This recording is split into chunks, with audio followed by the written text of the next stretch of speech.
Sniper on the Eastern Front, The Memoirs of Sepp Allerberger, Knight's Cross, read by Isaac Darlin. I was born in September 1924.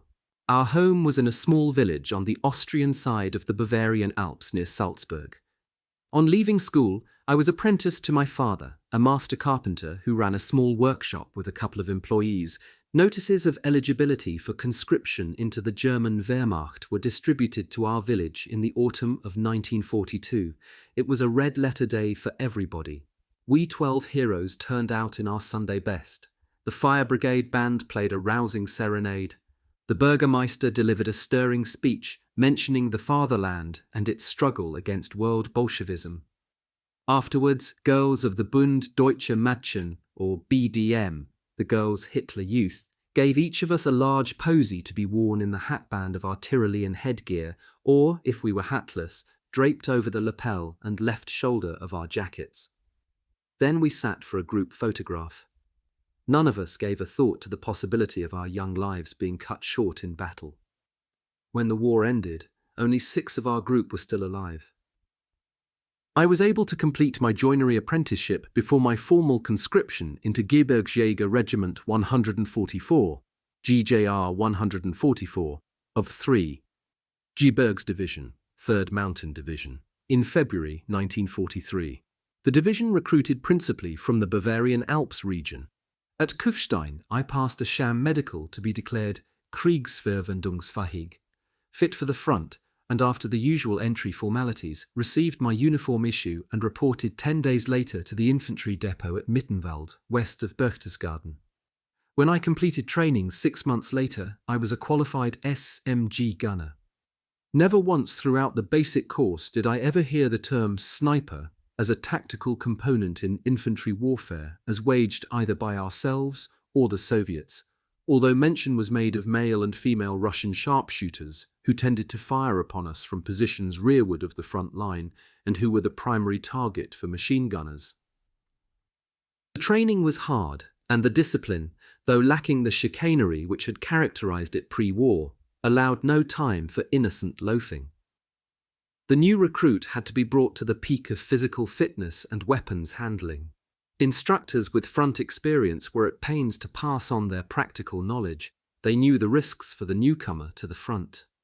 At the beginning of September 1943, I received my marching orders to join GJR 144 in the southern sector of the Eastern Front, near Voroshilovsk, a town in the Ukraine, a few hundred kilometers north of the eastern end of the Sea of Azov. For the majority, there was a last opportunity to take leave of their families with a 3-day leave pass. My mother stroked her hand tenderly over my head. My father, a soldier in the Great War, hid his concern behind a stiff upper lip and great industry in his carpentry workshop. When I was about to board the bus for Mittenwald Barracks, my mother burst into tears and my father hugged me, something he had never done before. Clearly restraining his emotions, he whispered, "Take care, my boy. I wish from the bottom of my heart that you come home safely. But everything lies in God's hands." As the bus drove away from the village, I waved back once and then stared ahead. Otherwise, for sure, I would have cried myself. Within days, we were trundling across the endless Russian steppe for the Donets Basin. Each cattle truck had a deep litter of straw and was part of a long train pulled by 2 locomotives and protected against enemy aircraft and partisans by 20mm flak quadruples in cupolas on 2 freight chassis. It was July in Russia and baking hot. The loss of 250,000 men with all their armament and equipment at Stalingrad at the beginning of 1943 had marked the turn of the tide for the Wehrmacht. On 2 consecutive evenings, 18 and the 19th of December, 1942, Feldmarschall von Manstein had requested that Hitler allow the 6th Army to break out of the encirclement at Stalingrad, this being the only way to save the mass of the men. In this he had the vociferous support of Zeitzler, chief of the General Staff. But Hitler turned down the suggestion. To retreat a step, anywhere, was against his military philosophy. The last hope was now Feldmarschall Paulus, as the diary entry of Hitler's army adjutant, Major Gerhard Engel, for the 22nd of December, 1942, makes clear. FHQ Werewolf, deepest depression here. Nearly everybody hoping that P would take the risk and attempt to break out contrary to his orders. He would at least save the men, if at enormous loss in materials. Jodl spoke very seriously this evening, and one could see that he was banking on this independent decision. But Paulus was no Manstein, nor even a Jodl, and the Sixth Army stayed at Stalingrad to rot. During the winter of 1942 and 43, GJR 144 of 3rd Mountain Division fought south of Stalingrad and narrowly escaped becoming involved in the encirclement.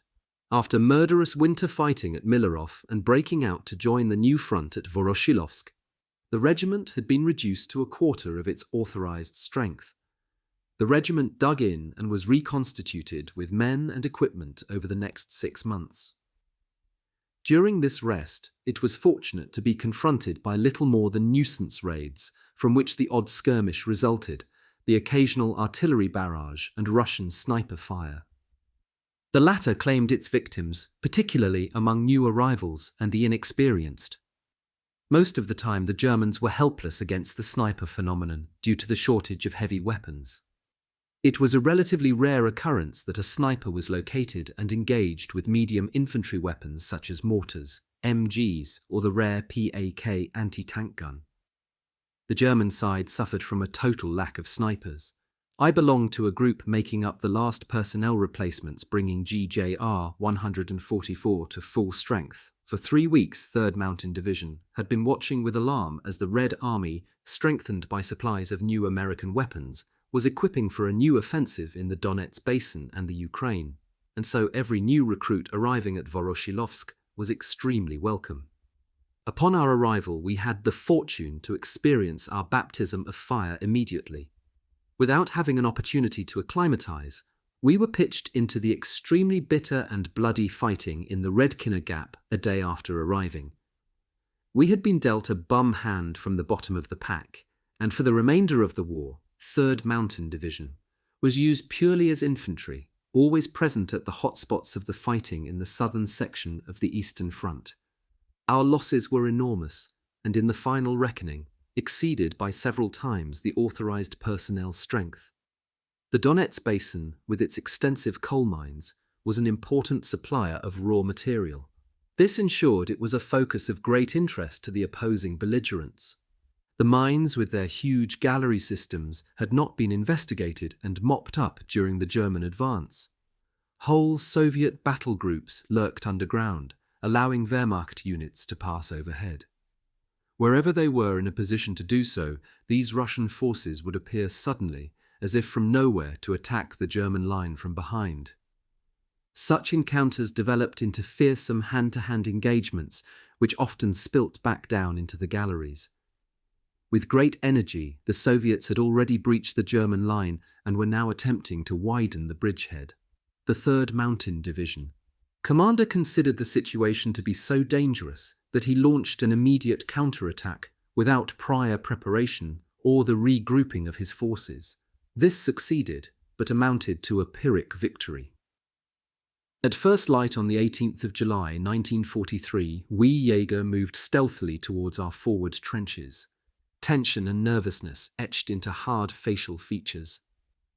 Each man had his own method of overcoming his anxiety before each fresh engagement, chewing on a lump of black bread, smoking, urinating, or evacuating frequently, while most of the new arrivals seemed to have a motor disorder and jerked from place to place. I watched it all with acute discomfort. My own condition was not good. My stomach rebelled at the thought of food, and my limbs felt like jelly. In such a critical situation, I realized what a godsend it was to have a veteran platoon commander, long since baptized with the waters of the front. Noticing my fear, he spoke to me in soothing tones. "Just keep taking deep breaths, Junge. Keep your mind on your MG, and shoot, just like you have been trained. Watch for my signals. I look after my boys, and I will be there with you in the thick of it. So far, I have brought my platoon out of every schmozzle, and I haven't lost a man yet." His words, The truth of the latter sentence, highly dubious, gave me strength to overcome my anxieties and stand firm in the face of whatever horrors my baptism of fire were to bring. The first stage of our attack began at just before 5 with an artillery barrage. The idea seemed to be to plough the terrain in front of us in progressive stages. The earth was turned over with a succession of dull thuds, the explosion from each shell spraying large clumps of sod into the clear morning sky. As each salvo lengthened, I became aware of strange, sickening screams amidst the roars of shells impacting and the whizzing sigh of metal splinters. We German Jäger cowered in our trenches and awaited the order to advance. After about 20 minutes, the artillery barrage fell away and an ominous silence fell, through which the terrible cries of the Russian wounded were clearly audible. The order came to attack. Suddenly, all my nervousness disappeared. The battle sucked us forward across the broken earth like a whirlwind. The Russian artillery opened fire. As I rose up from my trench, the first shells began to explode in our ranks. I heard a whizzing, ripping noise nearby. My comrade immediately to the right, an 18-year-old from Berchtesgaden, had been hit. A splinter had ripped open his tunic and abdomen, allowing his intestines to pour free. After a second or so of disbelief, he attempted to restore the steaming organs. I laid down my MG, thinking it my duty to help him. The NCO, non-commissioned officer, clapped my shoulder and shouted, "Forward! Attack! There's nothing more you can do for your friend. Give the men covering fire." The wounded youth had sunk to his knees, from where he fell face first in the churned earth. I retrieved the MG and scrambled forward, my mind empty of thought. The primeval instinct for survival had taken possession of me. Death, fear, anxiety had lost their meaning.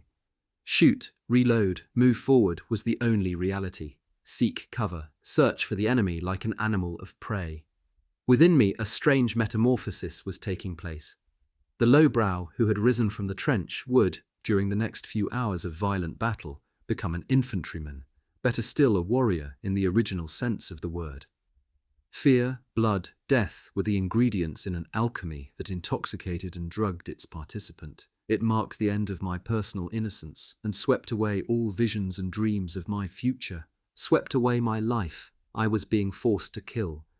Killing on the battlefield was to be my trade. Fate required of me that I should perfect it to mastery. For a brief while, we moved forward unmolested by enemy fire. Protected by the MGs on its flanks, our group crept warily through the bushy terrain. When firing commenced from a concealed position in the undergrowth about 20 meters away, a Jäger fell without a sound in the stream of bullets from a machine pistol. I returned MG fire without hesitation while the men threw themselves down. Once a salvo of stick grenades had silenced the Russian fire, the Jäger snaked forward to the enemy hide, which was by now abandoned. Beyond the bushes lay the bodies of 4 dead Russians who had fallen just short of the entrance to the artfully concealed underground gallery. It had probably been their home for months. Fresh tracks led into the shaft. A mixture of curiosity and fascination drove the Jäger patrol, rifles cocked, ever deeper into the abysmal darkness. A few minutes after the ground had swallowed them, I heard the dull sound of shooting from within. And a brief while later the patrol tumbled out into the daylight, all of them white as a sheet, some retching, all visibly horrified. There was no time for questions, for just then a Russian company launched a fresh attack, and the whirlwind of the firefight tore us away with it. The bitter struggle continued until dusk fell at about 10, when our platoon retired to the forward trenches from where we had embarked upon our advance early that morning. The extent of the Russian resistance had been underestimated, and we would have to repeat the whole procedure on the morrow. Both sides reorganized overnight, allowing each other a few hours' rest.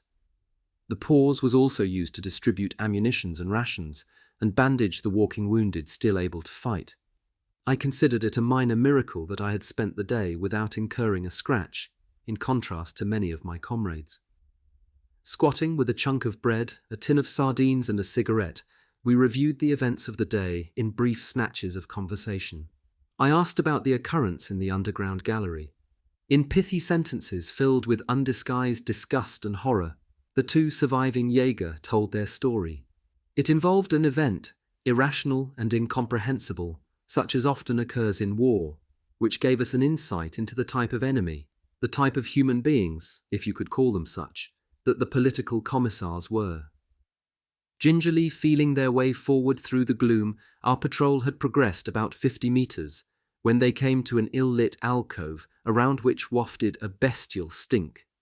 They waited for their eyes to accustom to the darkness and then took it all in.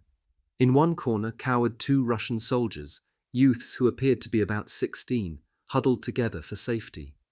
In another corner were a number of ammunition boxes arranged to make a table which bore the remains of a dismembered human body.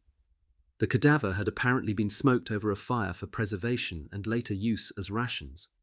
A third corner had been set aside for the usual ablutions and general waste, which now included putrefying body parts, bones, and human organs rejected for consumption. Curious, a Jaeger asked the two trembling Russian survivors for an explanation. He was assisted by a Jaeger interpreter who happened to speak some Russian.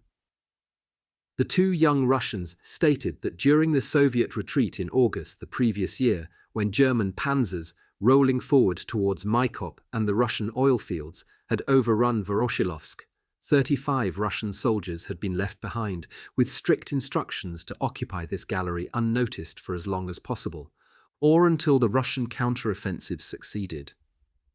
As the months passed by, the supplies became exhausted. The group leader, a political commissar, had been charged with the strictest enforcement of the orders. When finally the men had mustered the courage to protest and demand a withdrawal from the gallery, the commissar had simply put down the little revolt by drawing his pistol and shooting two protesters in the head. Brandishing the weapon towards the survivors, he had ordered them to eviscerate the bodies and smoke the flesh over a fire. The livers, being edible fresh, were to be removed and divided into equal portions for immediate consumption. Over the next few weeks, the smoked human flesh had supplemented their rations. The political officer had the support of his sergeant and two NCOs who kept the weapons under lock and key. Once the requirement arose for more meat, the commissar selected another victim and shot him. It was these remains which the German patrol had found on the makeshift table. A few days later, the Russian counteroffensive began, and as it swept over the gallery, the group had emerged at last to engage German forces. In the lugubrious gloom with its unspeakable odour, a Jaeger vomited. Upon finishing, he released the safety catch of his MP40 as he stood up, said simply, "You filthy scum," and emptied the contents of the magazine into the two Russians. The platoon NCO ordered everybody out, and they stumbled at the double through the apocalyptic tunnel to breathe the fresh, sweet air above ground. For the veterans, this was merely an episode, but it provided me with an insight into the abyss of the human state in war. It was an indication of how the Soviet political system, through its commissars, was prepared to sacrifice all vestiges of human decency in the treatment, even of its own, in the quest for victory. There had been rumours that an order had been issued from the highest level to the effect that these political commissars were not to be afforded the status of prisoners of war if captured, and perhaps there was some obscure justification for that alleged directive being given. Yet even so, that vile gallery had been a gentle and, for us, harmless initiation into what was to follow.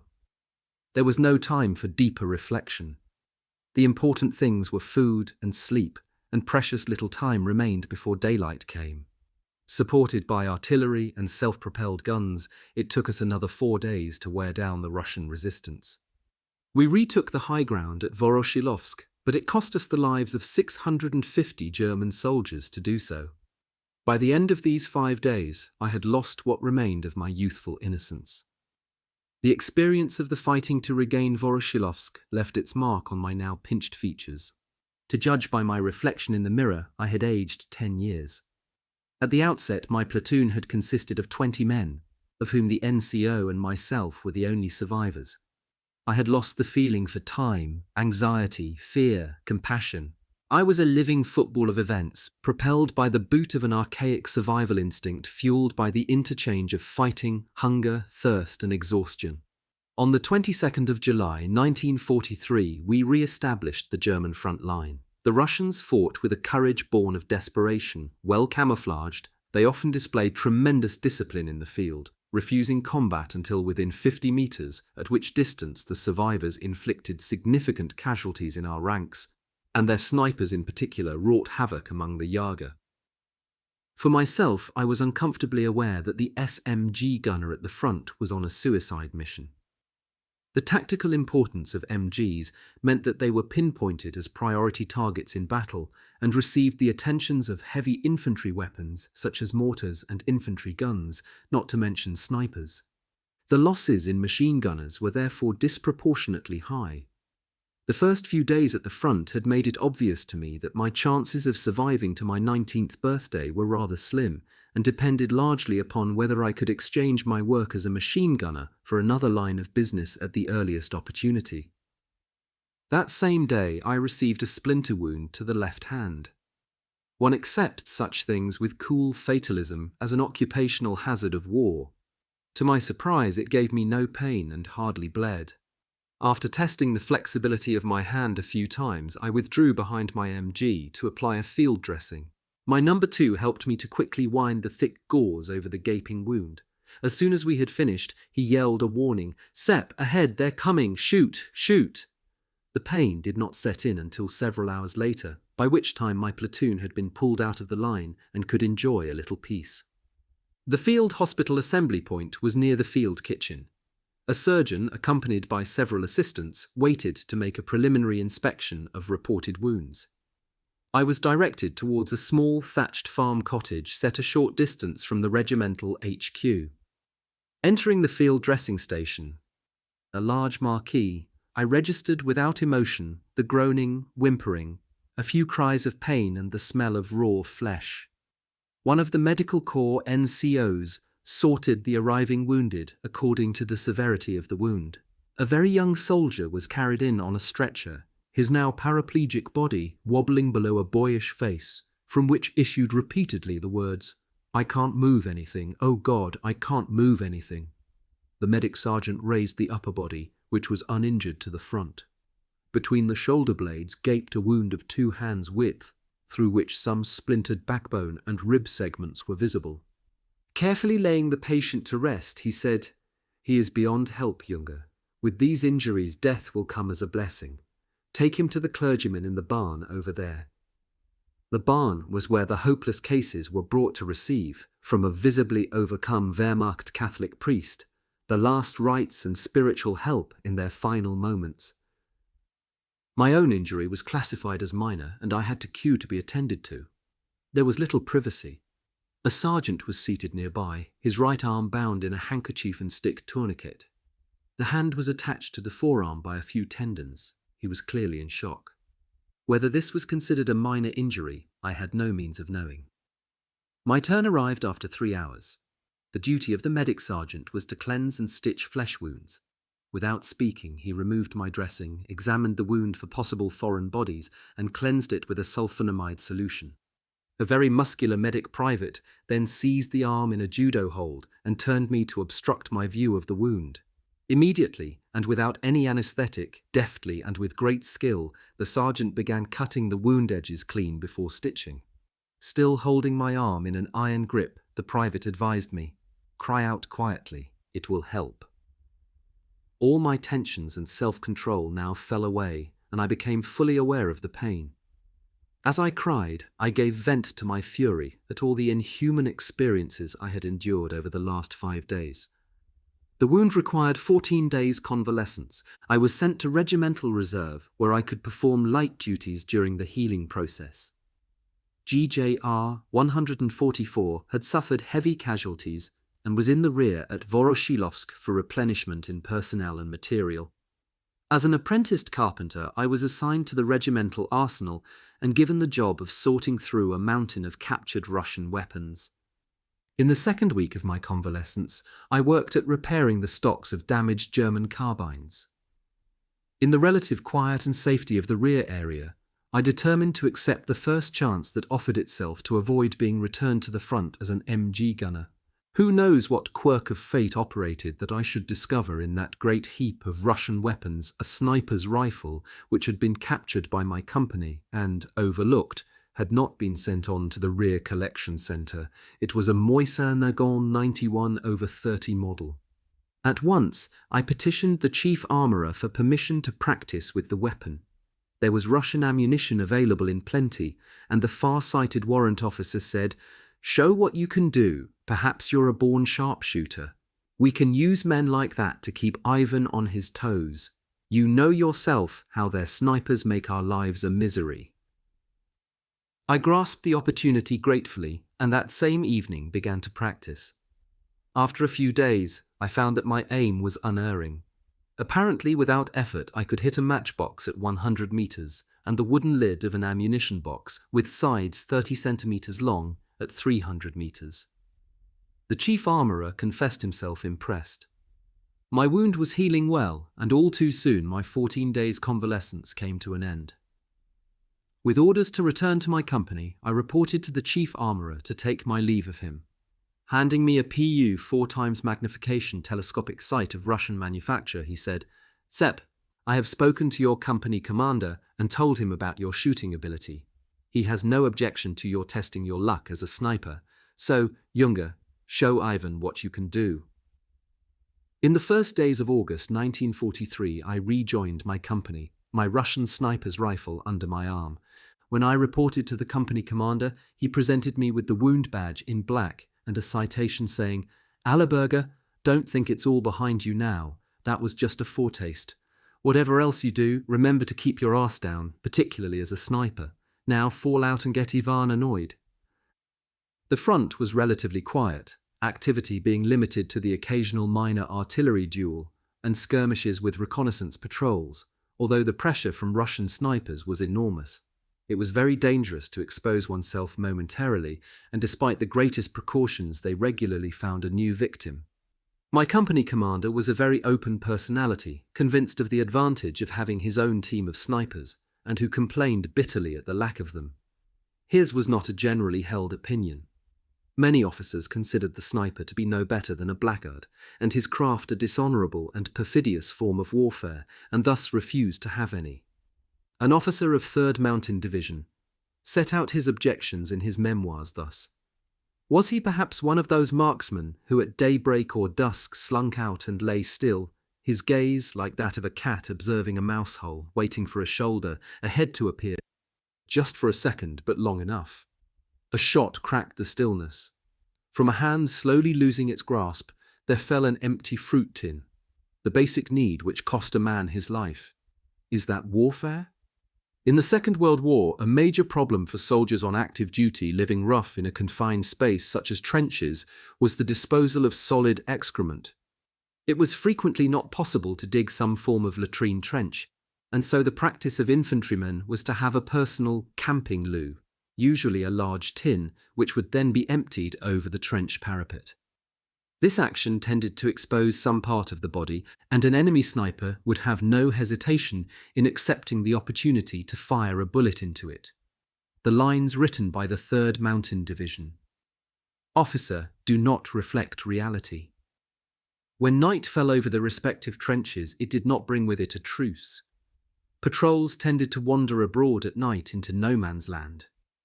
The capture or killing of an enemy sentry, or the lobbing of a few grenades into the opposing trenches during such a mission, had never been considered unethical in the earlier Great War. War is neither ethical nor heroic. Its purpose is to obtain a political objective by the use of maximum force in the field, and it is ultimately irrelevant to any victim whether he fell to a sniper's bullet or was ripped apart by a hand grenade. Once satisfied that the sniper was not outlawed by international convention, it was the 3rd Mountain Division, officers' duty to ensure that proper precautions were in place to protect their own, and then respond in kind. This raised certain ethical questions which I will tackle later. Whereas the use of the tactics described may well have been considered perfidious, any objection to freelance marksmen skilled in fieldcraft using their abilities to the advantage of their own side at the front seems ridiculous.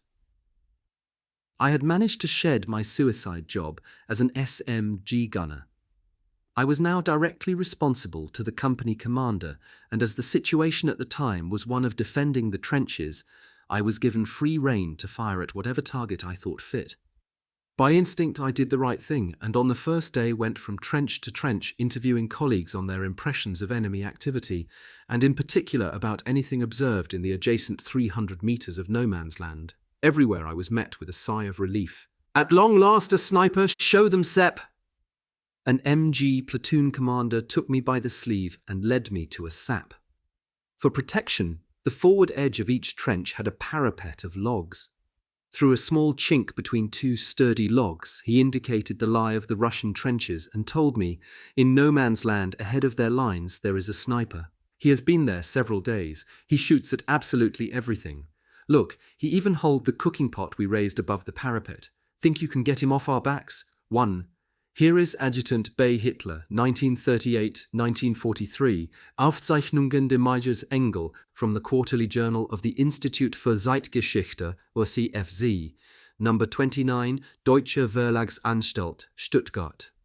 2. Jäger equals Rifleman Private, the basic rank of the German mountain troops in the Second World War, also a collective term for mountain troops generally. 3. The Commissar Directive transformed Hitler's ideology into a practical program, setting forth in concrete terms how the war against the Soviet Union was to be waged. In a speech to his generals on the 30th of March, 1941, he urged that, with regard to the struggle against Bolshevism, we must, from the standpoint of soldierly camaraderie, turn our backs on it. His guidelines for the treatment of political commissars was issued on the 14th of May, 1941, in connection with courts-martial in the Barbarossa sphere. The final version of the directive, dated the 6th of June, 1941, was distributed to Army Commanders-in-Chief and Air Fleet Chiefs only, with instructions that the contents were only to be passed down to the various command levels by word of mouth. It ruled that political commissars fighting with Soviet forces are not recognized as soldiers, and were not entitled to benefit from the protective legislation applicable to prisoners of war. And after segregation they are to be eliminated. See Hans Adolf Jakobsen, Kommissarbefehl und Massenexekutionen sowjetischer Kriegsgefangene in Brosat, Jakobsen and Krausnick, Anatomy des SS-Staates, Volume 2. Chapter 2. Notes. Using the 8 times magnification telescope with which the company commander had issued me, I surveyed the terrain extending from our trenches through the small gap between the parapet logs, but could make out nothing suspicious. Cautiously, I raised a rolled-up field tent, topped by a peaked field cap, above the logs, while I observed the Russian positions. Their sniper was probably inexperienced in the art, for he fired as soon as the field cap appeared. I saw the flash of fire from his carbine and the merest trace of smoke, and also detected the slight shimmer on the lens of his telescopic sight. Now I knew his position. In this first engagement, I had already shown my intuitive feel for the sniper's role. I made a mental note of the first rule of sniper combat. Never fire at anything not positively identified. When allowed to fire at will, loose off only one shot from a lair, then either change location or at least desist temporarily from further activity and conceal yourself. My opponent remained where he was, awaiting a fresh opportunity, a fatal error for which he was to pay with his life. I placed the rolled tent on the parapet ledge as a rest for the forestock and cautiously poked the muzzle of my carbine through the observation gap between the logs. I could not use the telescopic sight because the crack was too narrow. The Russian was about 90 meters away, within effective range for the weapon's fixed sights. I felt very nervous. The Jaeger were expecting a super-precise shot, and I was now confronted with the task, for the first time in my life, of deliberately aiming to kill a man in cold blood. Was this scrupulous? My throat was dry, my heart raced, and while aiming the weapon I noticed how it trembled in my hands. I could not fire the shot in this condition and held back, taking several deep breaths to compose myself. Colleagues surrounded me, watching with expectation. What could be worse? I settled the weapon into my shoulder once more, aimed carefully, and hesitated. "What are you waiting for?" "Let him have it," somebody said from several yards away. This evaporated my tension. In a dream and with machine-like precision, I began to curl my trigger finger. Taking up the pressure, I breathed in, held my breath and squeezed. The rifle cracked. A thick wisp of smoke drifted across the field of fire, obscuring my vision. A Jaeger, watching through another slit in the parapet logs, shouted, "You got him, man, right between the eyes. He's dead." The news of the death of the Russian sniper spread like a forest fire through the trenches. Suddenly, MGs began to bark. Carbines cracked and somebody yelled, "Attack!" The Russians, completely surprised by our activity and the sudden assault by German troops, fled their advanced trenches for their main front line. We reached the abandoned positions without encountering resistance. In curiosity, a group of us made a short detour for the hide from where the Russian sniper had been operating, a scattered pile of logs beneath which he had dug a hollow, now a shallow open grave for his body. Beside his feet was a trail of blood. Two Jaeger dragged the body free by the ankles. The Russian was a boy of about 16 with crew-cut hair. The bullet had entered through his right eye. A bloody mash of brain and bone splinters covered his upper torso at the back. The fist-sized exit wound in his head revealed that his skull had been cleaned of cerebral matter by the pressure wave of the rifle bullet. "You hit him cleanly with a single shot, dear boy, and over open sights at almost 100 meters. You're good, Sepp," a Jaeger commented. I stared at my victim with a mixture of pride, revulsion, and bad conscience. All at once my stomach revolted, and I vomited up my most recent meal of black bread, sardines in oil, and malt coffee. My colleagues reacted with sympathy and understanding for my lack of control. A blue-eyed NCO, 10 years my senior in years, head and shoulders above me in height and wearing a large reddish beard, comforted me with a striking North German accent. "No need to be ashamed, old man. It has happened to the best of us. You just have to get over it. Better to sick up than shit your pants. As it happens, Papa has a remedy." And at that he withdrew a silvery schnapps flask from a breast pocket and offered me a slug. I took a mouthful and handed it back, thinking as I did so, "He looks like a Viking. The only things missing are the horns on his helmet." The idea of a Viking serving with the mountain troops amused me and made me smile. By now the Soviets had gathered their wits and had begun a counterattack. An hour later, we were all back in the positions we had occupied earlier. I had passed the sniper's practical and was now accepted in the role by all and sundry. The admiration this engendered enabled me to shrug off the feelings of revulsion I still felt for my deed.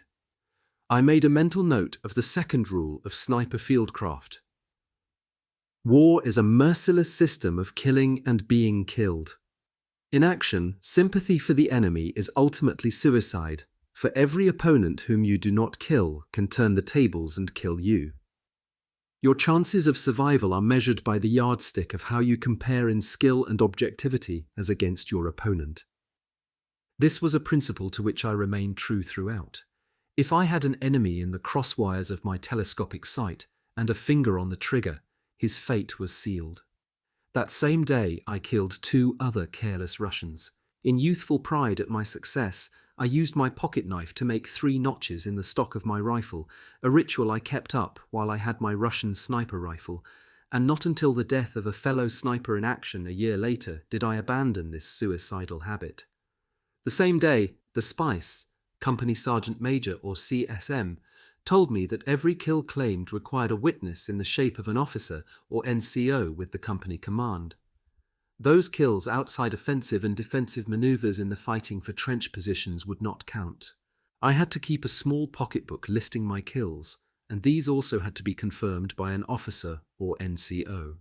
For every 10 confirmed kills, I would receive a 7 centimeters long and 1 centimeters wide strip of silver trim, such as NCOs wore along the edge of the jacket collar, and these were to be sewn on the lower left sleeve. Yet the obtaining of confirmation was often a difficult business. Many NCOs envied a sniper his success and refused to sign. Artillery spotters, especially young officers full of military idealism, considered Wehrmacht snipers as loathsome assassins and used the opportunity to express their undisguised antipathy by declining their signature. This was also the reason why few artillery spotters and snipers ever cooperated. Another reason for the institutional antipathy was the practice of snipers to dress up dummies in the garb of artillery spotters to lure enemy snipers' fire. We had the unofficial acquisition of tents and items from officers' uniforms off to a fine art. Over the ensuing 14 days, I scored another 27 kills. My new career was rapidly becoming routine, although as a greenhorn I had a certain amount of luck. My Russian counterparts had classified me as competent and tended to avoid my field of fire, and so our company's sector of the front remained relatively quiet. This gave me the opportunity to learn from my mistakes in the field, an advantage denied many other newcomers lacking battle experience who had been required to pay with their lives for a minor oversight.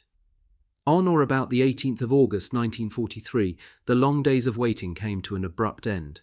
Days previous, the Soviets had stepped up their artillery bombardment, culminating in a major offensive the entire length of the Donetsk front. Impressively superior in numbers, they had soon penetrated the main German front line. We abandoned our positions, and on the defensive, I was able to demonstrate how a good sniper could be of outstanding tactical significance. Although I had been at the front less than 2 months, I had the stoical calm and cold-bloodedness of the veteran infantryman. Even in very dangerous situations, I found I could keep my nerve and fight as if inspired. I was endowed with the skill of the warrior, something which theory cannot pass down and which even the best training school is unable to inculcate. Battle proves the soldier in the mastery of personal fear and the natural impulse to turn and run. On the 27th of August, 1943, Hitler returned to his former FHQ Wehrwolf in Woodland north of Vinitsa, where he met General Feldmarschall von Manstein, commanding General, Army Group South. The message was not a pleasant one for Hitler's ears. If Manstein could not be guaranteed another 12 divisions immediately, he would have to evacuate the Donetsk basin. Since these did not exist, Hitler gave his tacit permission in promising him all units which can be made available. He then returned to FHQ Wolfschanze in East Prussia, 3rd Mountain Division, began a systematic and orderly retreat to the Dnieper about 200 kilometers to the southwest. Matching 33 divisions against the 10 of the German side, bled of personnel and weapons, the Russians headed this vastly superior force towards the German lines, where every kilometer was defended by no more than 90 infantrymen. To close the gaps, logistical and other rearward units were thrown forward. We had no reserves, nor strength in depth. If the Soviets breached the front, the effect would be immediate and calamitous. 3rd Mountain Division was at the heart of the heaviest fighting at Saporishi, where 2 separate Soviet columns were attempting to break through on the flanks in a pincer movement. Although GJR 144 was faced by an enemy 10 times stronger at the strategically important locations, the line of resistance held and afforded other units the opportunity to fall back and regroup. Frequently shifting strongpoints, the Russian offensive ground on for weeks until at last, in September, the unpaved main highways and roads were transformed into a knee-deep, impassable morass by the early onset of the incessant rains of autumn. Chronic lack of sleep, problems of bringing up munitions and food, and the pressure to fight, and keep fighting made unceasing demands on our last physical reserves. It characterized our daily situation and remained the standard for the remainder of the war. My company, 7, and 144 was ordered to cover the regiment's withdrawal. 60 Jaeger occupied a village at a strategically important crossroads in order to hold back the Russian motorized advance. Enemy reconnaissance quickly established the pitifully small strength of the unit. The Soviets encircled us and stood poised to wipe us out. 7, and 144 was a veteran and well-disciplined fighting force. Well dug in, and with accurate defensive fire, we kept the Russians at a distance. Even tank and anti-tank rounds presented us with few problems in our foxholes. It was in battles such as this one that the sniper's hour arrived. At ranges up to 300 meters, shot after shot found its billet. At the focal point of all our battles, I made my appearance and forced the enemy on the defensive by my almost infallible shooting. My nerves were of steel. I knew this for sure as each projectile found its way with deadly certainty into the Russian ranks. In these desperate encounters, it gave us a decisive edge if one could undermine the enemy's fighting spirit. The experienced sniper therefore aimed less for fatal hits than for hits to the torso, which put a man out of action and left him screaming in agony. The scheme of a Russian attack was to send forward their troops in waves. The first 2 waves would usually be armed, the rear 2 waves often weaponless. As the first 2 waves were cut down, the rear attackers advanced over the corpses of their comrades, availing themselves of the weapons no longer needed by the dead. This was an interesting strategy that must have had an unenviable effect on their troops' morale. After some thought, I developed my own response to perfection. I would bide my time until the 4 waves were on their way towards our lines, then open rapid fire into the 2 rear waves, aiming for the stomach. The unexpected casualties at the rear and the terrible cries of the most seriously wounded tended to collapse the rear lines and so disconcert the 2 leading ranks that the whole attack would begin to falter. At this point, I could now concentrate on the 2 leading waves, dispatching those Soviets closer than 50 meters with a shot to the heart or the head. Enemy soldiers who had turned and run, I transformed into men screaming with pain with a shot to the kidneys. At this, an attack would frequently disintegrate altogether. In such an engagement, I would often fire off more than 20 rounds, none of which counted towards my final total of kills. In this manner, over 2 days, in cooperation with comrades, I played my part in saving 7 and 144. On the second night, the company escaped the encirclement, taking with it 13 wounded.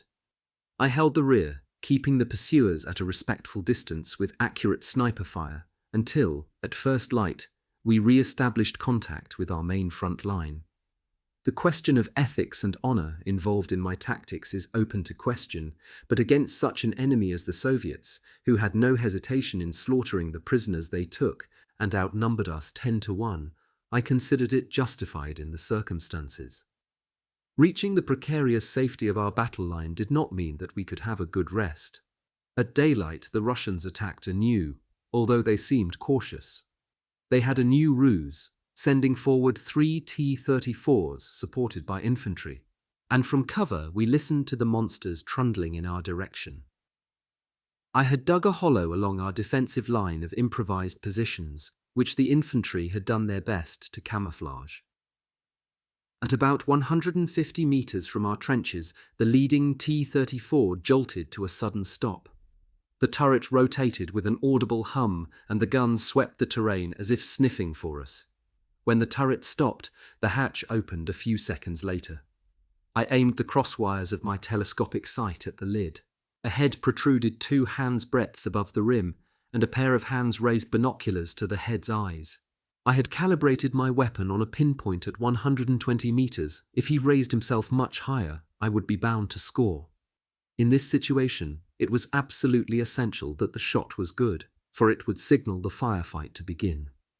I hesitated briefly, during which time it occurred to me that this individual was probably not only the commander of the tank, but possibly of the entire attack. His death might decide the affair in our favor. I took a deep breath, concentrated, put myself into a calm frame of mind, drew back the trigger evenly, and the shot cracked out. Through the sight, I saw a torrent of blood spatter the hatch lid, after which the head disappeared. Seconds later, everybody began firing. The 3 tanks, immobile, rained a harmless fire above our lines. After a few minutes, their motors started up, and the colossi reversed, confirming my assumption. The Soviet attack was now leaderless, and when the Soviet follow-up began an hour later, it lacked impetus and conviction. A single bullet had rendered the enemy assault literally headless, and in all probability enabled us to ward it off. The offensive petered out on 20 September, by which time the German front had been shortened, consolidated, and the enemy breakthrough prevented thanks to the fighting spirit of 3rd Mountain Division. In the bitter fighting, 7 and 144 lost more than half its complement. The survivors were exhausted and lice-infested, the majority either wounded or sick. The superhuman struggle they had waged for insignificant, nameless areas on a map was etched into their faces.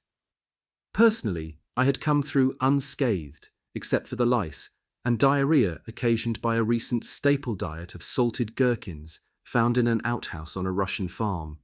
During the lull, the division erected the Wotan line. This temporary front induced in us a nostalgia for home, being a territory once inhabited by Volga Germans, long since deported by the Soviets. The small, neat towns and villages had names like Heidelberg, Tiefenbrunn, and Rosenberg. The houses had been abandoned but left in such good order, with cooking utensils hanging neatly in cupboards, that it looked for all the world like the former occupants would return at any moment. We dug in, mindful that within a few days or weeks, the hurricane of destruction would sweep over it all. It was here that we experienced the first ugly premonitions of what was to befall our own nation, an omen of what lay ahead. While the Red Army regrouped for a new offensive, GJR 144 was near Gendelberg, its inadequate numbers swelling with convalescents and those returning from leave.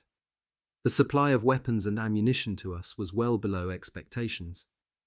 All the more essential had it therefore become to conduct a thorough reconnaissance of the terrain and identify the places where an enemy attack was likely to be focused, and accordingly where our own limited forces should best be located. It was of equal importance to deceive the enemy as to our meagre numbers by daring raids. Each early morning and at dusk I was to be found scouting ahead of our lines. It was my purpose to keep unwary Russian forward patrols away from our lines by surprise-accurate fire, to decimate their numbers and drive the survivors back to their own trenches in disarray. The usual patrol they sent out had the single objective of spotting our positions, and in general they did not expect to run up against a lone sniper well out into no man's land. When they did, it tended to stun them momentarily, allowing me to rapidly shoot dead a number of the party before they either gathered their wits sufficiently to find cover or withdrew to a safe distance. So it was that at dawn one beautiful autumn morning in late September, I lay well disguised on the wooded summit of a small hill, observing a Russian artillery emplacement no more than a kilometre distant, when from a copse about 150 metres away there came into a clearing directly along my line of sight a Russian patrol led by a boyish lieutenant. The platoon appeared not to have a care in the world and waddled along like a gaggle of geese in the sunshine. With due presence of mind, careful not to betray my lair, I moved my rifle into position and through the scope watched the undisciplined troop below me. I determined that the officer probably came from highly placed Russian political circles, for contrary to normal practice he wore a tailor-made uniform of the finest cloth and wonderful boots of best leather. Spellbound by the scene, finger on the trigger, I saw the lieutenant suddenly stumble as he caught his foot against the exposed root of a tree. After regaining his balance and composure, he withdrew from a pocket a white handkerchief with embroidered edging and proceeded to wipe his fingers and flick at the dust on his boots. For weeks I had been in the closest association with filth, vile stenches and fleas, locked in a daily ruthless struggle for survival, and I saw the humour of the situation. Alas, there was no place for sentimentality in this war. To spare this platoon of kids might still have led indirectly to immediate danger for myself and my regiment. While the lieutenant carefully shook the handkerchief and folded it meticulously before replacing it in his breast pocket, I aimed the crosswires of the telescopic sight at his heart. With a morbid inner smile, I reflected on the ritual now unfolding, the poetic art of killing known to the Japanese samurai in their bushido, and with a strange lightness of heart, squeezed the trigger for the lieutenant's finale. While the sound was still cracking the morning stillness, the young officer looked with horror at the hole in his chest, from which a small fountain of blood was pulsing. While his platoon ran shouting in panic in all directions, he sank slowly to his knees, his eyes looked for the last time to the sky, and then he toppled sideways into the undergrowth. After I shot dead 2 of his men, imprudently attempting to drag him back into the clearing, the others elected to remain in concealment and eventually withdrew without ever knowing from whence the fatal shots came.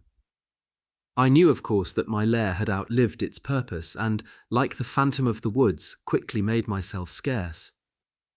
My scouting activity had given me a good idea of how the enemy was massing his forces. My reports, and those made by other snipers, were an important part of the mosaic of German short-range reconnaissance, predicting the focal points of the impending offensive.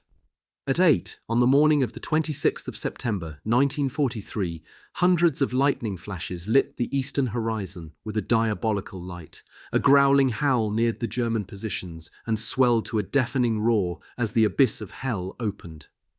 The cargo of hundreds of guns and Stalin organs merged into a single developing explosion.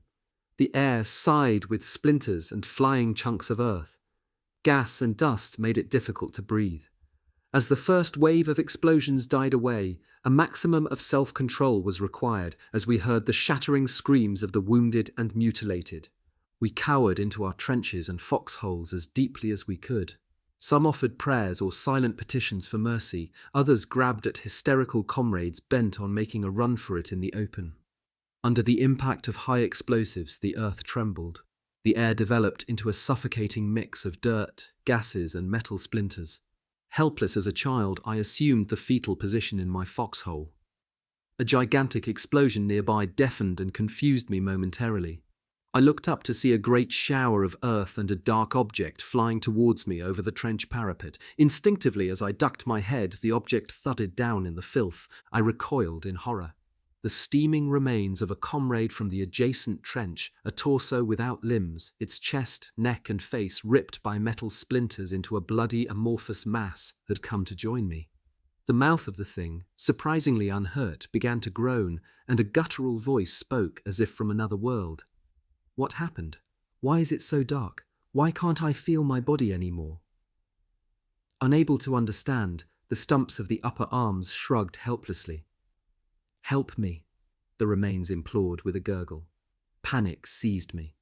Almost in hysteria, I kept to the trench wall so as not to have to touch the mutilated torso.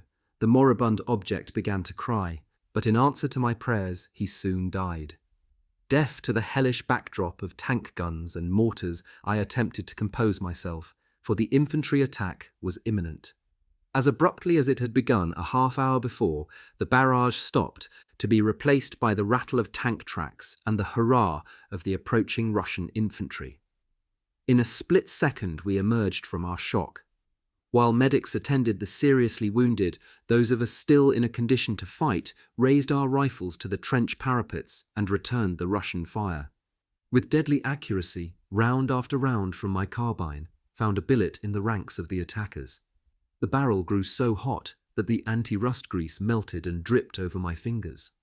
Shells continued to pound our lines and the air was thick with metal splinters.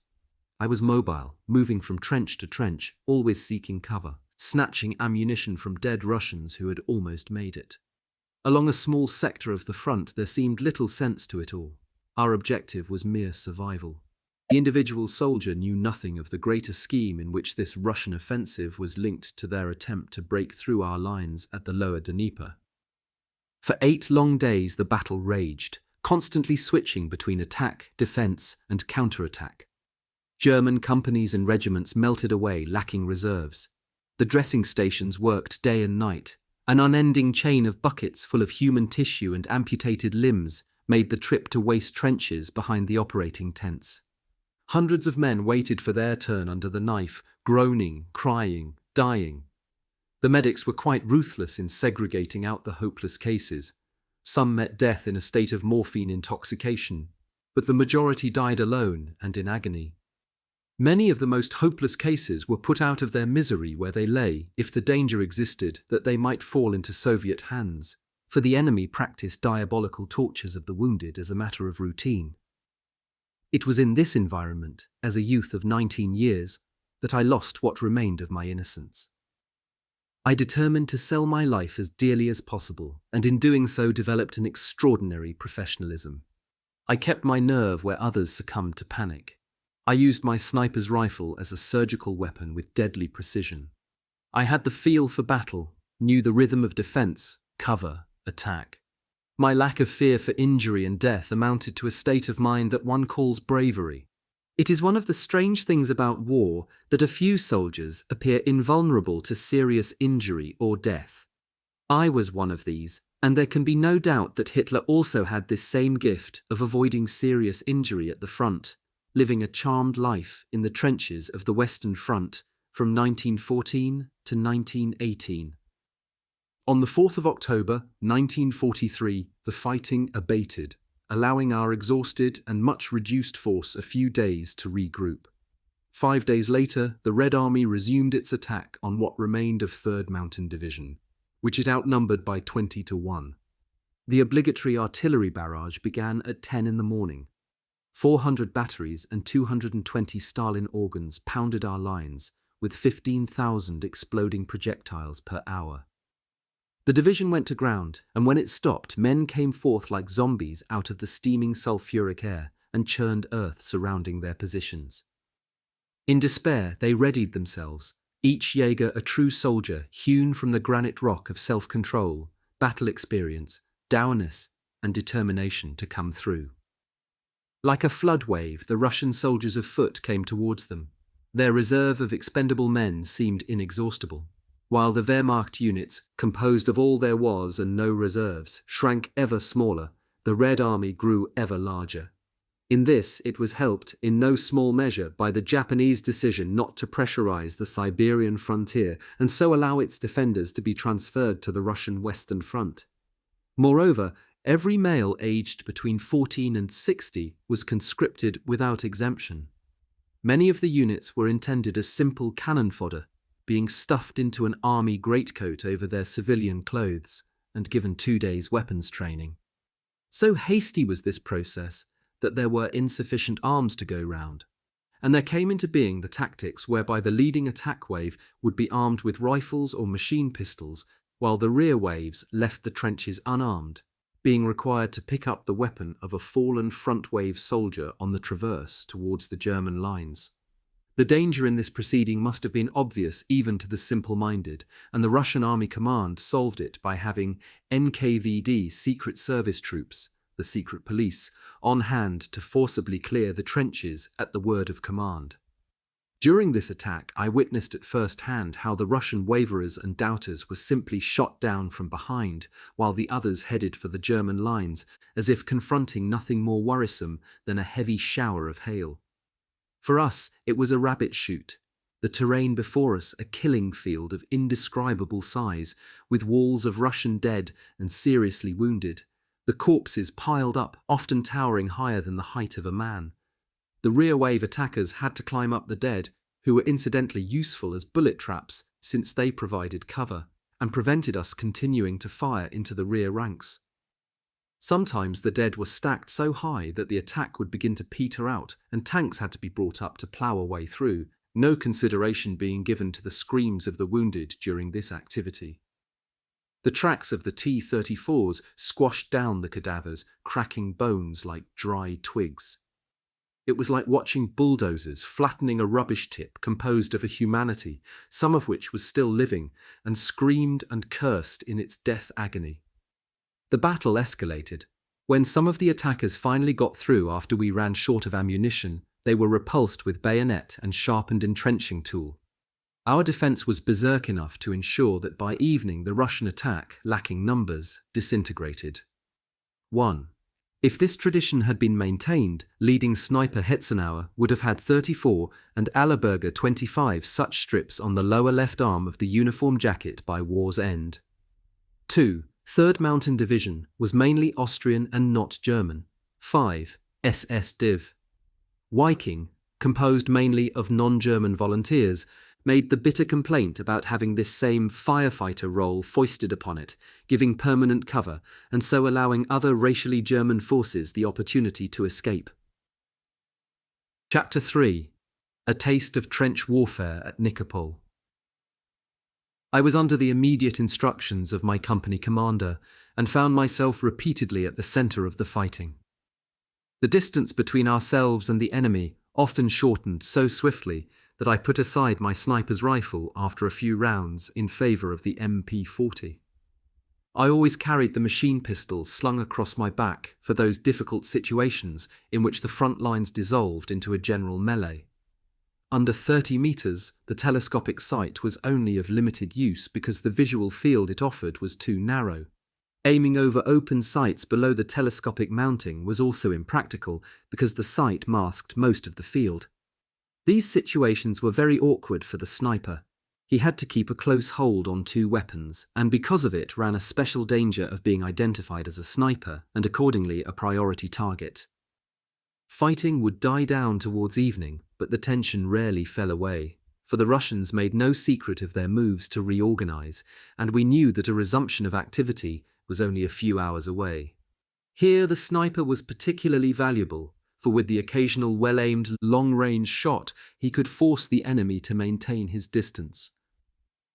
During the night of the 10th of October, 1943, the Russians broke off their fire on our sector, and in a few minutes a suspicious lull occurred. The company commander used the situation to make a swift inspection of the trenches and gather reports. Jaeger in a forward trench reported unusual movements in the bushy terrain before them, and an 8-man veteran patrol was assembled. I accompanied them as escort, creeping through the wasteland with great caution about 30 meters away on their flank. I carried my sniper's rifle. The patrol carried MPs and hand grenades. Their movement forward was through knee-high grass towards a spot which had been indicated as suspect. After about 300 meters, we heard the sound of muffled voices. At a signal from the platoon leader, I found myself a well-hidden lair amongst a clump of bushes, raised my rifle, and surveyed the area through the sight. About 80 meters ahead, I could vaguely make out a depression like a small valley. The patrol worked forward on the edges of this depression, and when the patrol leader investigated below, he espied a battle group of about 100 Russian soldiers, old men and boys, probably under the leadership of an inexperienced political commissar. Anxious and uncertain, they were huddled together, chattering and smoking. The platoon sergeant crept back and used hand signs to explain his discovery. One slipped over to my position, informing me that despite being heavily outnumbered, at first light the platoon would make an attack. It was hoped that this would drive the surprised Russians instinctively towards the exit from the depression, where I would be waiting to pick them off. To the east, the sky lightened slightly 2 hours later. Many of the Russians had fallen asleep, those on watch visibly not vigilant. At a signal from the platoon leader, each Jaeger took up 3 stick grenades and primed them.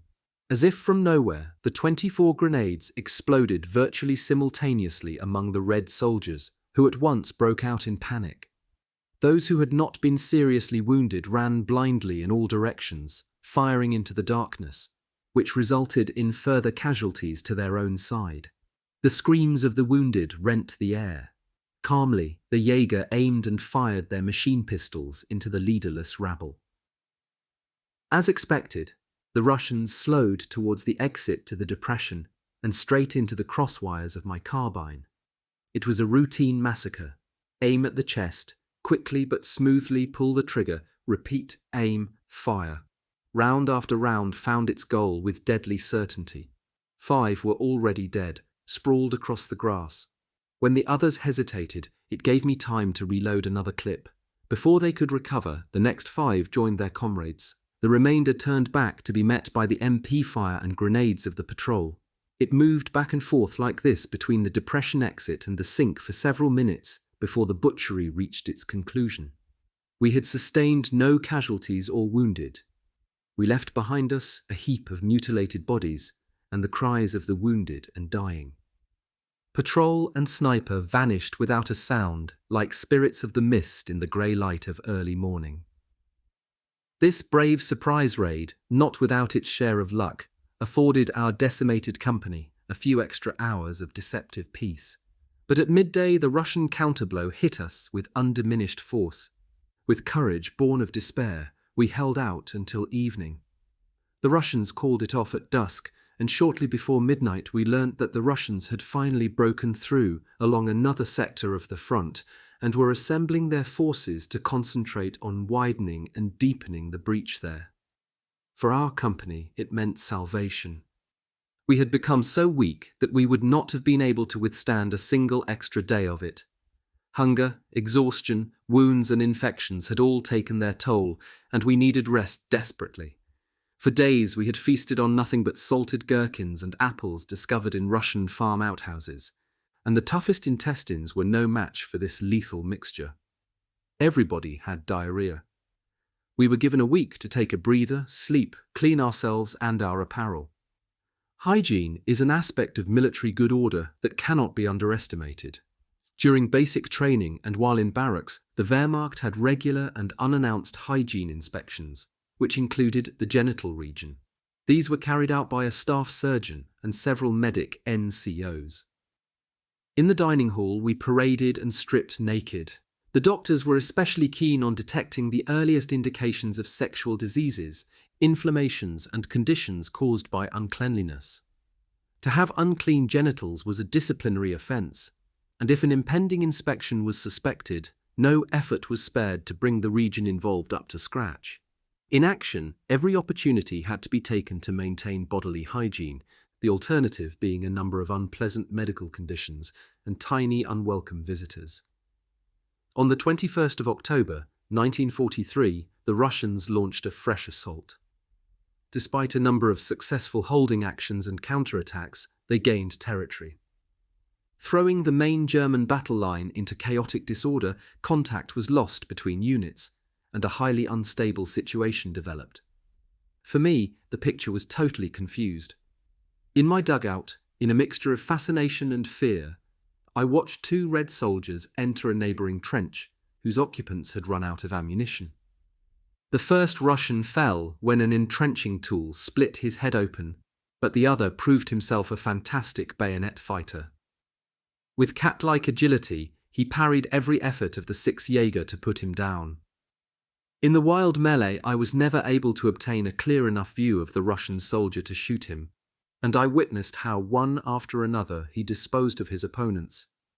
He was a veteran whose single-minded determination brought him success, and their combined efforts were insufficient to overwhelm him. They seemed to lack conviction and offered individual and not coordinated resistance to the intruder.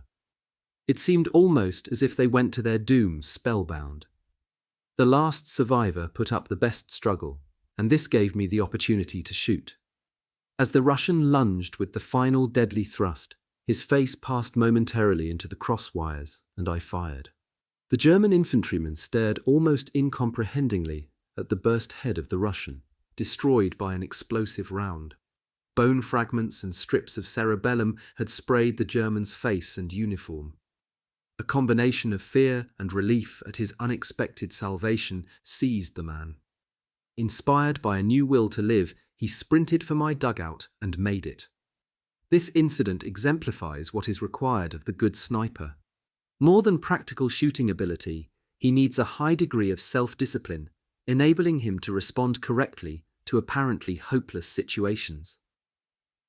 In action, the military sniper is more valuable for precise and sure weapons handling in routine infantry combat than laying in wait for a single kill. For this reason, by tradition, snipers had always been recruited from among veterans in the field rather than from green marksmen steeped in theory. The career of a young sniper fresh from training was 15 to 20 rounds on average before he fell in action. The principal reasons for failure were choice of hide lacking secure escape route beyond view of enemy, aversion to zigzag sprints through enemy mortar fire, firing too many rounds from the same position. If a sniper was spotted, as a rule he came under fire from enemy heavy infantry weapons. Under mortar fire without the opportunity to withdraw unseen, his only option was to sprint.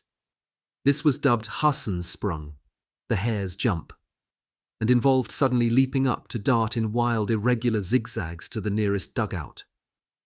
The run through enemy fire required great presence of mind and nerves of steel. Inexperienced snipers who remained quaking in their boots were soon killed off. Despite the great efforts of 3rd Mountain Division, the Red Army made such inroads to the south of the division that an encirclement threatened. Sixth Army was split in two, enforcing an immediate retreat to the far banks of the Dnieper to establish a new defensive line and ward off disaster. As usual, Oberkommando des Heeres, or OKH, German Army High Command, deliberated far too long, and when the order to fall back on the Dnieper finally came on the 31st of October 1943, the Russians had already driven a broad wedge through the German front and were poised for the decisive thrust. At Nikopol, a bridgehead was to be set up to keep open the manganese mines and ensure the production and supply of the ore for as long as possible. The bridgehead was composed of 9 divisions, including 3rd Mountain Division, all reduced to about a quarter of their authorized size in men and materials. We were allowed 3 weeks to dig in and organize our defenses. Supplies were resumed, but only in modest quantities, and included a supplementary item of uniform in the shape of cotton-padded reversible camouflage suits, one side white for snow conditions, the other having a camouflage pattern. Our initial joy at this issue of warm winter apparel quickly evaporated. The thin outer material tore easily, it was not impermeable, and during rainfall the padding became saturated, making the suit uncomfortably heavy and destroying its protective effect against low temperatures. In really low temperatures, the cotton froze. The new fur-lined boots had similar drawbacks, and additionally provided parasites with an idyllic environment. The suits were useful only when the wearer was required to remain immobile in dry cold. The voluminous cut enabled it to be worn over the field grey uniform. But here one sweated profusely at the least exertion, and since the material was impermeable, it gave rise to colds and associated disorders. Once the warmer weather set in, hundreds of discarded suits finished their useful life strewn along the route of the division's retreat. Thus the theme of cotton-type camouflage suits was resolved for the duration by 3rd Mountain Division. We were much better served by warm underwear, blankets and tents. In the spring of 1944, I persuaded the regimental tailor to make me a camouflage smock from a tent, and this served me well for a long period. I also had a light white camouflage suit made for the snow. This was easy to roll up and carry. The thin cotton was so light that it did not interfere with my movements even when wet, and it dried as quickly as the smock. The enemy's activity at this juncture was limited to surprise raids and sniper fire. I went out hunting daily, the occasional deadly round disquieting the Russian lines. For this purpose, I used the burnt-out ruin of a T-34 in no man's land as a safe hide. At daybreak, I slid below the vehicle body, which afforded me excellent protection. I could observe and fire on the Russian trenches through a hole in the tracks. Contrary to practice, I used this position for 4 days and fired 5 rounds. The Russians had no heavy weapons, and I felt absolutely safe beneath the wreck of the steel colossus. The enemy became extremely cautious, and since it was becoming more difficult for me to find a target, on the 5th day I took an observer with me. The choice fell on Balduin Moser, a Tyrolean, whom I had befriended several weeks before. As we set out before dawn that morning for my armoured hideout, we had no foreboding of what lay in store for us. My error had been to fire from that secure position too often, and the Russians had identified it as my location, on the grounds that there was nothing else remotely likely in the neighbourhood. Up to this point, the Soviets had not stationed any artillery in this sector and had been defenceless against me.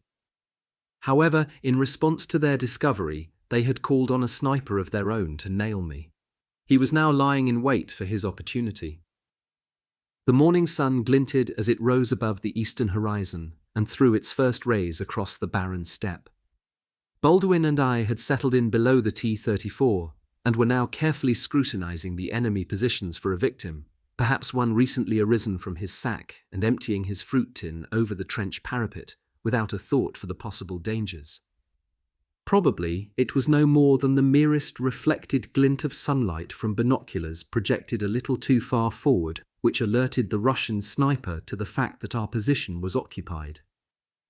Aiming the crosswires of his telescopic sight at the spot where he had seen the flash of sunlight, in his well-camouflaged position, he awaited his opportunity. Seconds later he fired. It so happened that we identified each other in the same instant, for Balduin was whispering to me, 2 fingers right near the little hump. There's a movement. The bullet struck the binoculars in Balduin's hands and exploded against his mouth, destroying the lower part of his face. He stared at me in panic, gurgling blood. A second round exploded between us on the ground. I dived for the darkest corner and pulled Balduin towards me by the ankles. We were stuck here until nightfall. Any attempt to leave our hiding place would mean certain death at the hands of this sniper. As for my wounded friend, I was completely helpless. This was not a case for a first aid dressing or tourniquet, but the soonest possible professional help from a surgeon. The remains of Balduin's tongue had swollen to the size of a child's ball and was blocking the airway. My attempt to force the tongue to one side caused him to retch and made breathing more difficult. Only a tube or a tracheotomy could save him now. I resigned myself to watching him die. Breathing gradually became more difficult to him, and eventually he drowned in his own blood. At the end, he gave me one last sad look, offered me a final handshake, and then died in my arms. I maintained a death watch over Balduin until night fell. When it was quite dark, I pulled the body out from below the tank and carried my friend back to the trenches, made a brief report to the company commander, and handed him Balduin's identity tags. Next morning, we dug the grave. In the treeless steppe, there was no wood for a cross, and so after the interment, his steel helmet was laid on the mound. The same night, the wreck of the T-34 was wired for explosives and blown up next morning, the purpose being to avoid having the Russians shell it and so endanger our trenches. A few days later, the next Russian offensive swept forward and obliterated the last resting place of Balduin Moser. On the 20th of November, 1943, the Russians attacked on a modest scale, which presented no problem for the defenders. Nevertheless, they had to be watched closely, and casualties weakened our fighting strength. On the night of 25 November, they concentrated especially on the sector defended by 3rd Mountain Division, throwing forward 200 tanks and several regiments of infantry. GJR 144 was faced by 50 tanks. We were roused from sleep at 5 that morning by an artillery barrage of 1 hour's duration. We had no anti-tank weapons to hold off 2 armoured brigades and infantry riding on the tank hulls. The tanks rolled across the GJR 144 lines, and once behind us, the infantry disembarked, quickly knocking out battalion and company headquarters and rear supply areas. The second wave consisted of flamethrower tanks. The smell of burning and scorched flesh and the infernal screaming of the suffering was a terrible demoralizing factor. Our command structure broke down and each unit fought for itself down to the last bayonet and knife.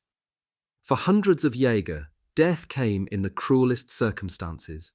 No prisoners were taken, and the wounded were treated with the utter barbarity one had come to expect of the Russians. One could accept the artillery barrage as a kind of natural cataclysm to which one was exposed and helpless, but the steady, creaking, mechanical approach of the deadly tank force, accompanied by the blast of countless enemy mortars, chilled the heart of the bravest, and the impulse to turn and run was difficult to resist. As the tanks approached, through binoculars, I had carefully scrutinized the infantry riding the hulls in an effort to identify the commander, either by his clothing or weapons. Only when the Russians were within 100 meters did we receive the order to fire. At once, I fired at as many tanks as possible. Veteran Soviet soldiers would recognize the danger at once, jump down and seek cover behind the vehicle. This had the effect of slowing down the attack. Those who remained sitting where they were got a fatal bullet for their trouble. The last act was always to fire into the reserve fuel tank at the rear of the T-34. With any luck, the fuel would spill through the ventilation slots into the engine where it would frequently ignite. This fire would stop the tank in its tracks, so to speak. We were shooting for our very lives, but no matter how enormous their casualties, this Russian wave was going to break through, for we had too few anti-tank guns and light mortars. The distance soon reduced to the point where we could see their faces. Confronted by a withering fire from our trenches, the Russian foot soldiers held back a wary 100 meters, while 20 T-34s rolled ever closer with a menacing growl. We prepared the few hollow charges we had. Our other anti-tank weapon was stick grenades in tied bundles. Placed in a tank's wheels, they would often blow the track apart, thus rendering the vehicle unmaneuverable. Unfortunately, these defensive measures required the infantryman to be in the closest of contact with the T-34, a procedure that called for a high degree of commitment and bravery. When a tank got to within 10 meters of our lines, its field of fire was masked and presented the defenders with the opportunity to approach. They had to be nimble, for if the tank crew spotted the trench, they would maneuver across it, twisting and turning the tank so as to collapse it and bury the occupants alive. For this reason, only battle-hardened veterans were trusted with anti-tank devices. As the Russian tanks passed the critical distance, our selected Jager snaked towards them on their bellies, sprang up, and attempted to place the charge against the turret, engines, or in the wheels. Only a few made it that far, however, for the Russian infantry spared no effort to thwart them in the endeavour. 5 of the colossi fell victim to explosions sufficient to immobilize them, but the other 15 rattled and screeched through our lines as we cowered low in our foxholes and trenches. Not every man kept his nerve. Now and again, someone would take to his heels in an attempt to flee the danger, only to be mown down by the Russian infantry. I watched as a comrade 30 meters away made a run in wild zigzags towards a neighboring trench. 15 meters short, his legs were riddled by an MG burst. Propping himself on his elbows, he tried to drag himself the remaining distance while a T-34 headed straight for him. For a moment he paused, gathering his strength for a last desperate effort. With great presence of mind, he allowed the steel monster to approach and a few meters short hurled himself aside. Either by grim mischance or due to the alert reactions of the tank driver, the vehicle changed course abruptly, the tracks crushed and then entangled the man's legs. The mechanical system drew him into the innards and mangled him to death.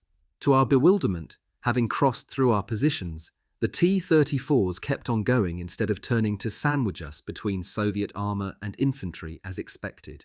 The only explanation was a breakdown in communications, or an overestimation of our ability to resist. As the tanks disappeared towards the rearward lines, we geared ourselves to tackle the Russian soldiers of foot who were rushing our lines shorn of protection. Snipers, who were both hated and feared, were tortured to death if captured.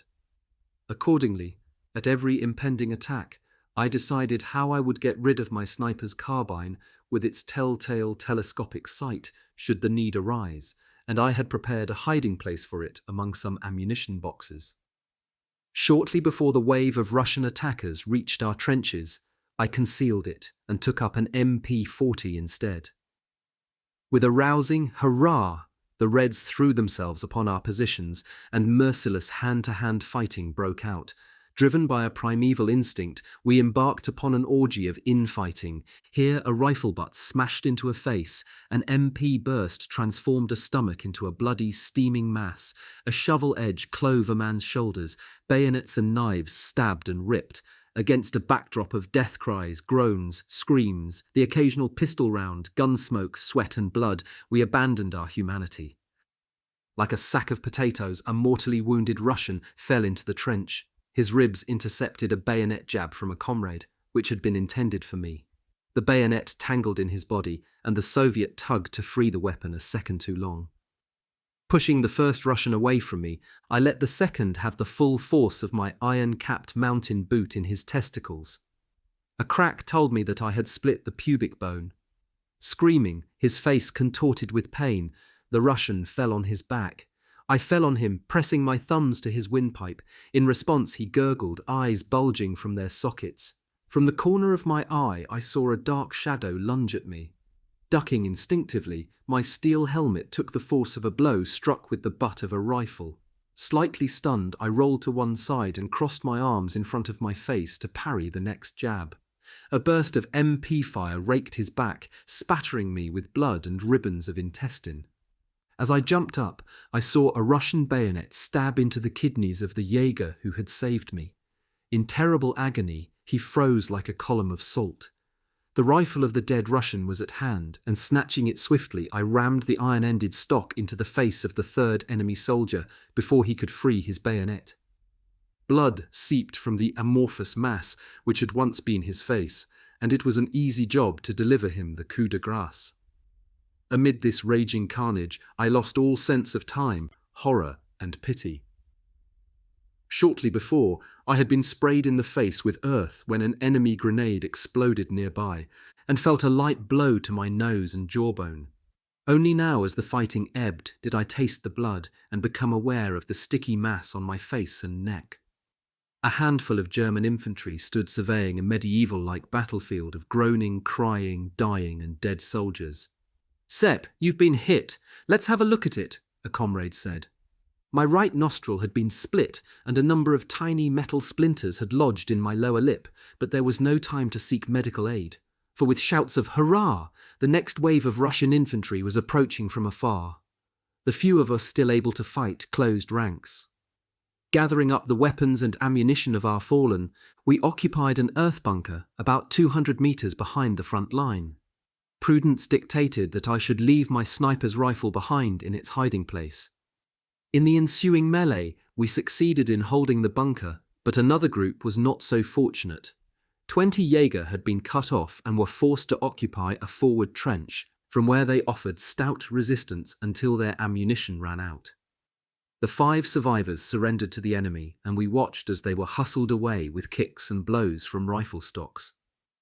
The 15 Russian tanks which had combed through our lines and kept going came to a sorry end when ambushed by 2 SP guns and an 88. This removed the threat to our rear. We received a signal from company that the 2 SP guns had been sent forward, and on their arrival would launch an immediate counterattack to tie down Russian forces in the sector for as long as possible. Both sides were in the process of reorganizing. For the time being, I was armed only with a standard K98K rifle without telescopic sight, but even so, using the occasional well-aimed reminder, I forced the Russians to keep their distance. In this kind of situation, there is no opportunity to camouflage. The sniper seeks out a protected lay with a good field of fire and continues to shoot from this position amid his comrades until spotted and targeted or the battle line changes. It took an hour for the SP guns to arrive. An attack plan was quickly decided upon, and we moved out. 80 Jaeger afforded cover by the SP guns were to attempt the recapture of our forward trenches. For the moment, the Russians had made a tactical error and were not able to reinforce their depleted units. Visibly surprised by the counterattack, they took to their heels and were soon back in their original positions. I discovered my sniper's rifle undamaged among the ammunition boxes where I had left it. The impetus of his attack convinced the SP gun's commander to keep on going for the Russian lines. With my carbine, I maintained a rapid, accurate fire aimed at senior enemy personnel, hampering their efforts to assemble some kind of effective defense. Bereft of their tanks and lacking heavy infantry weapons, their line began to crumble piecemeal. As they withdrew further, I attempted to inflict the maximum casualties, and I lost count of the number that fell to my shooting. When the chance arose, I reported to a dressing station to have my wounds looked at. My nose received stitches and a plaster. The metal splinters in my lip were drawn out using a magnet. The wounds hardly merited a few days of convalescence, and so I remained at the front. Our attack was driven home with determination, and the Soviet defense line began to dissolve. I was assigned to a 12-man platoon to clear a stretch of enemy positions. We encountered no resistance and found only dead and badly wounded enemy soldiers. However, we remained alert, for there were a number of well-built lower workings that might have concealed an ambush force. Cautiously, and watching to all sides, we approached one of these workings, from inside which issued some gurgling noises. A Jaeger called out in Russian that anybody inside should come out at once with his hands up, and when nothing happened, he fired a burst from his MP40 into the gloom. Still, nothing stirred, although the gurgling noises continued. Gingerly, he felt his way forward. There was a chink in the ceiling which served to throw a pale gleam into the room ahead. Scarcely had he put a foot inside than he cried out in horror. We were confronted by a scene of ghastly cruelty. The 5 Jaeger, whom we had seen taken away from their trench as prisoners, were gurgling in their own blood. The Russians had cut their throats, not wishing to draw attention to their presence by shooting the men instead. Their arms and legs trembled uncontrollably, their hands clawed helplessly at the dirt floor. They were beyond help, but it was an age before death brought an end to their suffering. It was experiences such as these which made one hard and ruthless towards the Soviets. The question of whether this kind of shot or that was ethical faded into irrelevance when the recipient was this particular enemy. Within me, at least, they sowed the seed of a hatred for all of them without exception, and I vowed that I would never spare a single one of them if I had the chance to shoot. It was a phenomenon shared by both sides. Everybody legitimized his behavior in revenge. My comrades were none too fussy in this regard. A Russian sergeant who had been left behind because of a leg injury became the scapegoat for the 5 murdered German infantrymen. They required of him information about positions and assembly points, attack plans, and so forth. It was irrelevant to them that the man obviously had very little knowledge regarding such matters. It was simply an excuse to exact revenge. In any case, his replies to the lieutenant and assistants to the Inquisition were not satisfactory, even though the occasional punch in the face was thought likely to loosen his tongue a fraction. Even if he knew everything and had spilt the beans, it would still not have been enough. Another excuse would have been found. The brutality of the interrogation escalated.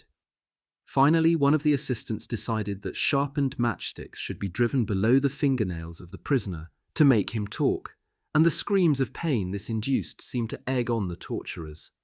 It was a veteran warrant officer who put an end to the scene, saying, "Enough of this shit, you're as bad as Ivan." He took his 8 from its holster and shot the Russian in the back of the head. A silence fell, and the Inquisition at last came to its senses. The lieutenant made no protest at the disrespect shown to his rank. The shot seemed to bring him out of a trance.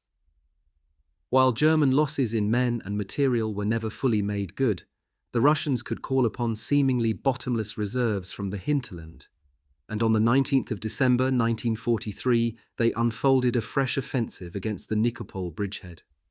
For the purpose they had 10 full divisions supported by fighters and bombers unopposed in the air. Like incoming surf, the endless waves of tanks and infantry swept towards the German lines, and after 12 days of unceasing assault, 3rd Mountain Division was virtually wiped out. On some sectors of the front, 1 or 2 German infantrymen were asked to defend 100 meters of front under pressure from a force 50 times their number. Even the most battle-hardened veteran was affected by the stress of living in perpetual fear. On the last 2 days of 1943, elements of GJR 144 began to crack. In the face of this very dangerous development, the regimental adjutant and ordnance officer toured the front line aboard a motorcycle combination in an attempt to rally spirits and urge the men to hold on. I was with 7 and 144, which had held off unceasing attacks for days. Constantly changing my position, I loosed off the occasional deadly round to keep the Russians under cover and afford my comrades some respite.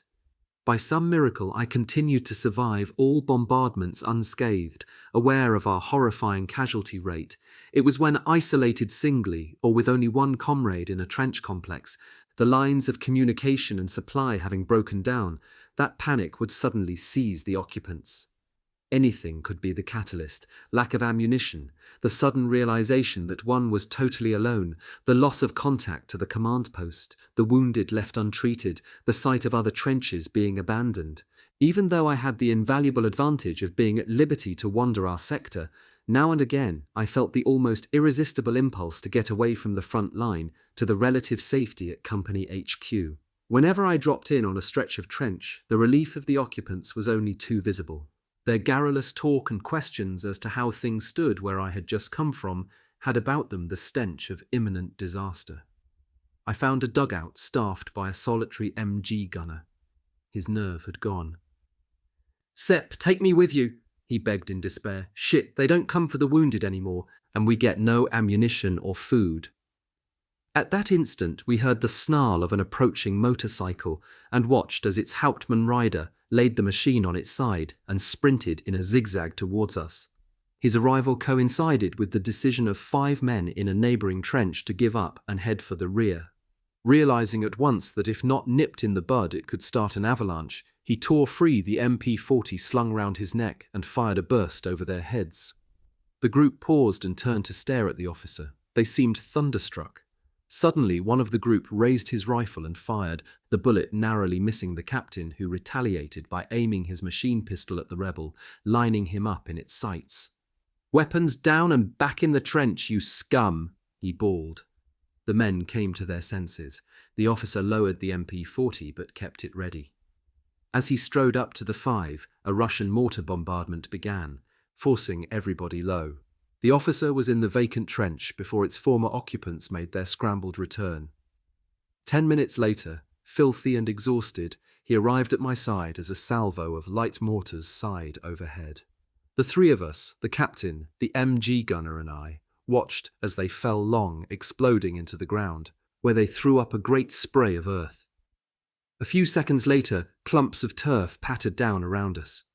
The captain exuded a certain confidence which told me that he knew something. "Men, don't do anything stupid. Just hold out, all is in hand," he assured us, ducking his head as more mortars swept overhead. "The Russians can't keep up this pressure. So far, everyone has held his position in the most exemplary manner.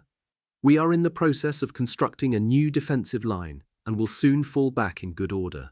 The lines of communication will be restored later today. Just hold on. I am relying on you." With that, and always keeping to cover, he scrambled for the next trench, leaving behind the present of a box of chocolate bars, which we devoured greedily. A half-hour later, I changed my position. It was amazing to witness the effect of the staff officer's visit. The German infantrymen held firm. A potentially disastrous and deadly panic had been averted, and the front remained stable. Of course, not all men could take the stress, and many reported to the field hospital with self-inflicted wounds or feigned illnesses.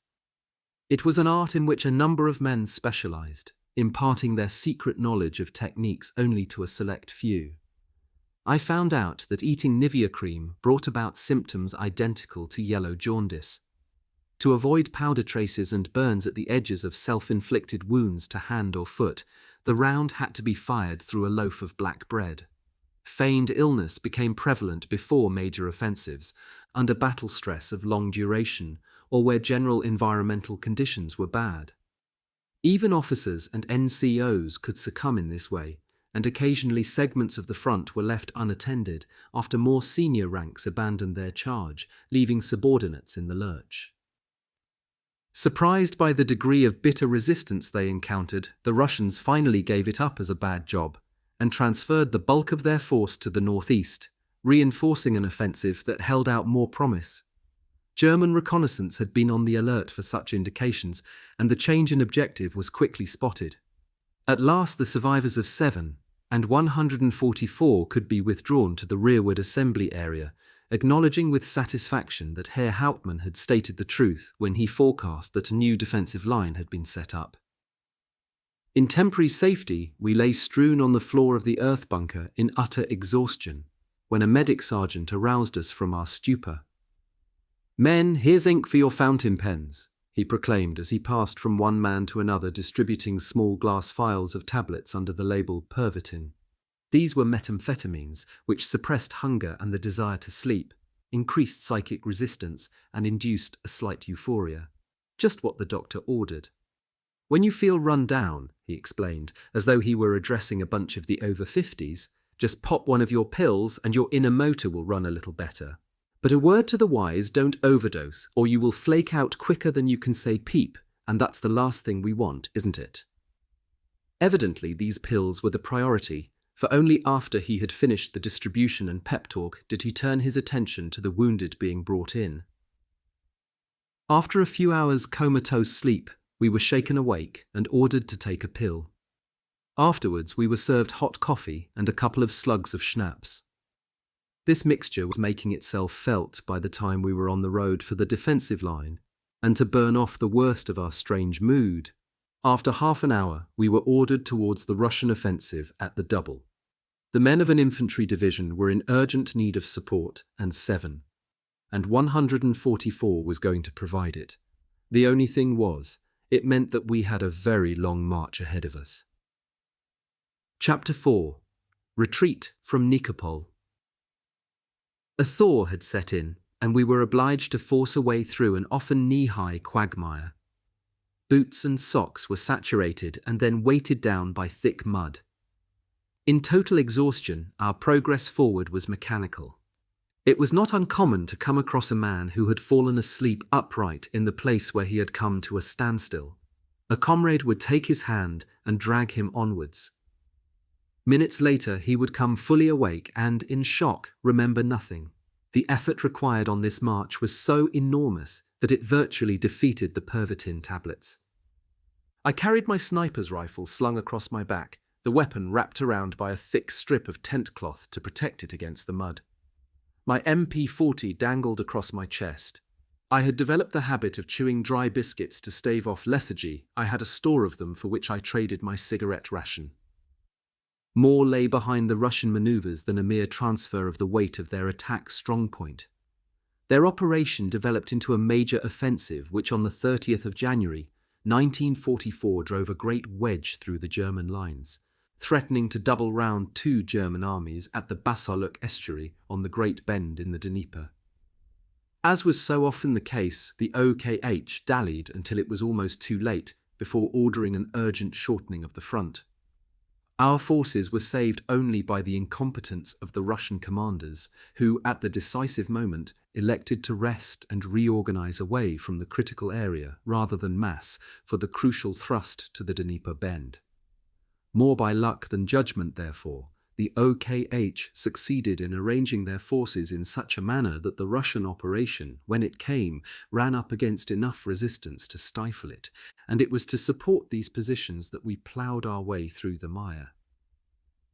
Wearing soaking winter battle gear, hunger and exhaustion etched in our faces, we fought mechanically, ghosts driven only by the personal desire to survive. There were no pauses in the battle any longer. I fell ill. Constant hypothermia combined with drinking the water found in bomb craters resulted in severe gastroenteritis. During one of his rounds, the battalion commander found me curled up like a wounded animal, trembling in the corner of a shelter. Hauptmann Max Kloss was a dark-haired young officer of slight build who had taken command of the battalion at the Nikopol bridgehead. He had volunteered to transfer to the Russian front from Lapland in the belief that he would be of greater service to the Reich, where soldiers were needed most urgently. He was impregnated with National Socialist values, which stated that a thing worth doing was worth doing well, and as an outward expression of his belief, he wore the red and white diamond-shaped badge of the Hitler Youth beside the Iron Cross First Class on the left breast pocket of his uniform tunic. On the other pocket he wore the German cross in gold. Yet he was no blindly faithful party follower, but rather a committed and brave soldier. Seeing my pitiful condition, he requested an explanation from my company commander, who was accompanying him. The latter replied that I was a sniper who knew his business. "We need every specialist. We've got to get this man on his feet," Kloss stated firmly. "He is the last sniper we have left. I cannot afford to lose him." So saying, he ordered me to report to the battalion command post and associate with the dispatch runners.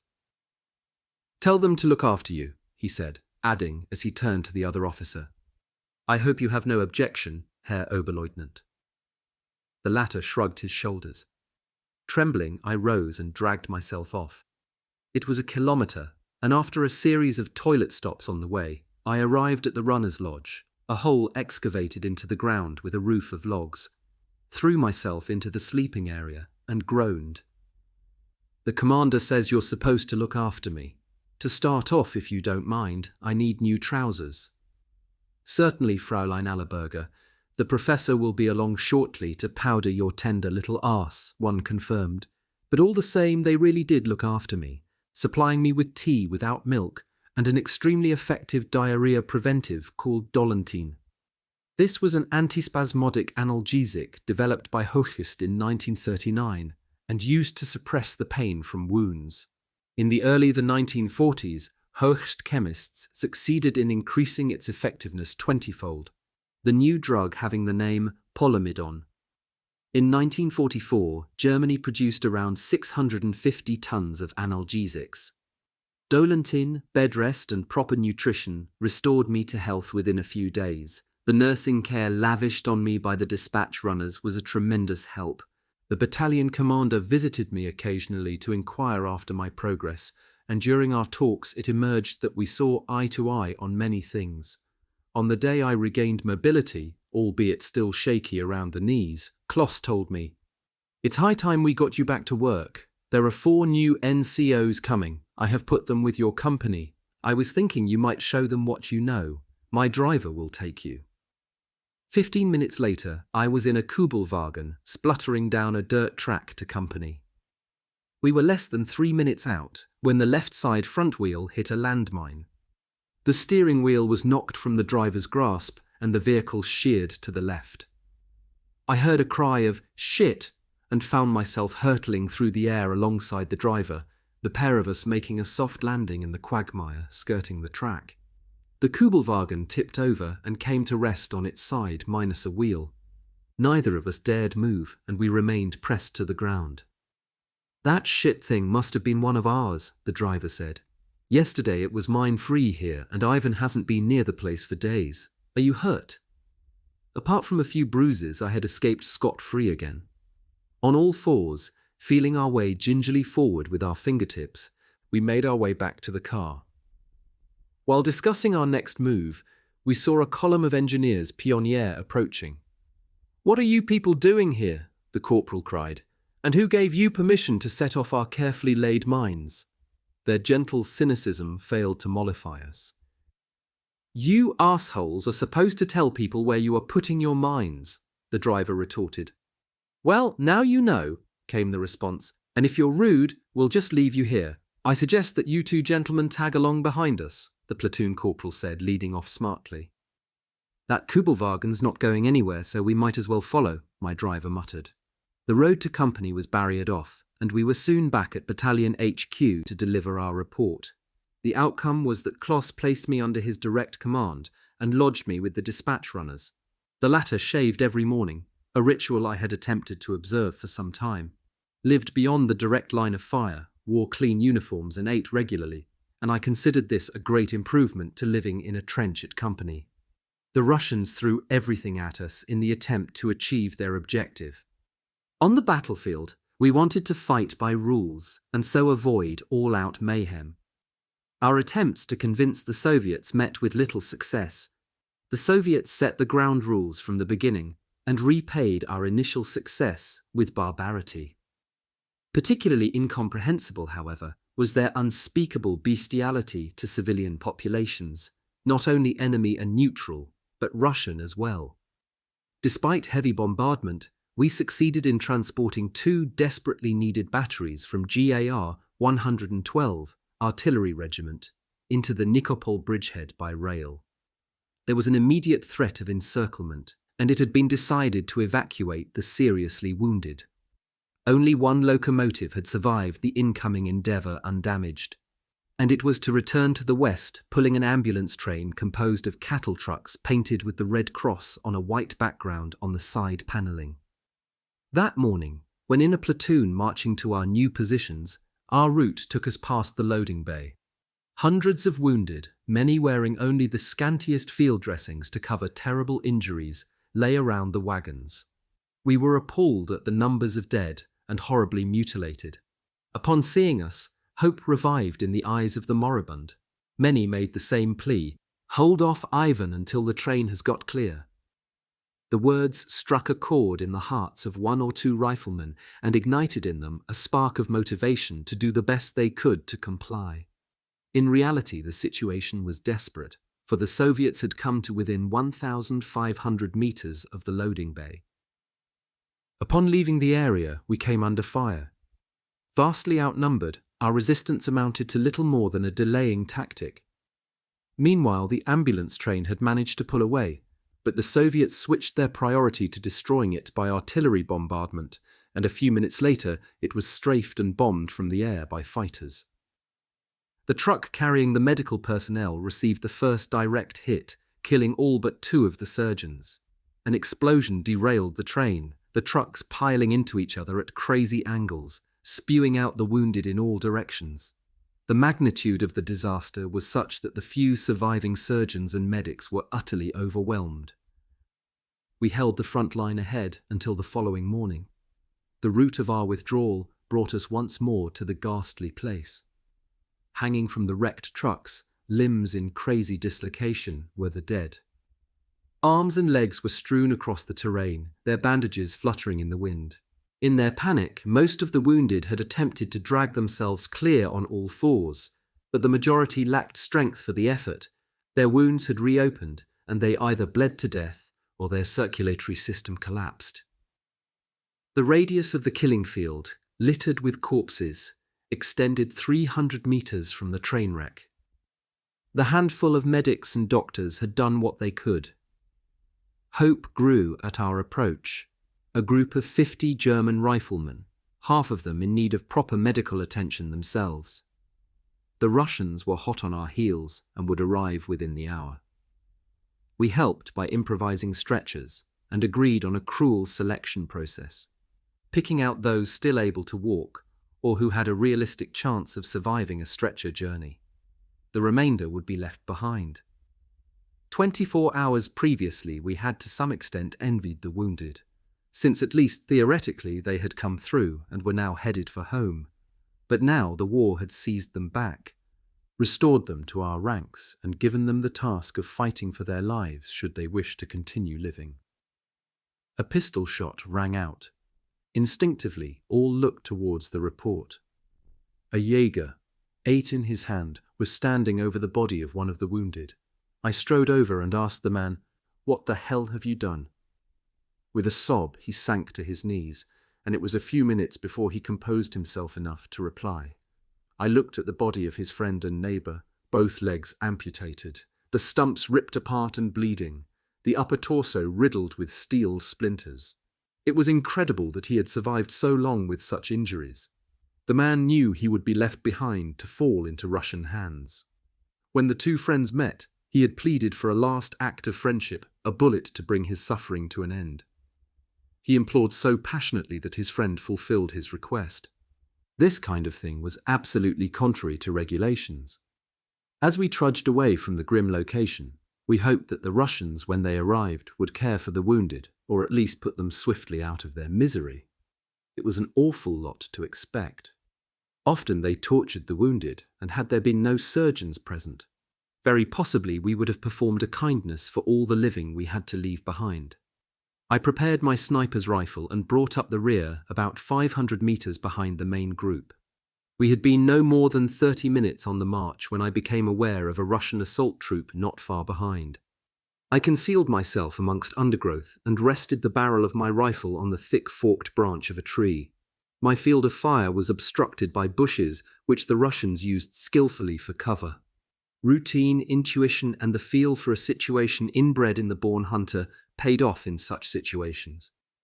At 150 meters, I identified the platoon leader, lined the cross wires of the telescopic sight at his chest, and watched his passage through the dense vegetation. The right moment came. For a second or so, he was exposed between bushes.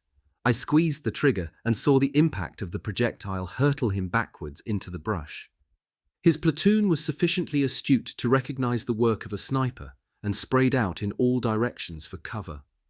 I got off 2 more rounds without definite result, although one hit a field flask and kept all of them low for the next half hour, gaining precious time for my retreating group. Once I rejoined them to report my success, a number of riflemen volunteered to protect the rear of our column with me, and to my surprise, by evening we had remained undetected. During the night, our path coincided with that of another Jaeger battalion. This provided us with a formation of respectable numbers, and we soon received a signal ordering us to dig in and stem the Russian advance for as long as possible. A sharpshooter whom I knew only by repute was Josef Roth, a Nuremberger of my own age who had volunteered for the Gebirgsjäger and on his own initiative practiced with a captured Russian rifle, as I had done, and found employment as a sniper. I sought him out from among the other battalion, and we got on handsomely from the start. The battalion commander knew how important it was to have snipers integrated into the defensive pattern and allowed us a free hand. While the other riflemen dug trenches, Joseph and I carried out a joint reconnaissance of the terrain and then settled down to work out our plan. We agreed that 2 experts working as a pair were better than marksmen operating singly. For 3 days the weather had been dry, with temperatures slightly above freezing. Towards 8 next morning, a shot whipped into the trench diggers. A private soldier crumpled up, screaming. Like greased lightning, the others all threw themselves to the ground, bar one, who dithered a split second, debating whether he should help his fallen friend. He would never have heard the bullet which entered his skull behind the left ear and exited through the right eye, leaving a hole the size of a fist. Somebody yelled, "Achtung, snipers!" From their sentinel nests, the MG gunners poured streams of fire in the general direction of the presumed sniper, but without apparent effect. Joseph and I were still discussing our arrangements at battalion command when a breathless dispatch runner arrived to blurt out his report of events. The commander looked up. "Well, Jaeger, you know your duty. Solve the problem."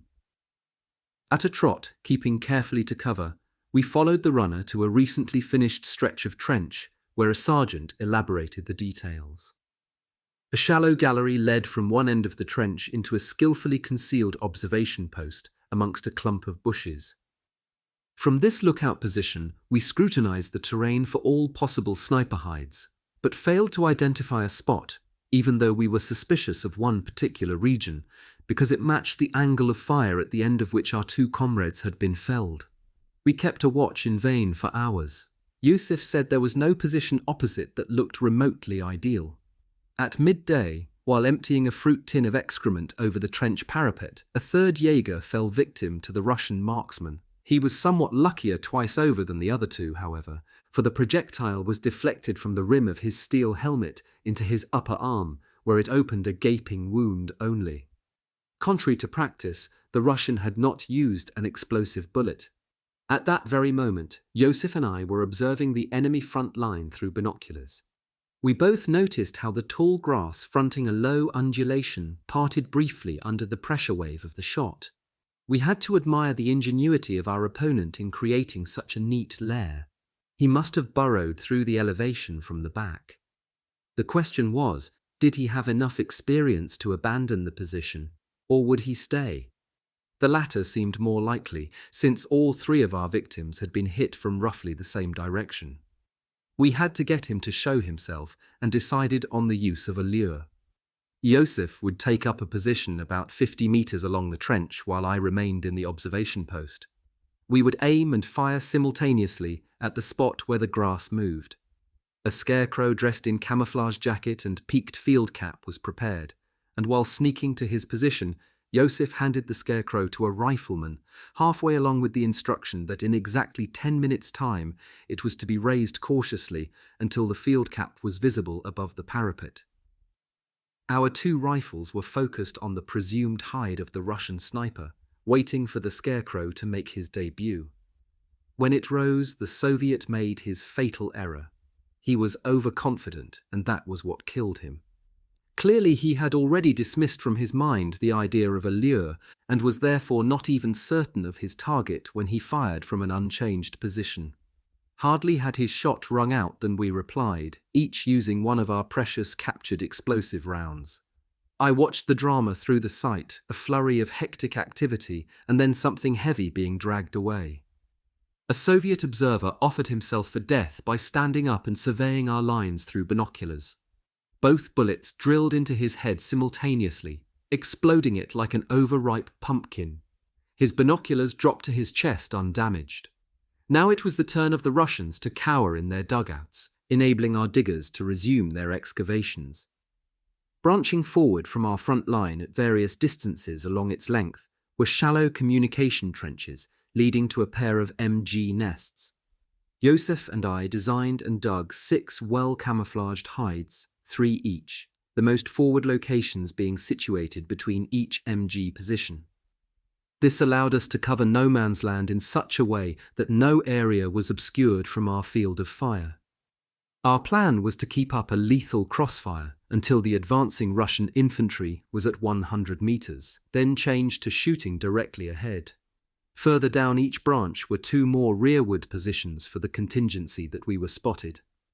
This strategy worked and was a major contributory factor towards the success of our battalion in holding off the Russian attack for 2 days, during which time we evacuated our wounded, including the survivors from the ambulance train. The pressure on the Nikopol bridgehead was soon irresistible, and a new encirclement began to threaten. The merged battalions were parted in the general reorganization. Joseph and I shook hands and expressed the hope that we would meet in the future under happier circumstances. Our cooperation had proved that having a specialist observer alongside could be a decisive factor.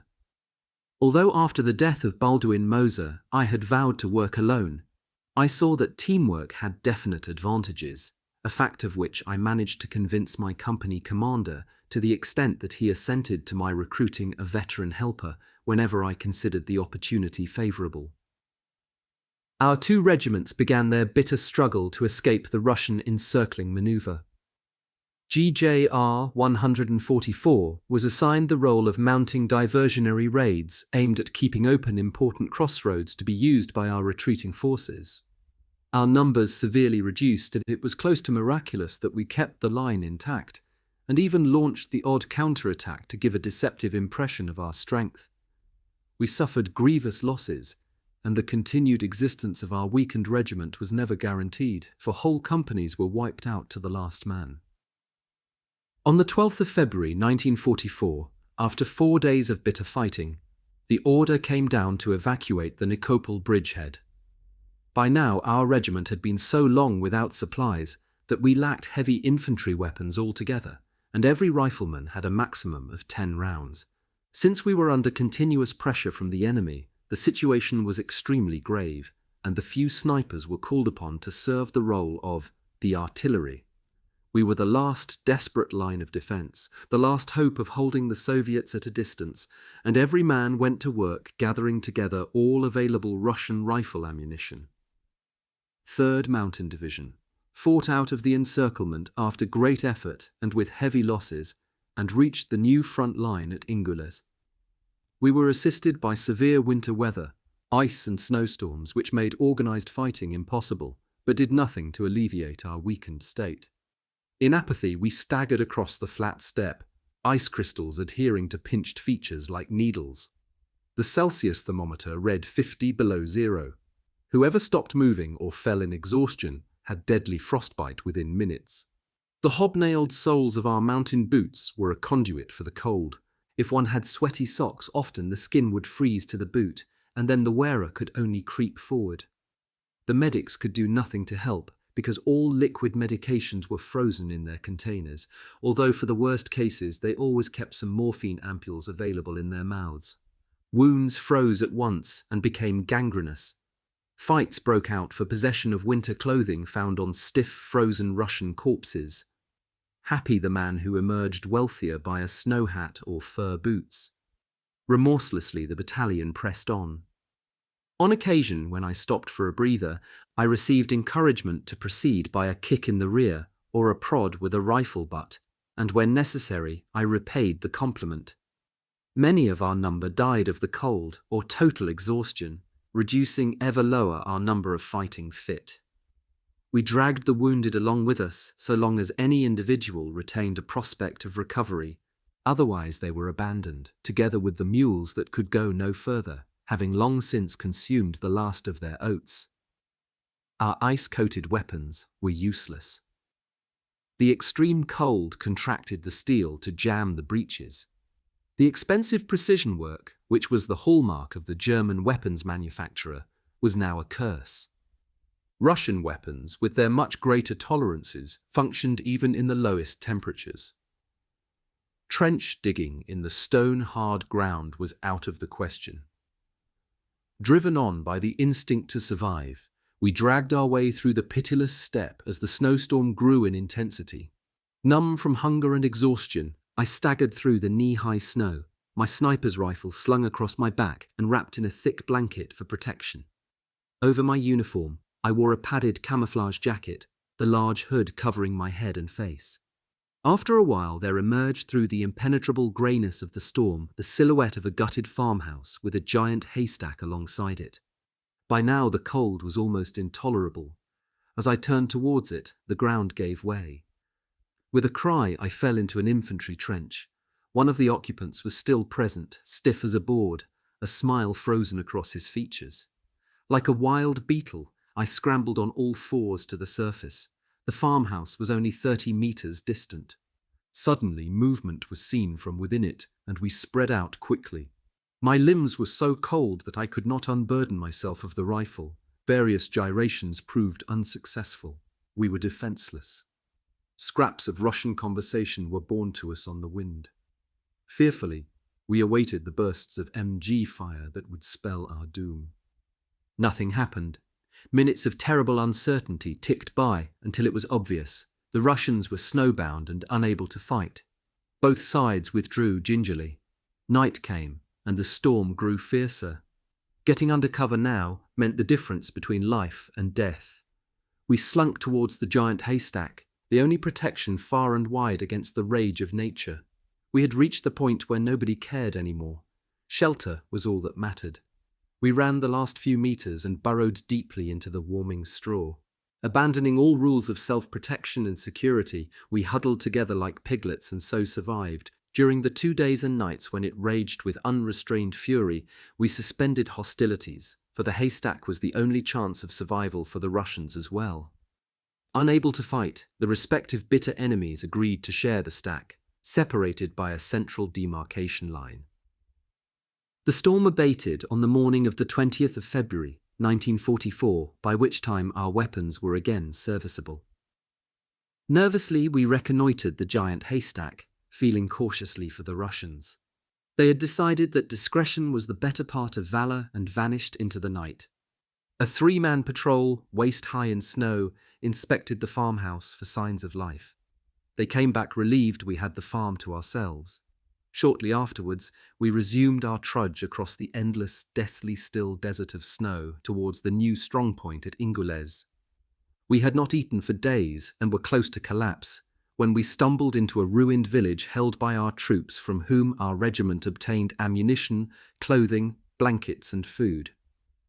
As I was attached to battalion staff, I wallowed in the luxury of superior accommodation, insofar as there was such a thing, equipped with an oven. I was dozing in a cosy corner when Hauptmann Kloss returned from a regimental briefing. Trembling with cold, he crouched before the roaring fire of the stove, then thrust his soaked boots close to the warmth.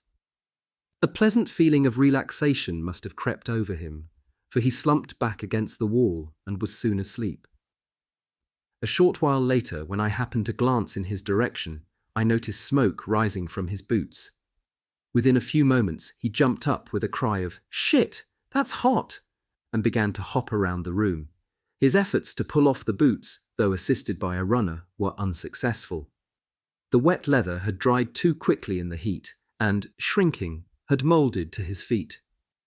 The only remedy was for Kloss to sit with the boots immersed in a bucket of cold water and wait for the leather to soften and expand. To wide grins from a large assembly, the crisis was eventually overcome. Later that day, a new uniform issue was announced, and Kloss was able to exchange his leather boots for a fur-lined pair. On the 25th of February, 1944, the Russians attacked, but were repulsed by the defensive barrage of a newly operational mountain artillery regiment. Meanwhile, the infantry fell back on Ingulez, where the new front line had been established. As so often in the past, it had been bungled. While officers on the spot had planned correctly for the strategic and tactical situation, OKH intervened to order the holding of utterly superfluous positions at all costs. The result was more heavy losses in men and materials, neither of which were now capable of being made good, for logistically it was no longer possible to compensate the huge drain on resources on this front, even though the lines of communication were regularly shrinking in length. The military operation degenerated into a chaotic struggle to retreat in which the watchword was "Sauve qui peut." The line at Ingulez was a catastrophe waiting to happen. Requests to shorten the line were refused, the essential reorganization of forces waved brusquely aside. An overstretched and ragged front line awaited Russian attacks, which were ever more gigantic. Divisions and regiments with high morale and extensive experience, such as 3rd Mountain Division, carried the hopes of local commanders. Repeatedly thrown into the thick of the fray, on their shoulders alone, often rested the responsibility of preventing a major breach of the line and the spectre of encirclement. They had no operational security, for whatever lay to the rear was improvised. The price was insufferable losses in men and materials. Chapter 5. More horrors on the road to Ingulez. On the 1st of March, 1944, great waves of Russian foot soldiers streamed towards the German lines. Their determination on this occasion was of especial note. 3rd Mountain Division shared the sector with 1st Panzer Grenadier Division. And along this stretch the Soviets made up their losses in personnel daily, with endless marching columns of men arriving from deep in the interior. They lost 1,000 men per day, while our losses were nowhere near that figure. On the 3rd day, the Panzer Grenadiers were wiped out, and we had to plug the gap on the flank. By the 4th day, 3rd Mountain Division had shrunk to half its starting numbers, 50% having fallen in the field or been wounded and unable to continue. Although right in the centre of the fighting, I received no more than a few scratches. Once more, high morale and experience proved for some time that it could compensate for what was sadly lacking in numbers, but by the end of the 5th day, my battalion was reduced to 60. While we had been holding at bay an enemy attacking along 2 sides of the wedge, the sound of violent combat swelled up to our rear, and simultaneously a radio operator received a signal from Battalion HQ that they were under heavy attack and were asking for help. An enemy unit had infiltrated behind our lines and was attempting to eradicate our command center. 30 defenders were outnumbered 3-1. A violent engagement had begun, and the defenders were now low on ammunition. The battalion HQ structure was not intended as a fortification, and casualties were already serious. The main Russian attack on the front line was concentrated further down, so that the company commander decided to chance weakening the sector by releasing a couple of men to support the defense of Battalion HQ. This was agreed with other company commanders, who also detached a few men each.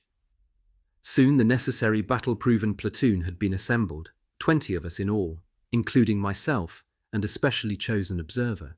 The report from Battalion HQ had arrived at about 8 in the morning. Barely an hour later, the relief platoon set off to cover the intervening 1,500 meters as quickly as possible, but with due caution, and in a quarter of an hour established contact with the enemy. Battalion HQ was set in a depression at the foot of an imposing hill, the terrain being in the main bushy upland. We did not have the strength to hold the hill, but for the Russians it was of strategic importance, since from the peak they could overlook the German positions. The defenders had withdrawn to the last remaining fortification and were almost out of ammunition. In response to the withering fire of the Russians, they replied with the occasional rifle round. The area surrounding Battalion HQ was strewn with the dead of both sides. We halted briefly to take stock. With my observer, I sought out some thick vegetation which appeared to offer excellent natural cover and a relatively good view of the proceedings. As the platoon settled in, waiting for the signal to attack, my observer sized up the Russian force.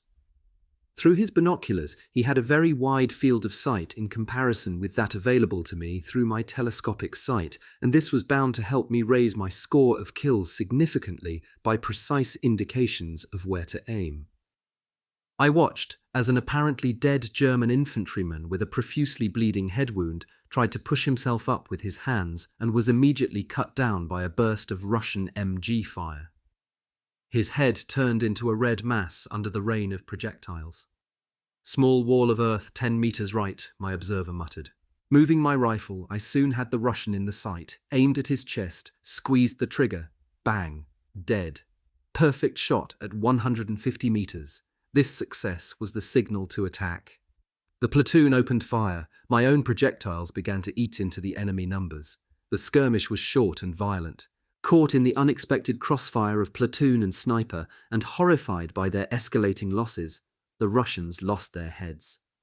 Shooting wildly in all directions, they withdrew in disorder. 20 made it into the undergrowth. They left 80 dead and wounded behind. There was no time for anything more. After a short discussion with the battalion HQ survivors, we headed once again for the front. 20 minutes later, we were in our own trenches. The battle raged for 6 days, almost without pause. Towards its conclusion, we were so exhausted that it was easy to fall into a coma-like sleep during the shortest period of inactivity. The medics made regular distributions of Pervitin to keep us alert. 3rd Mountain Division held its positions until the 7th of March 1944, even though the Soviets crossed the Ingules River the previous day and dynamited parts of the front line.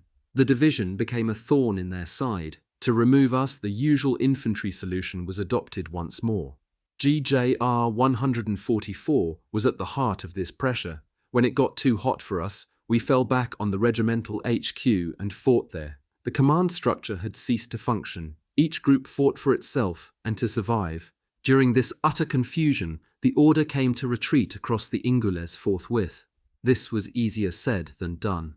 The Russians had more or less succeeded in isolating 3rd Mountain Division. Its line of supply no longer existed, and the main field hospital was in Soviet hands.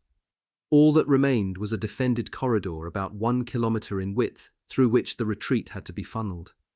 These were the circumstances under which the few fighting fit survivors and walking wounded of GJR 144 embarked upon their withdrawal, their numbers swollen from time to time by remnants from other units.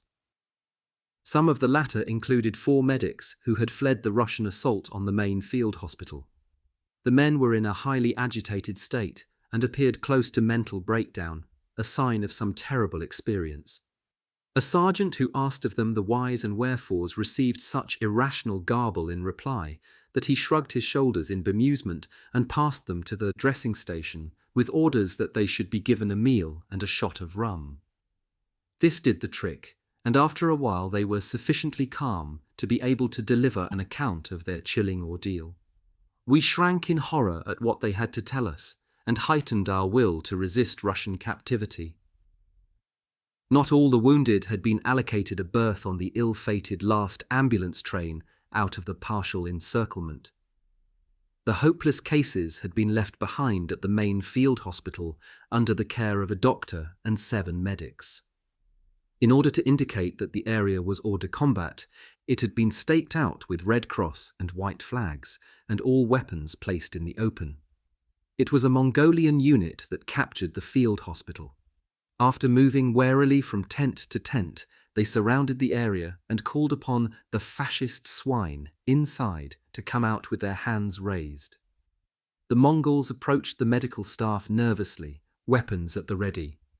2 medics emerged from the surgical operation tent. They had learnt off by heart a few sentences from a Russian phrasebook for soldiers on the Eastern Front and said, "We are unarmed, here only wounded. We surrender to the Soviet army." Hands above the head, the 2 medics, trembling with fear, awaited the confrontation with the Asiatic soldiers. The first came up to them and issued an order that was not understood. Immediately, the Mongol rammed the stock of his machine pistol into the face of the medic, breaking his nose. Blood coursed swiftly from between his fingers, which were covering the injury to his mouth. He collapsed to the ground. The Mongol took a step back and fired a burst from his weapon into the upper torso of the injured man. At that moment, the surgeon, still wearing a blood-smeared apron, emerged from the operating tent together with an assistant to find out what was going on. 4 other Russians arrived, attracted by the commotion, and forced the 3 Germans back into the operating tent at gunpoint, screaming a series of incomprehensible orders. On the operating table lay a soldier with severe head wounds, which were being bandaged by a 4th medic. One of the Russians pushed past, drew a knife from its scabbard on his belt, and drove it into the heart of the patient through his rib cage, turned it 2 or 3 times before withdrawal, and made the observation, "This fascist pig is no longer required." The Germans looked on with shock, realizing full well what danger they now found themselves in. They were forced into an adjoining tent in which the other, seriously wounded, had been prepared for surgery. A Mongol sergeant pushed the surgeon aside as he pleaded with the Soviet to spare the wounded.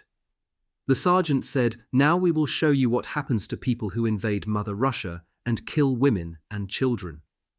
With a gesture to a subordinate, he indicated to the wounded men and said, "Cut their throats like sheep." Wherever these people came from, they must have been expert sheep farmers and slaughterers, for they drew knives, honed to a fine sharpness, from inside their boots and set about the task in hand with great dexterity. Without the least sign of emotion or excitement, they raised each head and made a deep incision across the throat. The Mongols worked swiftly and expertly, and in a few minutes the operating theatre had been transformed into a human slaughterhouse. The majority did not die instantly, but bled to death where they lay. The surgeon, who confronted every day the ugliness of war, blanched and collapsed to his knees. "Weakling," the Mongol sergeant said, smashing the stock of his machine pistol in the surgeon's face. Adding, "You pig, suck my boots," he raised the weapon by the barrel and brought it down with full force on the German's skull. 3 similar blows followed to ensure death.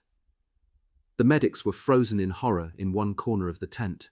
The Mongol pulled one of them to him and wiped the blood-smeared butt of the MP on his uniform. Since there were no wounded left alive in the hospital, it now occurred to the Russians to loot it. The 6 surviving medics were forced to sit in front of the operation tent, with arms covering their heads, guarded by a single Mongol soldier, whose irritation at being excluded from the plunder was fairly evident.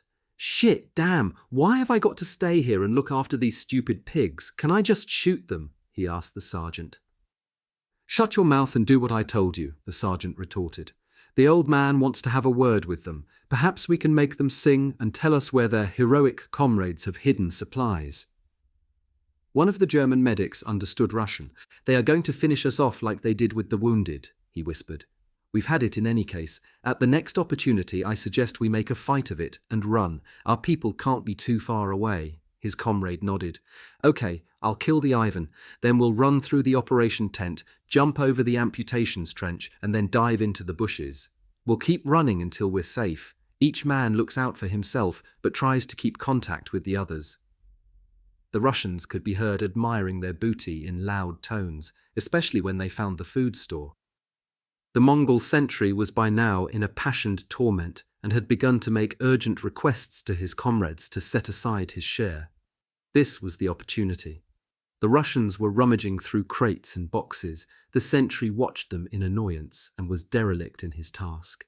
In a lightning movement, the medic drew a knife from his boot, sprang for his man like a tiger, grabbed the steel helmet by the forward rim, yanked it back into his neck and, throttling the man with the chin strap, removed him from view of his comrades. A second later, with expert anatomical knowledge, the knife went into his right kidney where it was turned in the wound 3 times for maximum effect. The Russian froze with the sudden terrible pain. The medic suppressed the man's groans by placing a hand over his mouth while lowering him to the ground. To finish the job, he should have cut the sentry's throat. His omission was to cost 2 more German lives, including his own. The German medics now darted through the long tent. They had not quite reached the far end when the death croak of the Mongol sentry reached the ears of his comrades. Several sprays of MP fire tore through the sailcloth of the tent. The last medic, bloody knife still in his hand, was hit and fell. The others kept running, leapt the open amputations trench, but the 5th caught his foot in a tent line and fell into the trench, stacked high with arms and legs. The 4th had made it to the other side, hesitated, and reached his hand towards the 5th man. As the latter rose, a burst of MP fire caught him in the back. The 4 survivors made the adjacent bushes and escaped. The hail of bullets fired into the thick vegetation all missed. Veterans always carried with them a small hand compass, and one of the medics had one which saved their lives. It took them 2 days to hunt down the retreating German forces and elude the enemy. After reporting the names of the dead to the commanding officer, they took their place within the marching column, alone with the memory of their recent harrowing experience. We had not eaten for days. We were filthy, flea-ridden, and at the end of our physical endurance. Arriving at the new battle line, we received a briefing. The division was all but out of small arms ammunition. Everybody had to consider very carefully whether he needed to fire at any particular moment. Only the strictest self-discipline and composure would see us through in the coming battles.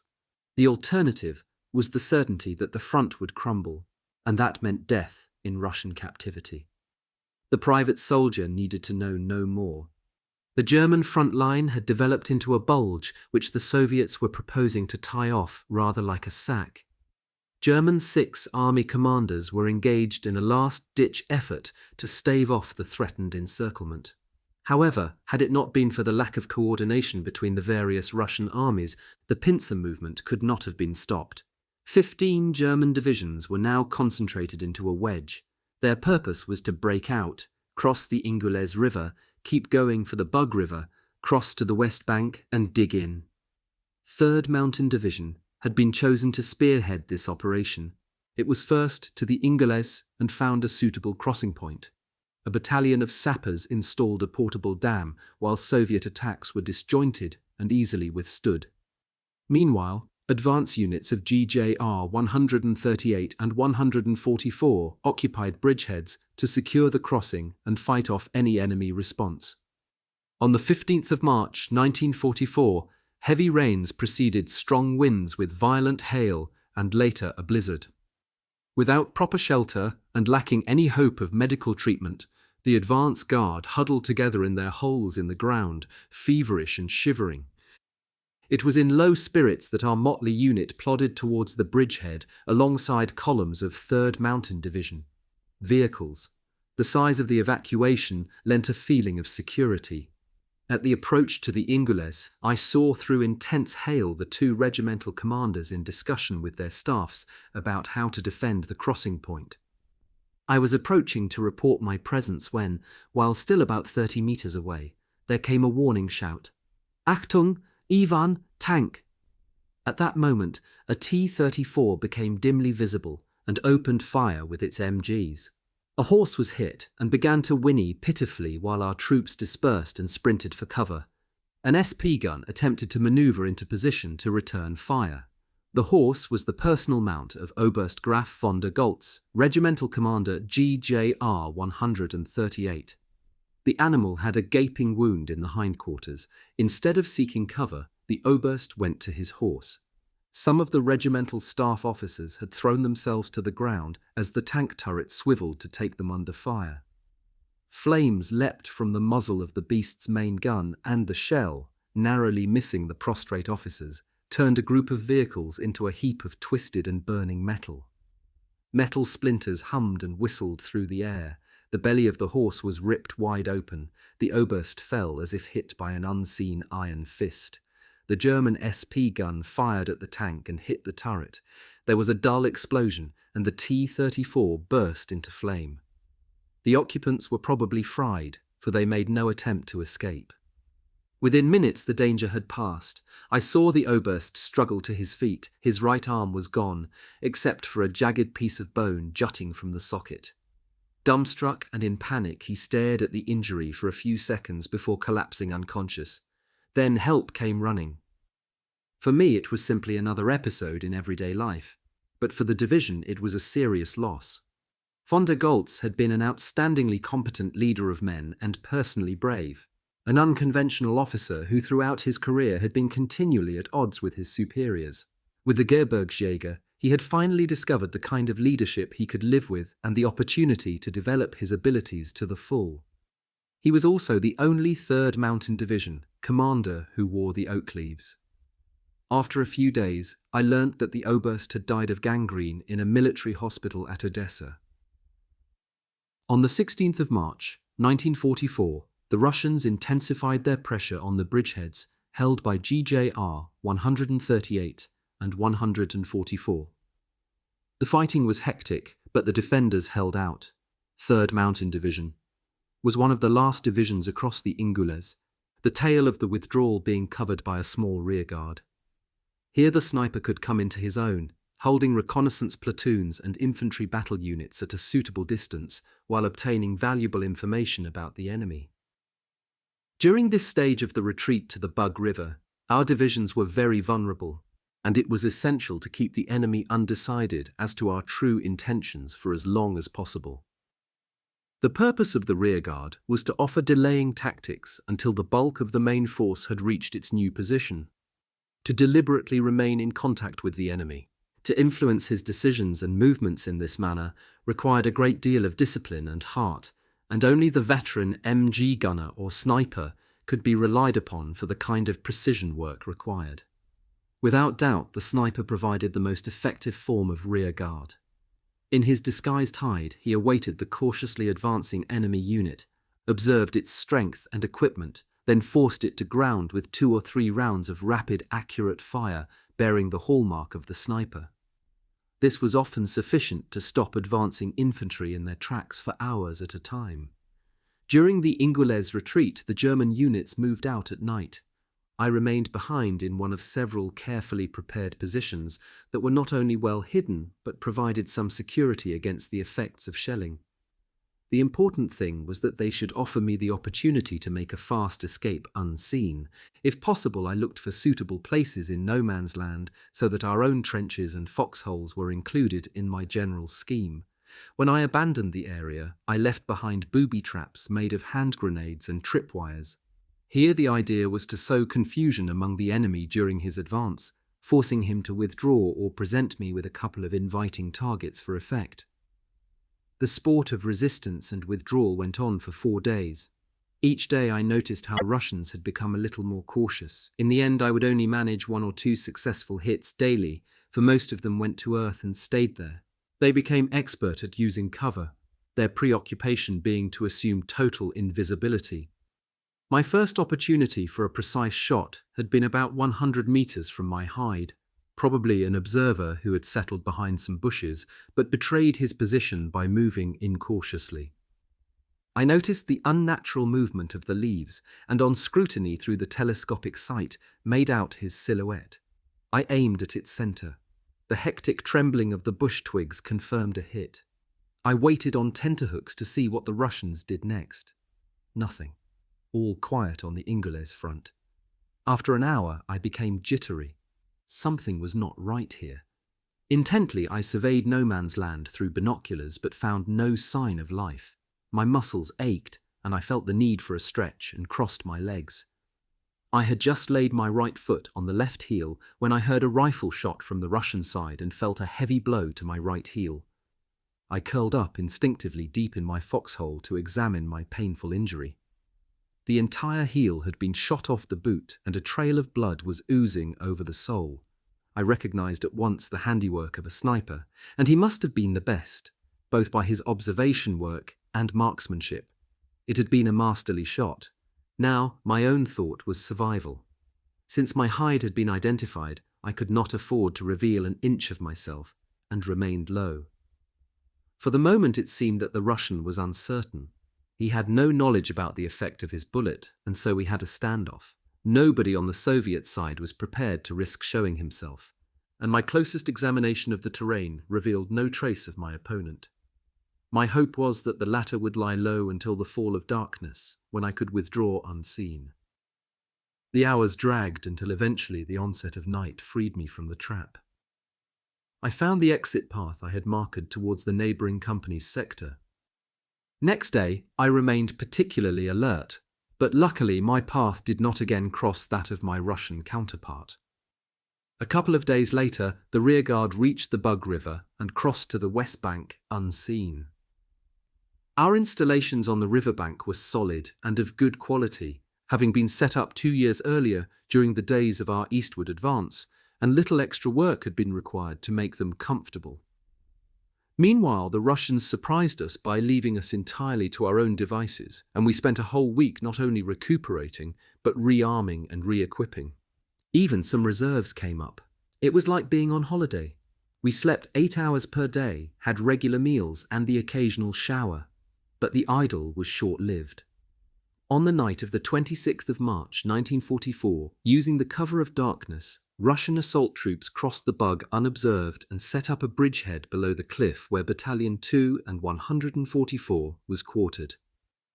At first light, the band of toughened veterans stole into the trenches and overcame the sentries with knives and sharpened entrenching tools. No shots were fired, no prisoners taken. The day was saved by an alert MG gunner. Observing the opposite bank 200 meters away through binoculars, he noticed a kind of raft or float being let down into the water and quickly checked the German positions. Glimpsing for a fraction of a second the tops of 2 Russian helmets above the trench parapet, he raised the alarm. Shooting broke out. MPs stuttered, cries were heard. The Russian raid had been detected at last, and violent hand-to-hand fighting started in the trenches. In seconds, the German defenders were wide awake, armed and manning their positions. The Soviets had embarked upon an amphibious crossing of the bug, mindless of the murderous defensive fire. Since they had neglected to bring up a single artillery piece to cover them, relying entirely on the element of surprise, we held all the trumps, and the invasion from the river was soon in serious difficulties. However, a dangerous situation was developing in the trenches, which we had begun to lose piecemeal section by section.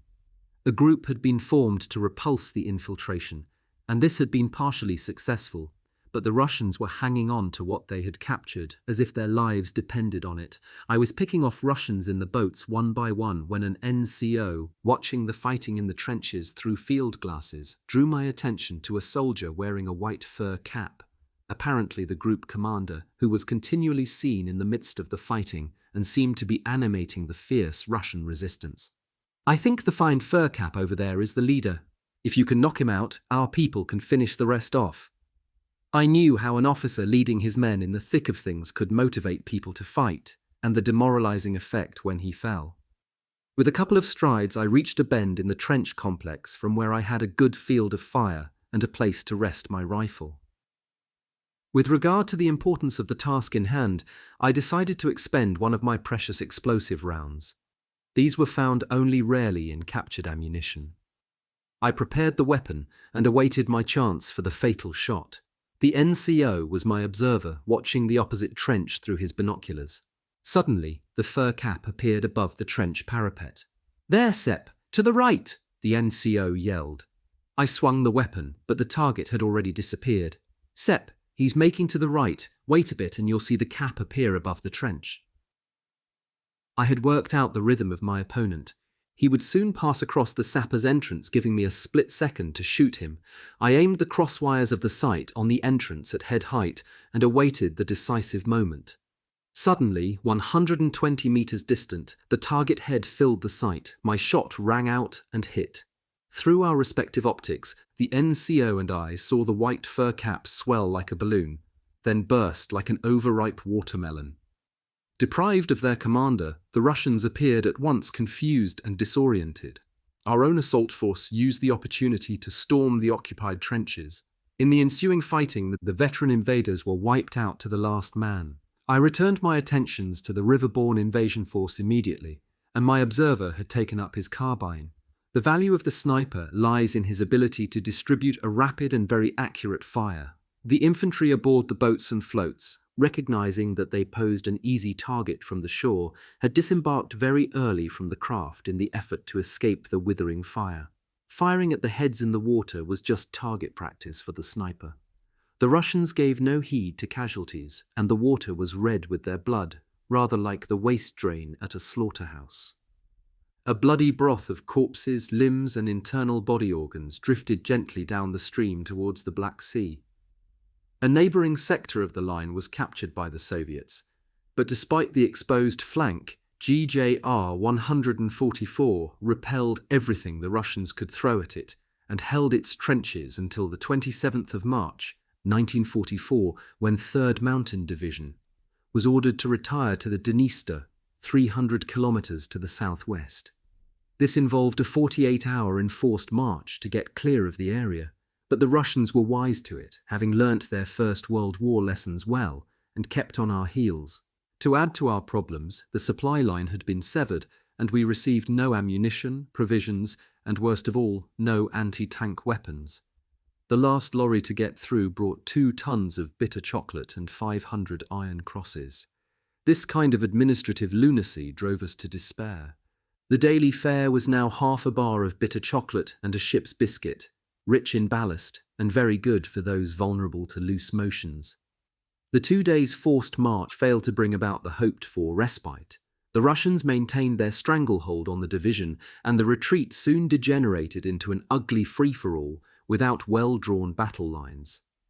The Soviets were everywhere, creating islands of German resistance that had no option but to fight on alone in the hope of regaining contact later with the main group.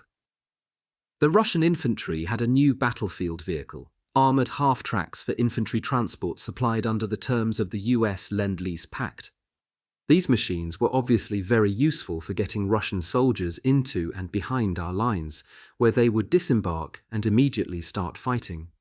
The danger could be averted with anti-tank guns, but we had nothing more powerful than hand grenades to do the job. With a rumble of motor and a clanking of tread, the half-tracks made for our positions. With no time to spare, we discussed quickly how we were to combat this new peril, since hand grenades seemed so unpromising a solution. Through field glasses, I examined the approaching vehicles for a weak point. The front was armour-plated with the driver located in a wheelhouse, vision being afforded by a viewing slit 30 by 10 centimetres in size. In my estimation, the chance of a hit with a rifle shot was not good, but was probably the only way to stop the vehicle. I took careful note of the intervening terrain for likely course changes. The half-track was moving at walking pace. I loaded 1 explosive round and rolled a tent into a rest for the rifle barrel, aimed the weapon and watched the approach for my chance. Taking calm, measured breaths, I got the viewing slit in the crosswires and took up some pressure on the trigger. The machine was about 60 meters off when for a brief moment I saw the eyes of the driver through the viewing slit, possibly judging the ground ahead. I fired. A hit. At once the vehicle slewed and rutted sideways into a shell crater, the tracks continuing to turn and ensuring that it got well and truly stuck. The incumbent Russian soldiers abandoned the useless conveyance in panic and, being met at once by heavy fire from our riflemen, were forced back into the crater for protection. It appeared that the driver's cabin was partitioned off from the passenger area, making it impossible to relieve him at the controls in an emergency. I had found the Achilles heel, and hopes grew that this might be the answer. Using my last 20 explosive rounds, I managed to kill or wound 7 of the 12 half-track drivers that day. The other 5 got through our lines to unload their human freight, but the latter was not quality material, and none lived to tell the tale. Although I had been successful, neighbouring divisions were breached at many points, forcing us to pull back yet again to an organised defensive line. To our astonishment, OKH sent to our aid a number of Romanian bomber aircraft and an anti-tank detachment. They destroyed 24 Russian tanks and gave us the breathing space needed to construct a new defensive line. After fighting for months without air support, the sight of friendly aircraft seemed almost surreal. Nevertheless, the regiment remained under severe pressure. Although the line held, we lost 1/3 of our fighting personnel. Eventually, the Soviets gave it up and switched their effort to a much weaker sector a few kilometers further on. A unit composed mainly of youngsters fresh from basic training was wiped out. In the uncanny silence, the men of GJR 144 grabbed a few hours desperately needed sleep. Chapter 6. Desperate Defense at Bakalov, Killing Horses, Cossacks, Women Snipers, and Our Own. On the 2nd of April, 1944, Russian armour broke through the lines and encircled 3rd Mountain Division. There was no time to waste before attempting to escape. A very risky operation beckoned since we were equipped only with small arms and grenades, our only ally being the very inclement weather. That evening, in a blizzard reducing visibility to 50 meters, the 1,000 or so survivors of the regiment left their positions to form a long column 2 or 3 abreast. Everything possible was done to bring along the wounded. A fate worse than death awaited those who fell into the hands of the Russians. At the last farewell, many of the wounded requested a pistol to determine for themselves the hour of their passing. A final handshake of mutual understanding, Then the blizzard separated us from them forever. While still in earshot, we heard the first pistol shots ring out. As usual, I had my sniper's rifle wrapped in a tent and slung across my back and carried an MP40 at the breast for ready use. I was a member of the platoon protecting the right flank. We had been on the way for about an hour when I heard marching feet and snatches of conversation a few meters away to the right. I assumed that I had caught up with other platoon members in the poor visibility and fell back a little. Several minutes later, a number of shadows became visible, and I froze in horror as I heard the Russian in which they were conversing. We were marching parallel to a Soviet phalanx. I slipped away to rejoin our column, and my expression was enough to convey the situation. Rapid hand signals passed from man to man. No word was spoken. Hardly daring to breathe, we bore away from the Russian unit. A short while later, but still enveloped in the darkness of early morning, the division came to a busy highway that crossed our direction of retreat. After an hour of watching the soldiery and traffic passing along it, the commander formed the opinion that we could not get the whole regiment across the highway without the procedure being seen, and the order was given to stage a surprise raid as a diversionary measure. The assault platoon, 5 veterans and myself, lurked in the vegetation, watching the passage of a supply column. Using a 40-meter gap between lorries, we sprang out a few meters in front of the oncoming vehicle and sprayed the driver's cab with a burst of MP40 fire. 2 of us lobbed grenades into the interior from the rear.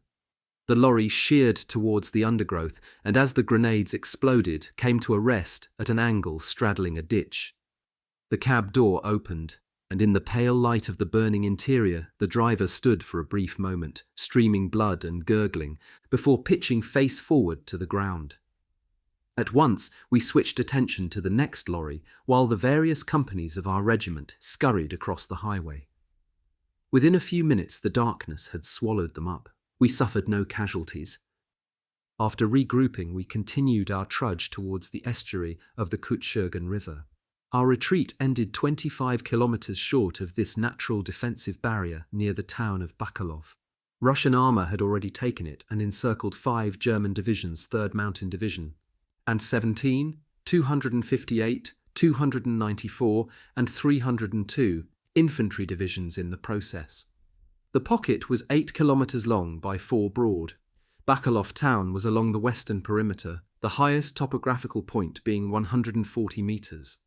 The German units were in a desperate plight, battalions being composed of half-strength companies armed only with light infantry weapons and grenades. The men were starving and in poor physical condition, but the fear of falling into Russian hands had concentrated their minds powerfully. Whitman, commanding General 3rd Mountain Division, was in overall command, his immediate priority being to break out of the encirclement and reach the German lines along the west bank of the Kutschurgen. Besides the failure of logistics, the communications network had collapsed and messages were being passed by runners, wasting valuable hours that should have been devoted to planning the breakout strategy. The plan was finally settled upon during the afternoon of the 5th of April, 1944, and at 5 o'clock 3rd Mountain Division spearheaded the assault on Bakalov.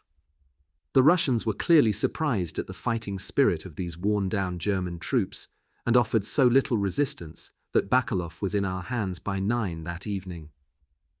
GJR 144 took over a small village a few kilometers west of the town.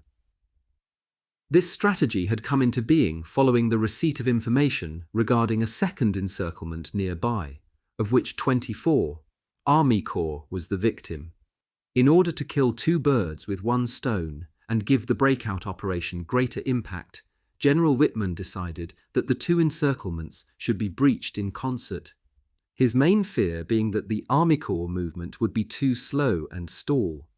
Unfortunately, he could not contact 24 Army Corps, so in order to bring his plan to fruition, he took the dangerous step of suspending his own operation, capturing Bakalov and aiding the Army Corps by having his own divisions bear the brunt of the Russian attack, GJR 144 being among them. The village, whose name I do not recall, was on the northwest perimeter of the encirclement, a typical rural hamlet of the region. 20 or so rude adobe dwellings with thatched roofs against a backdrop of scanty woodland. Together with 10 riflemen, I took possession of the ruins of an outlying farmhouse and prepared 4 hides with good cover and field of fire, special care being paid to rapid and protected movement between the 5 sites. From about 7 on the evening of 6 April, the Russians began probing the perimeter at various places, and just before 9:30, the village dwellings were set alight as the prelude to a Cossack cavalry attack at a fast gallop. Highly mobile, they were quickly up to our positions, and in the flickering light of the fires, it was almost impossible to get a clear shot at the riders. Accordingly, no matter how much we regretted it, we had to target the horses. I knew the neuralgic spots to aim for from my experiences sniping at Russian transport horses.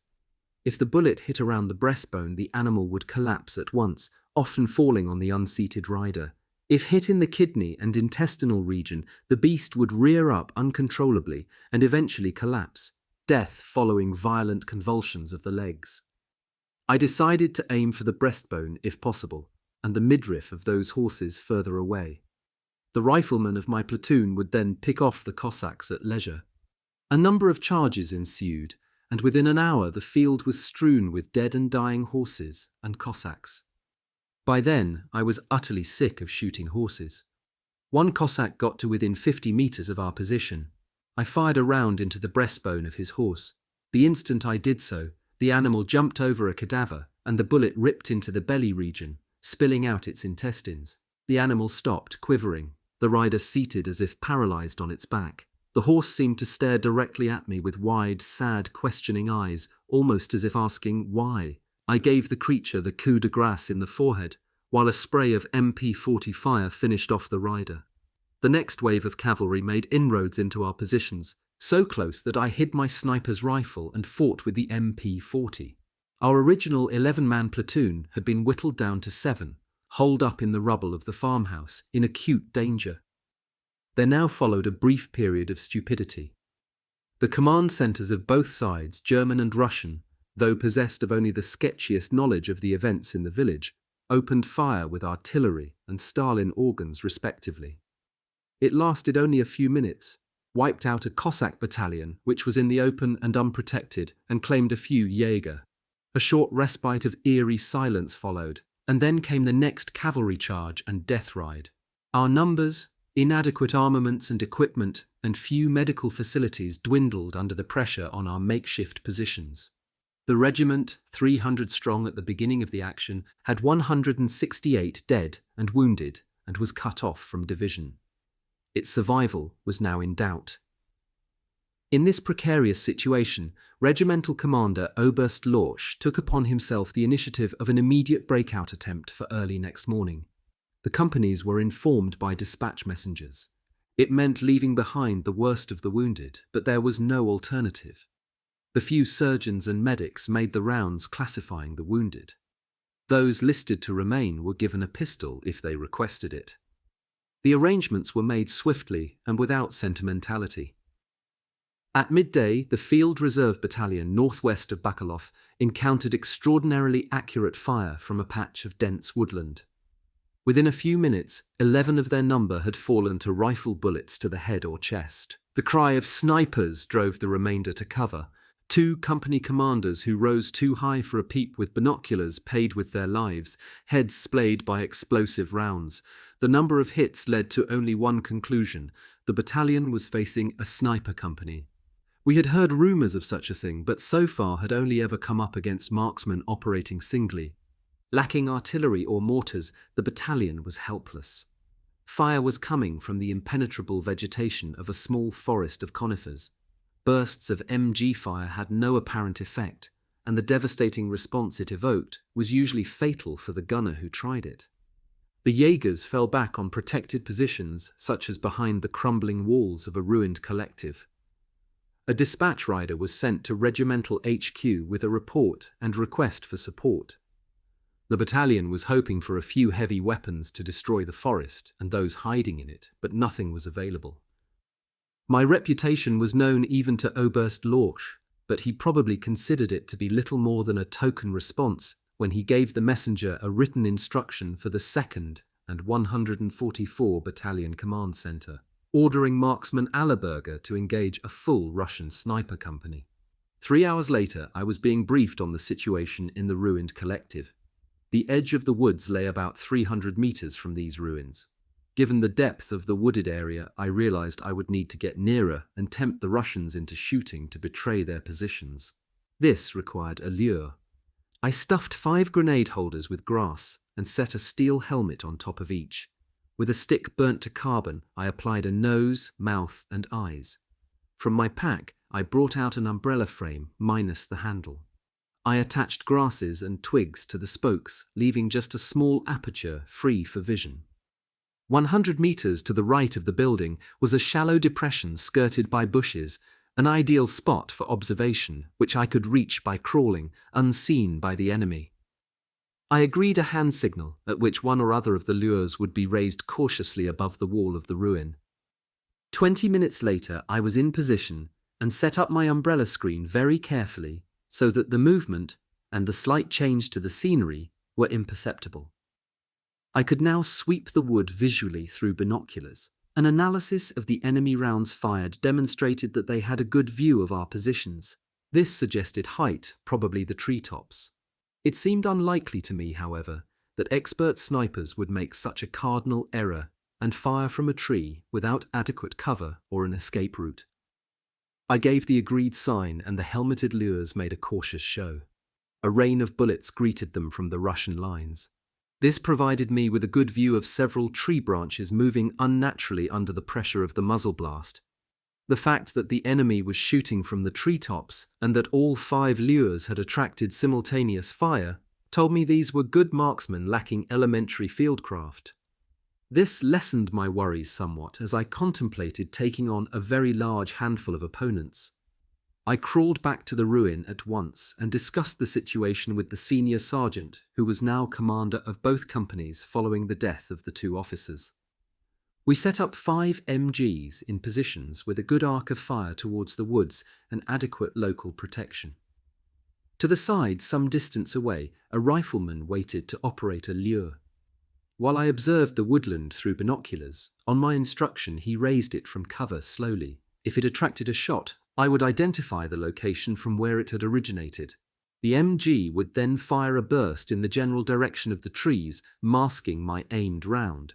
It was important to conceal from the Soviets the fact that they had a sniper working against them.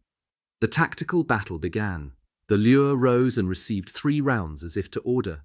I saw the movement in the trees, took aim, waited for the MG to fire, then pulled the trigger. One by one, the Russian snipers dropped from the trees, dead. After a quick change of position, a new round of the duel began. Within an hour, I had reckoned on 18 kills, but still the lures drew fire. It was at about 5 in the afternoon, and an hour since the last shot had been loosed off from the woods, that the sergeant decided on storming the woods under the cover of the 2 MGs and myself. They reached the woods unopposed, looked with astonishment at the corpses, and gesticulated wildly for us to join them. Cautiously, unhappy with the deceptive lull, we crossed the open land to the trees. A young woman, scarcely 20, lay on her stomach, her rifle below her. A Jaeger turned the inert body to one side to retrieve her weapon. Her right hand was inside her uniform jacket, covering the gaping wound in her chest. As the Jaeger bent down, she drew a Tokarev pistol and, gurgling blood, mouthed the expression, "Death to the fascists," before pulling the trigger with the last ounce of her strength. As the German soldier dived to one side, the bullet grazed the seat of his pants. As he rolled free, his MP-40 came free, and he fired into the female torso, ending her valiant career. It was the first time we had come up against female frontline warriors. As we stood over their dead bodies, some with shattered, bloody masks of flesh and bone instead of faces and features, we all felt a sense of revulsion and shame, even though we knew that there had been no alternative. If we had known in advance that we were facing women, the knowledge might well have interfered with our determination to rout out the opposition and resulted in many more casualties amongst our ranks. The use of sniper groups was a Russian tactic that originated under German influence. During the post-First World War phase of mutual cooperation, the Weimar Republic had supplied the Soviets with the technology to manufacture telescopic sights, the use of such optics being unknown hitherto among the Russian forces. While the Wehrmacht was still issuing old Reichswehr sights in 1940, the Red Army had developed a comprehensive sniper branch with modern weapons. There were single operators, sniper and observer pairs, sniper pairs and companies up to 60 strong. From the beginning of the German invasion, Russian snipers harried the Wehrmacht, inflicting serious losses, particularly on officers, and by this means were often able to halt for days the advance of infantry lacking heavy weapons. In the heady period of victories in 1941, OKH dismissed the sniper danger as an irrelevance, and only in 1942 was the problem grudgingly acknowledged. The lack of a useful sniper rifle for the Wehrmacht was now critical, and the Model 41 with 1.5 times magnification, issued as a target aid for precision shooting with the 9.8K carbine over long distances, was found totally unsuitable. There was nothing for it but to improvise while German industry tackled the whole problem. The simple solution was to use captured Russian weapons. Guidelines for snipers were issued for the first time towards the end of 1942, but the first firm instructions in rifle use and sniper deployment were not available until May 1943. According to these rules, snipers were to be directly under the control of company commanders and exempt from daily routine. Their role was special reconnaissance and sharpshooting. As their survival depended to a large degree on their remaining unseen by the enemy, the veterans among them developed a knack for wandering terrain unnoticed. Contrary to the later official training manuals or propaganda films, full-dress camouflage was rarely used. It was time-consuming, required a lot of material, and restricted freedom of movement. Every sniper who lived long enough to adjust to the life used improvised camouflage aids that could be donned or erected quickly, interfered little with movement, and were easy to transport. For myself, I preferred an umbrella frame, with the crooked handle cut off. It was easy to dress with grasses and twigs to blend in with the natural environment, and big enough to screen me. When not in use, it was easily collapsible and fitted into my battle pack. At first light on the 6th of April, 1944, Gruppe Lorsch attacked the encirclement at the northern perimeter below the 140-meter spot height, all reserves being called upon in the desperate struggle to escape. The official records speak of an heroic action planned and executed to the last detail, but the reality was organized chaos blessed with good fortune. Many men lost their nerve and fled in panic beforehand. Shortly before the decisive attack, I was queuing at the last field kitchen to fill my tea flask when through the swathes of morning mist there came the sound of roaring motors and squeaking tracks.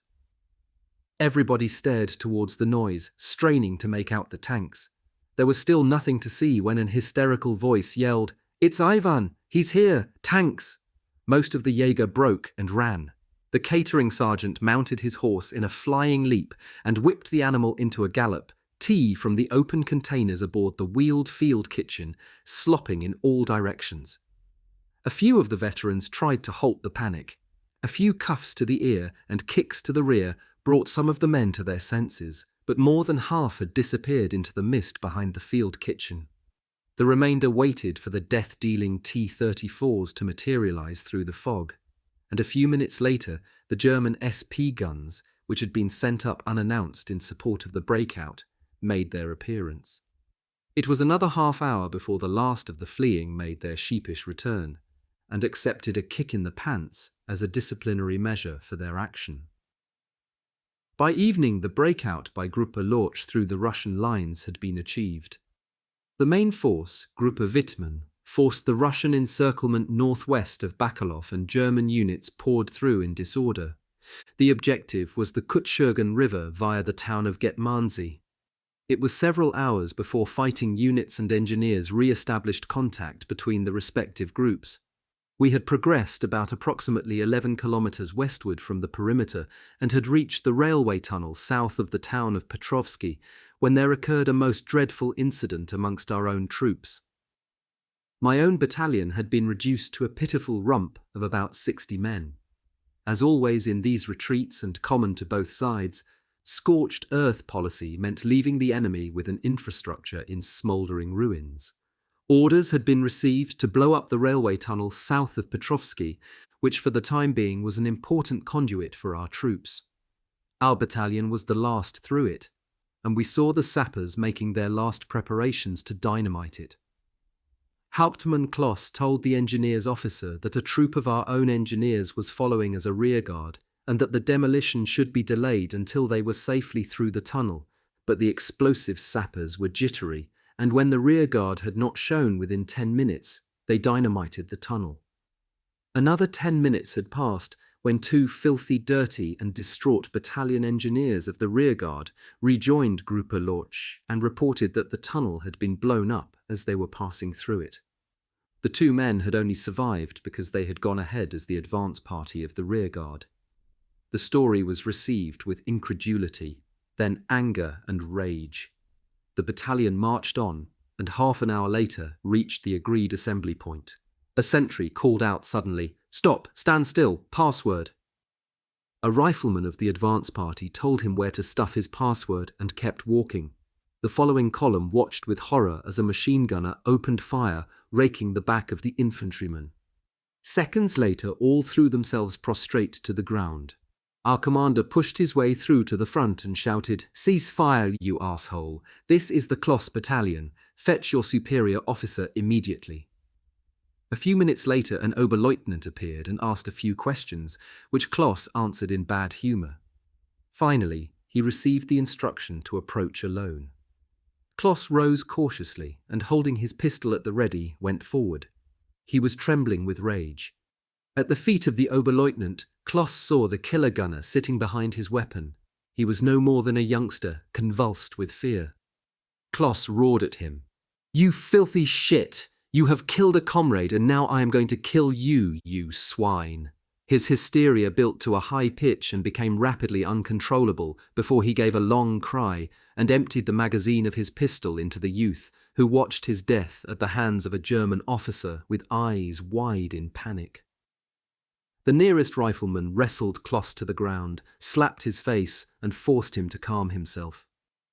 Aside from these men and the Oberleutnant, the latter of whom understood this momentary nervous breakdown on Kloss's part, there were no witnesses to the incident, and thus no further action was ever taken. The two soldiers had merely fallen for the Führer and Greater Germany, but as to the circumstances of their passing, nobody could be found subsequently who knew. That evening, Gruppe Lorch re-established radio contact with a neighbouring Wittmann battalion to the south of us. The outlook was not good. The structure of the latter had disintegrated, and numerous independent units were involved in continual skirmishing during the 25-kilometre chase to the Kutschurgen River. Towards 10, Wittmann's HQ picked up a signal from 97 JG Division, calling all German units behind a new front line on the bank of the river, 97 JG Division having prepared crossing points protected with the support of 257 INF Division. It was fairly desperate, for the Russians in hot pursuit were lobbing large quantities of mortars into the retreating columns. Wittmann assembled his last artillery pieces into a battery and surprised them with a bombardment. It gained his advanced companies a breathing space, but the Russians were prompt to turn their attentions to the breach in the encirclement through which Gruppe Wittmann was still pouring. The enemy opened up a withering fire, but this was countered by desperate hand-to-hand fighting supported by sniper fire concentrated on Russian MG positions and mortars. After an hour, the determination of the Soviets wilted and the breach held.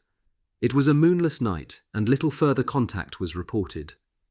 At 9 on the morning of the 7th of April, 1944, the first of Gruppe Wittmann's force crossed the Kutschurgen. His 5 divisions totaled 4,500 men. 3rd Mountain Division had less than 1,000 survivors. We kept on going for 3 more days, crossing the Dniester on 10 April. It was a portentous moment, the end of Barbarossa, for we had passed beyond the territorial limits of the Soviet Union and entered Romanian Bessarabia. After 3 years of the most bitter fighting and horrendous losses, all now knew beyond the slightest doubt that the war was being brought ever closer to the Reich. The enemy we faced on this front had to be held, forever if possible. A tiny spark of hope still glimmered that somewhere, somehow, we could stop him permanently. Whenever I had time, I would reflect on what made a good sniper. In warfare, soldiers are faced with the constant threat of serious injury, mutilation, and death. Many crumble under the psychological burden and panic under pressure.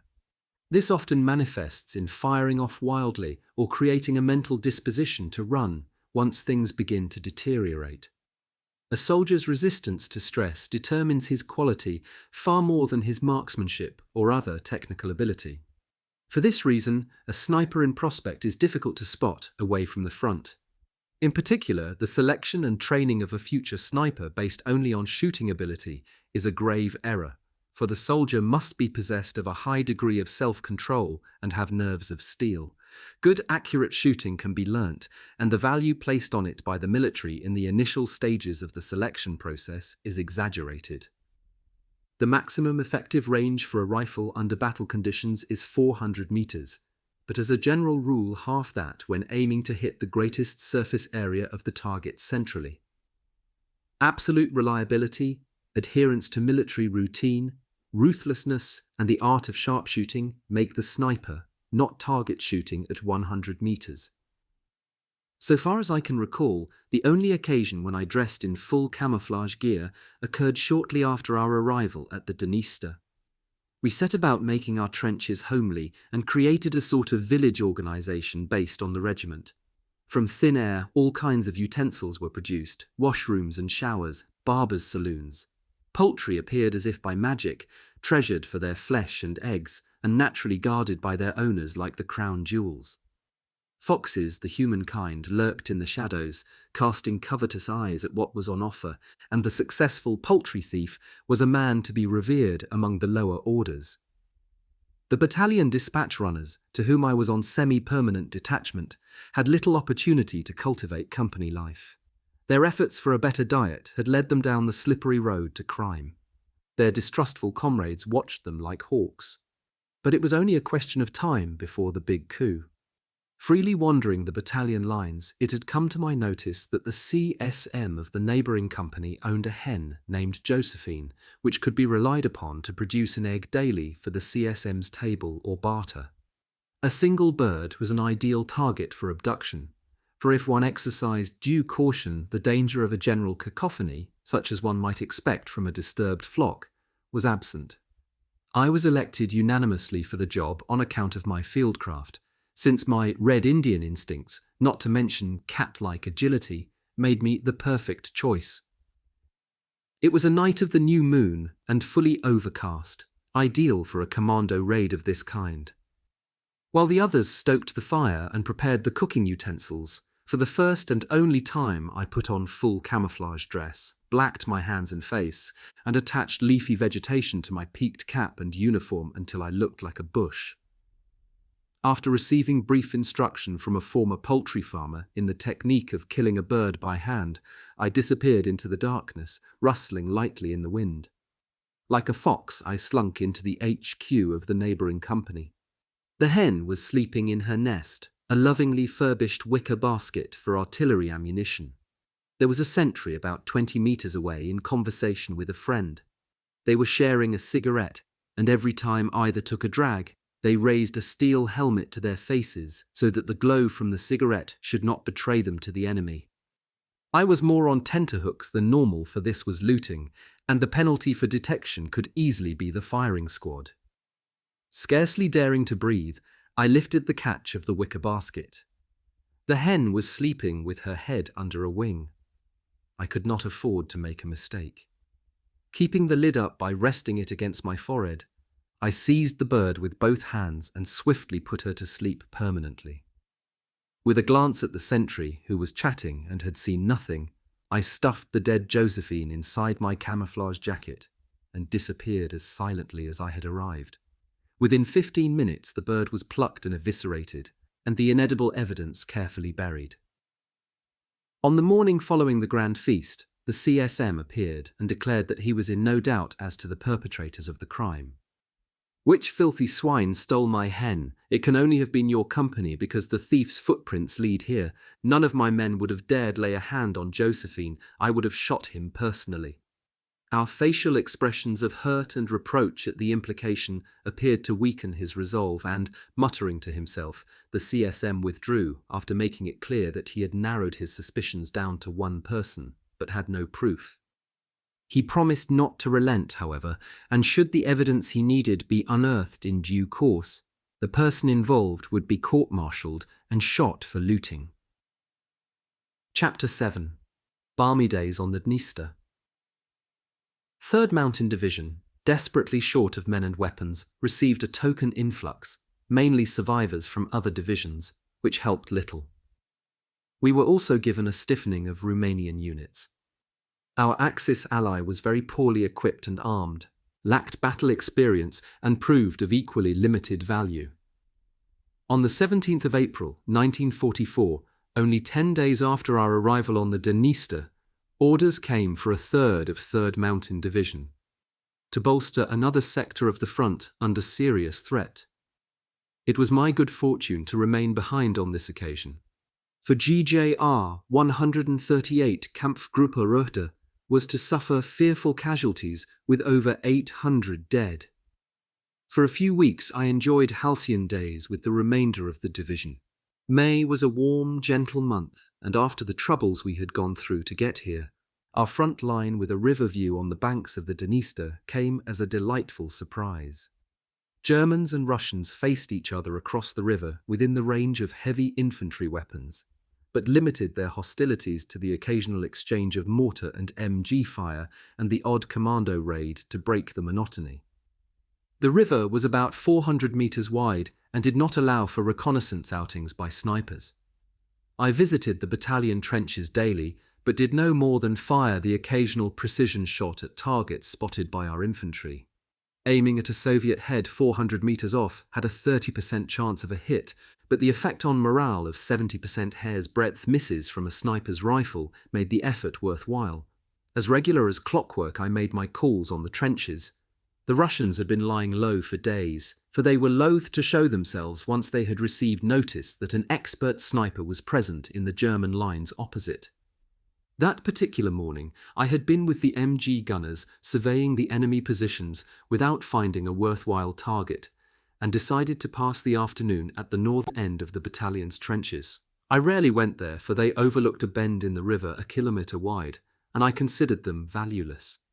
Sometimes the belligerents exchanged MG bursts, but the range was far too long for a rifle.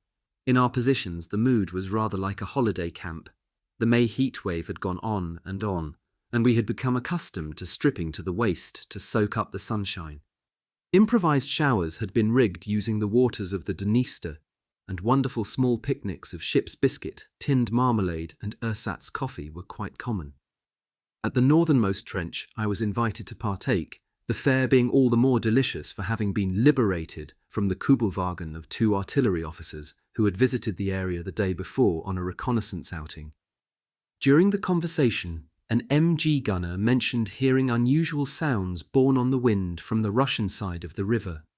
He thought the nearest thing to it he had ever heard was at a municipal outdoor swimming pool on a bank holiday weekend. This awakened my interest, and I decided to investigate. Between this last trench and the southernmost of the neighbouring battalion was a stretch of unoccupied terrain which promised a different view of the Russian lines.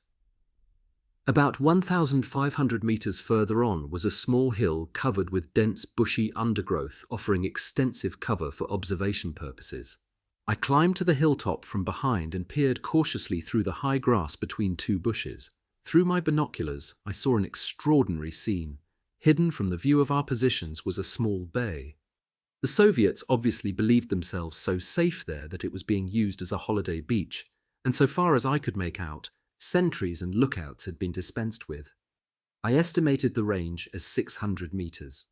The day was windless and the air dry. I decided to try a body shot at one of the bathers over this enormous distance. Why did I do this? It was a mixture of several things. Displeasure at our unspeakable opponents doing anything that remotely approached having a good time, my personal ambition to score a kill at this distance, and my belief in the need to make our determination unmistakably clear to the Russians at every opportunity that we were as serious as they were. I selected the largest and most immobile target. On the slope of the riverbank opposite, a group of Russians lay sunbathing in the sand, their bodies facing towards me. As I was in an elevated shooting position, it was almost the same as if they were standing. With my bayonet, I dug out some clumps of earth and moulded them into a firm rest for the barrel of my rifle. I lined the cross wires of the telescopic sight above the head of the selected victim, breathed regularly and calmly a few times, took up pressure on the trigger, held my breath, concentrated on the target one last time, and fired. Like the crack of a whip, the projectile broke the stillness. After the recoil, I had the target under observation within a fraction of a second. The bullet entered the Russian just above the navel, and he folded like a penknife. I even heard his cry of pain and the panic-filled voices of his comrades. As he rolled to one side, I saw the giant pool of blood he left in the sand. The other Russians had scampered for cover and left him to it. After a few minutes, his movements froze, and death took him. Meanwhile, I saw through my binoculars a number of uniformed Russians appear above the slope. It looked like they meant business. A few moments later, I heard the dull retort of a mortar being fired. The grenade landed on the riverbank below me and exploded. Obviously, they had spotted my position and I had to beat a hasty retreat. Weasel-like, I sneaked away and ran down the back of the hill to our trenches.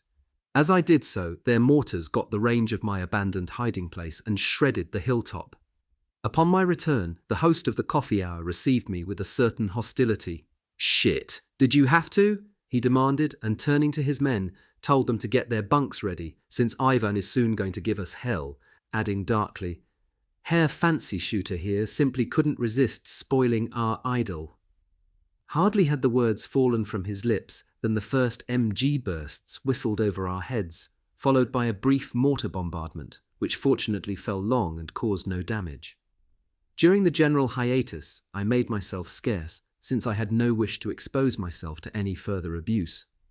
The next day, the occasional precision shot hit our positions. Nobody was hurt, but it told us that the Russians had called up a specialist to settle my hash. He would be disappointed, however, for a cross-river duel was out of the question. All the same, I was doubly cautious and watchful. Around the 25th of May, 1944, our period of tranquility ended. The remnant of GJR 138 returned, and 3rd Mountain Division was ordered to the Oral Pass in the Carpathian Mountains. Our new positions followed the course of the Moldau River, separating the two warring armies. In addition to the watery barrier, the wooded slopes of the gently rising mountains provided us with good cover, while the land on the Russian-held side was open plain and easily observed. For once, the fates had smiled kindly on the division, for the Russian strongpoint was well to the north of its positions, and locally the Soviets were interested in nothing more alarming than the occasional skirmish. Another unexpected period of tranquility thus became our lot. Really fine summer weather offered our exhausted troops a chance of modest rest and recuperation. We readjusted quickly to trench life and slept in earth bunkers entered through a low porch of corrugated iron sheeting. A trestle table and benches for 8 under the trees endowed the place with a holiday camp look again. For the man in the field, the tension of constant warring very often resulted in a voracious sexual appetite. The outlet for this natural desire for sex was only available when a unit found itself in a relatively quiet situation. While officers and senior NCOs would consort with market girls, female volunteers, and Wehrmacht auxiliaries, the common foot soldier was rarely accommodated because of his low rank or standing. The German army considered rape a very serious matter, and the penalty was severe. Local brothels, if they existed at all, would be unable to cope with the demand when a whole division arrived, and in any case OKH opposed such establishments on principle as sources of venereal disease. Many men actively sought infection with gonorrhea as a means to lose their fit-for-the-front category. The other main venereal scourge of the time, syphilis, was barely treatable, and a condom gave no protection. After contagion, there would be a period of remission of several, perhaps many years before its effects began to show, and it was therefore worthless to the malingerer. Gonorrhea showed after a few days, was highly contagious, did not go away, and required immediate treatment. In order to provide a sexual service and guard against its disadvantages, it was the practice along secure sectors of the front to allow a Wehrmacht field brothel to be set up. For the purpose of preventing the infection and spread of gonorrhea, these brothels had more medics in attendance than girls. Preventive treatment for everybody followed a sex session and was painful and extremely unpleasant, involving as it did a large syringe being forced into the urethra for the purpose of releasing 100 milliliters of a green sulfonamide solution into the genital tubes. All handling of the body parts was carried out by the medic. The disinfectant had to be retained for 5 minutes and could then be urinated free. It was reported that the latter sensation of relief was more orgasmic than the session which preceded it. Where an advanced stage of gonorrhea was diagnosed, the sufferer was sent to one of several special hospitals known collectively as Ritterberg, where the purpose was not only to cure the disease, but to deter the patient from unhealthy future contacts by an unnecessarily barbarous method of treatment and care. Those who became reinfected were court-martialed on a charge of self-mutilation. A Wehrmacht brothel had arrived in the local town. It was staffed by 5 Romanian girls who charged 5 Reichsmarks. Privacy was afforded by a Wehrmacht blanket draped over the doorway, behind which lurked a sadistic medic waiting for the Jäger's session of pleasure to terminate and his own to begin. I had recently met up again with sniper Josef Roth, and in our long conversations the brothel question would occasionally arise. Neither of us had known sexual contact with a woman in our lives, and we agreed that this might be the last chance for the experience before death. We were still arguing the pros and cons when I noticed a supply sergeant who had delivered some ammunition and was now sitting on the running board of an Opel Blitz lorry waiting for orders. By his red beard, I recognized him as the Viking who had been my platoon commander during my first 5 days at the front. He had divined our intentions and made us listen to an account of his own experiences at the same brothel, stationed elsewhere a few weeks earlier. His description of the drastic preventive treatment left us both in no doubt that the brief few minutes of pleasure were not worth the consequences.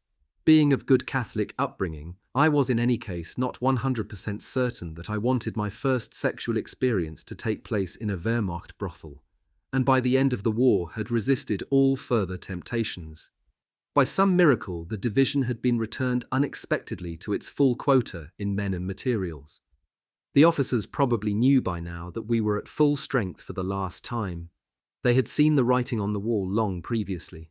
What kept them all going was the determination to hold off the Russians for as long as possible. The Soviets were massing for another onslaught against the few German and Romanian divisions. The calm before the storm would be the last opportunity for the few long servers in the division who had more or less come through everything without serious injury to see their families, perhaps for one last time.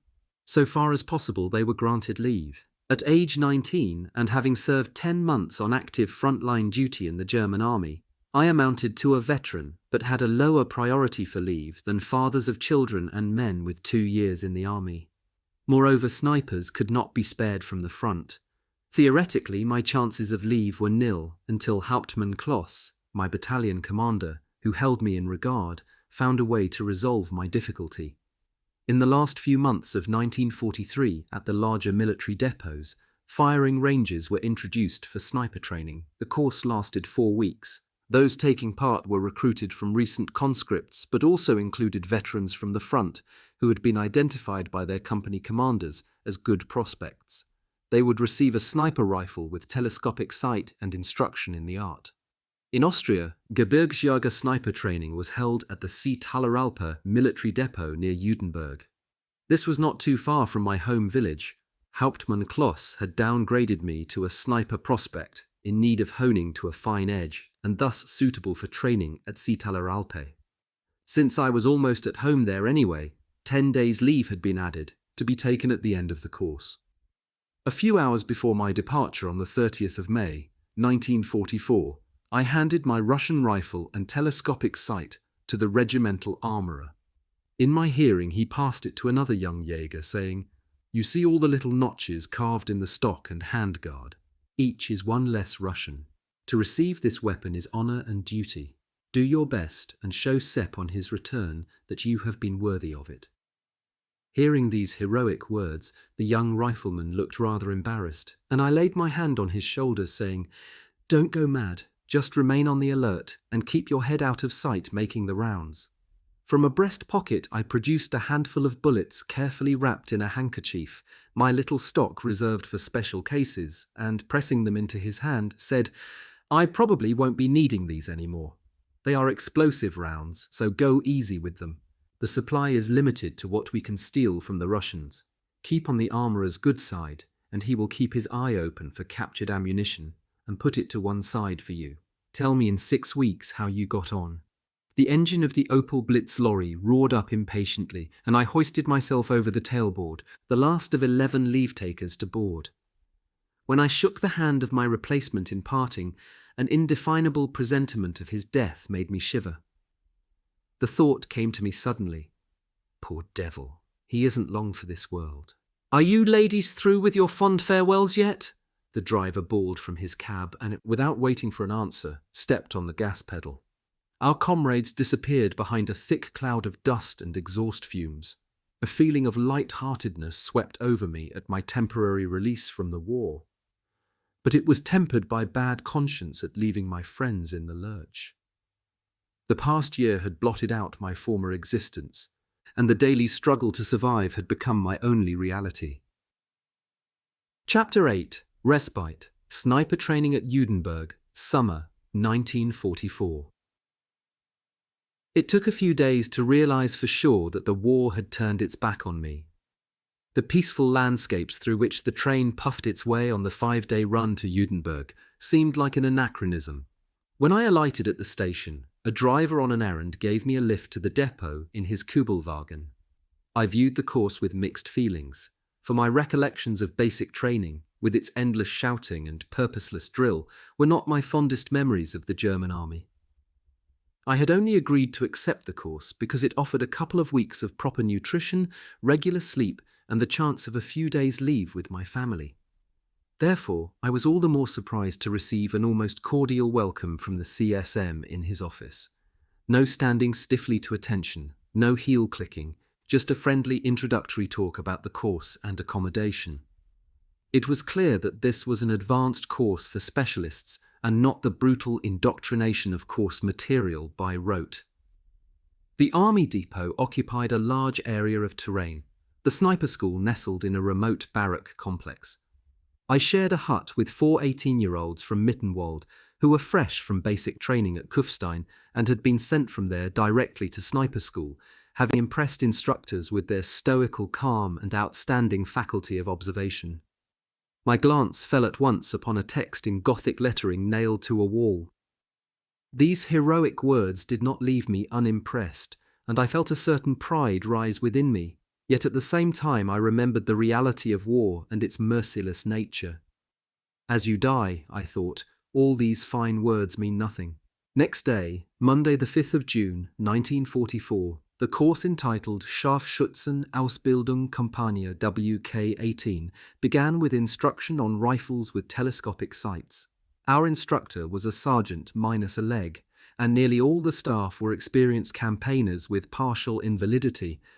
Many were former snipers who had worked out the fieldcraft for themselves at the front until their wounds deprived them of their fit for the front category. The course had 60 trainees, divided into 12 groups of 5 each group having its own instructor to guarantee the almost personal transmission of knowledge. A tabletop was laid with 4 rifles, 3 Mauser K9 8K, and a weapon new to us, each fitted with an optical sight. At the front, I had heard rumours of a new semi-automatic, but had never seen one. This was the Walther self-loading Model 43 with a Voigtlander Modell 4 sight. The Mausers were fitted respectively with the 15 cm long Model 41, the 6-power Zeiss Zielsex, and the Hensoldt Model d'Eliton. After an explanation from the tutors regarding the efficiency of the 4 optics and mountings, they spoke about the Mauser carbine with Hensoldt's sight specifically, this being considered the best and firmest combination and the rifle with which each of us would be issued. In the afternoon, we range tested each of the 4 rifles. I was amazed at the wide field of vision, the brilliance of the Zeiss and Hensoldt optics, which were far superior to my Russian scope. On the other hand, the latter and the Voigtlander were virtually similar, and although the Walther self-loading rifle was a pleasant weapon to fire, since part of the recoil force was absorbed by the automatic reload mechanism, its accuracy fell short of the Mauser carbine. For amusement, we fired the semi-automatic fitted with the ZF-41 sight and agreed with the tutors that its designers must have made it as a practical joke. After these free exercises, we returned to ordinary rifle shooting with the conventional K98K carbine over open sights from 50 to 300 meters, freestanding, kneeling, lying. Ammunition was freely available, and the usual safety drills were dispensed with to allow us to keep up the momentum. Next morning found us in the countryside for distance estimation exercises and the tactical assessment of terrain. The afternoon we spent shooting, and in fact, there was almost no day in which shooting was absent from the timetable. During the week, we were taught trench digging and camouflage. I learnt nothing new and went through the motions. Some of the camouflage ideas were very costly in time and materials, and of questionable value in practice. Hollowed-out tree trunks, a full-body camouflage of tree bark, a fake milestone of wood to hide a slit trench. These were ideas that seemed to have no practical value. In my experience, camouflage needed to be quickly prepared, effective and improvised from the simplest materials available, limiting the sniper as little as possible in movement. On the last day of the first week, we were introduced to the shooting garden. About 50 meters from the firing stands was a miniature landscape designed to resemble a valley with roads and a village reduced to scale. 3 small-caliber Army sports rifles were provided. The Walther Deutsches Sport model with 4-power Eugi sight, the Mentz Deutscher Sport and the Gustloff Wehrsportgewehr, the latter 2 both fitted with the ZF-41 optic. The exercise was to keep the landscape under observation and shoot at small papier-mâché figures as soon as they appeared at windows, between houses or behind trees. Tiny cars and horse-drawn carts moving across the landscape were also to be brought under fire as the situation demanded. In this exercise, my practical experience came to the fore. My trained eye picked out the slightest movement, and it was rarely more than 30 seconds before my shot hit the target. I used only the Eugi sight. The ZF-41 had an optic of small diameter and such a poor field of fire that all trainees without exception rejected it as useless for sniper work. I obtained a perfect score in the exercise. The course tutors knew that I had some sniper experience, but did not know the extent. A perfect score was so rare that they already suspected there was little more they could teach me. The shooting garden received frequent visits from us throughout the course. The arrangement of scenery and location of targets was changed regularly. To encourage competition between the candidates, our daily scores were recorded and the eventual winner received the reward of a certificate and a large sack of groceries. We were required to keep a small personal notebook to list our scores and jot down observations on the terrain. On the battlefield, it was supposed to serve to note our witnessed kills as well. My roommates advised me to always use code and omit my name as owner, and most important of all, to lodge my claimed kills on an anonymous sheet with the CSM, the purpose being to avoid my being identified as a sniper if captured. Any German soldier who fell into Russian hands and was identified as a sniper could expect to be tortured to death. I saw some of the younger trainees blanch when they were told this. Monday of the second week was a red-letter day. That morning a lorry arrived from Mauser, and we helped unload a number of crates stenciled BIF. They contained brand new K98K carbines, fitted with the 4-power Hensoldt sight on an adjustable mounting. Each man received a personal issue, its registration number being entered into our individual course books. It would become our personal property upon passing the course successfully. The younger soldiers without battlefield experience were very keen to qualify for this very reason. On inspection, I found the weapon to be quite a lot shorter than the Russian rifle I had been using, but the optic was far better. I could hardly wait to test the weapon that afternoon. And after the first few rounds, I concluded that this was the sniper weapon which led the field. Our first issue of sniper ammunition was distributed from boxes bearing the designation Anschuss to distinguish them from ordinary rounds. The instructor explained that the projectiles had been prepared individually to ensure maximum precision. When at the front, we were to ask our armourers for them specifically. We calibrated the optical sight over a distance of 100 metres. This was done by removing the breech and placing the carbine on sandbags on the range table for stability. When the centre of the target was lined up through the barrel, the rifleman coincided the optic by adjusting 2 screws on the rear foot of the mounting using a special key. After this rough calibration, fine adjustment followed during practical shooting. The day ended with instructions never to allow the weapon out of one's hands, and throughout the remainder of the course the trainees always carried the weapon with them. All rooms had a rifle keep for use at night. The idea was to instill in us the need to protect the optic, for any hard jolt could spoil the calibration. I had learnt this the hard way during my first few days as a sniper at the front, and it now came as second nature. But the other trainees had difficulty handling the carbine with kid gloves. Since the calibration procedure had to be repeated if the weapon was knocked or dropped, the culprit was punished with 20 push-ups and 30 knee bends, holding the rifle above his head. The following day, we were shown a film entitled Choice of and Constructing Positions. We were astonished to find that it was in Russian with German subtitles and had been recorded in 1935. It gave an impressive insight into the high standard of Russian training. The instructor told us how difficult Russian snipers had made the advance of German forces in 1941 and 2. Compared to them, we had known nothing. Our losses among command staff from snipers had been devastating. If a unit lacked heavy infantry weapons, a Russian sniper company could pin it down all day. We had tried to get back on level terms using captured optics. On a personal note, he remarked that on his last day at the front, he had personally escaped death by a whisker. Tilting his head a little to one side to enable us all to see the scar tissue on the left side of his face, from which his glass eyes stared, he explained that a sniper's bullet had struck his Zeiss binoculars and saved his life. "Ivan has professionals, make no mistake about it," he warned, "and if you notice that your opposite number is gunning for you, clear out and never fire a second shot from the same position." The film held nothing new for me, and I had begun to doze in the darkness, eyes half open, when a scene aroused my interest. It showed a Russian sniper company climbing to the treetops at the edge of a wood. The subtitles read, "Treetops with plenty of leaf are an outstanding position. The rifleman cannot be seen, but has a good view of the landscape and an outstanding field of fire." These film sessions were informal, and we were at liberty to interject at any time. The instructor would then stop the projector to allow a point to be made.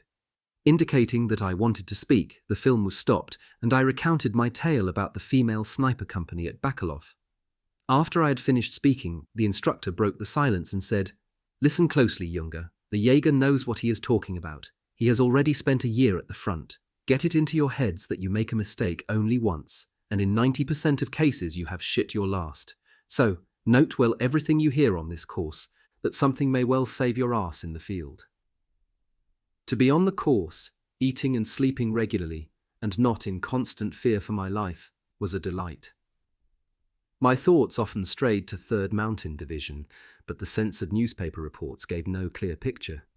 Occasionally the instructors passed on information gleaned from leave-takers, and from this it appeared that the sector was quiet and the line had held. Field theory was put into practice over the next few days to test the independence of the individual. We were lodged in a common shelter and had to select a suitable spot to dig a personal slit trench for occupation early next morning. The battle scenario was that 2 enemy snipers had no man's land pinned down. Any observed movement of the trainee meant his end, the purpose being to teach him to lie low and consider personal strategy for the next day. Near each sniper was a tutor who refereed on claimed kills. The trainees were therefore confined to their individual trenches until night fell. Horror showed itself on almost every face. The value of the exercise was obvious to me, of course. To remain more or less immobile in one spot from 5 in the morning to 11 at night brought with it questions about food, water, and the natural functions. As a veteran, I chose and prepared a position that took all this into account. My comrades preferred for the most part to cover their helmets with a light camouflage of grass and fresh twigs. The day of the ordeal was baking hot. By noon, the trainees were bathed in sweat, their limbs ached, and bodily functions needed to be exercised and could not be. Early on, I had got a look at the terrain and spotted where the instructors were positioned. From then on, it was a piece of cake. I had prepared my slit trench sufficiently deep that I could lay well below the surface. In the field, this provided not only good protection against shell splinters, but enabled me to spend long periods of inactivity in relative comfort. A small drainage hole for urinating was reached by a turn to one side. I had trained my body to evacuate early morning, and the problem of solid waste did not arise. As a veteran at the front, it was routine to carry a small supply of water and dry tack. At Sepp Allerberger, I simply made myself comfortable and spent the day sleeping and chewing biscuit and black bread. When darkness fell and the order came to return to barracks, I found many of my comrades at their last gasp. Most had wet their trousers and worse, attracting the pithy observation of the course tutor. "Men, here's a hot tip. First thing upon rising, empty your bowels," or words to that effect. Next day, during the official tour of the trenches, I was asked to give the points for and against my own dugout. The course was approaching its end, and many were uneasy at the imminent prospect of spending the remainder of the war in the thick of the fighting at the front. They received a further foretaste during instruction in ammunition. Snipers often moved in no man's land between the lines. If spotted by the enemy, they would be engaged with heavy infantry weapons. In order to judge the correct defensive method, it was an advantage to recognize these weapons by the noise they made when fired. If one came under mortar attack, for example, it was only a question of time before the Russians got the range or saturated the area so thoroughly that one could not avoid falling victim. In this case, it was essential to leave the trench at once. If one could not retire through cover, the alternative was to jump up suddenly and run in wild zigzags for the German lines. As previously stated, snipers called this the Hasensprung, the hare's jump. It required a high degree of composure, but offered the only possibility of surviving the situation. Hare's leap was therefore practiced repeatedly in training, yet when the hour came, many snipers preferred to remain in their foxholes in a blue funk and perished. While a real mortar could be fired for our instruction, a gramophone record was played for the acoustic demonstration of one of the most feared Soviet weapons, the Stalin organ, a multiple rocket launcher mounted on a lorry. The full battery would transform a football field into a blizzard of steel splinters and worked earth. The rhythmic howling noise of discharge played at full volume made the stomach turn. When my co-trainees asked me what was the best defense, I replied, "Find the deepest hole possible and pray." To round off, a new kind of infantry ammunition was shown.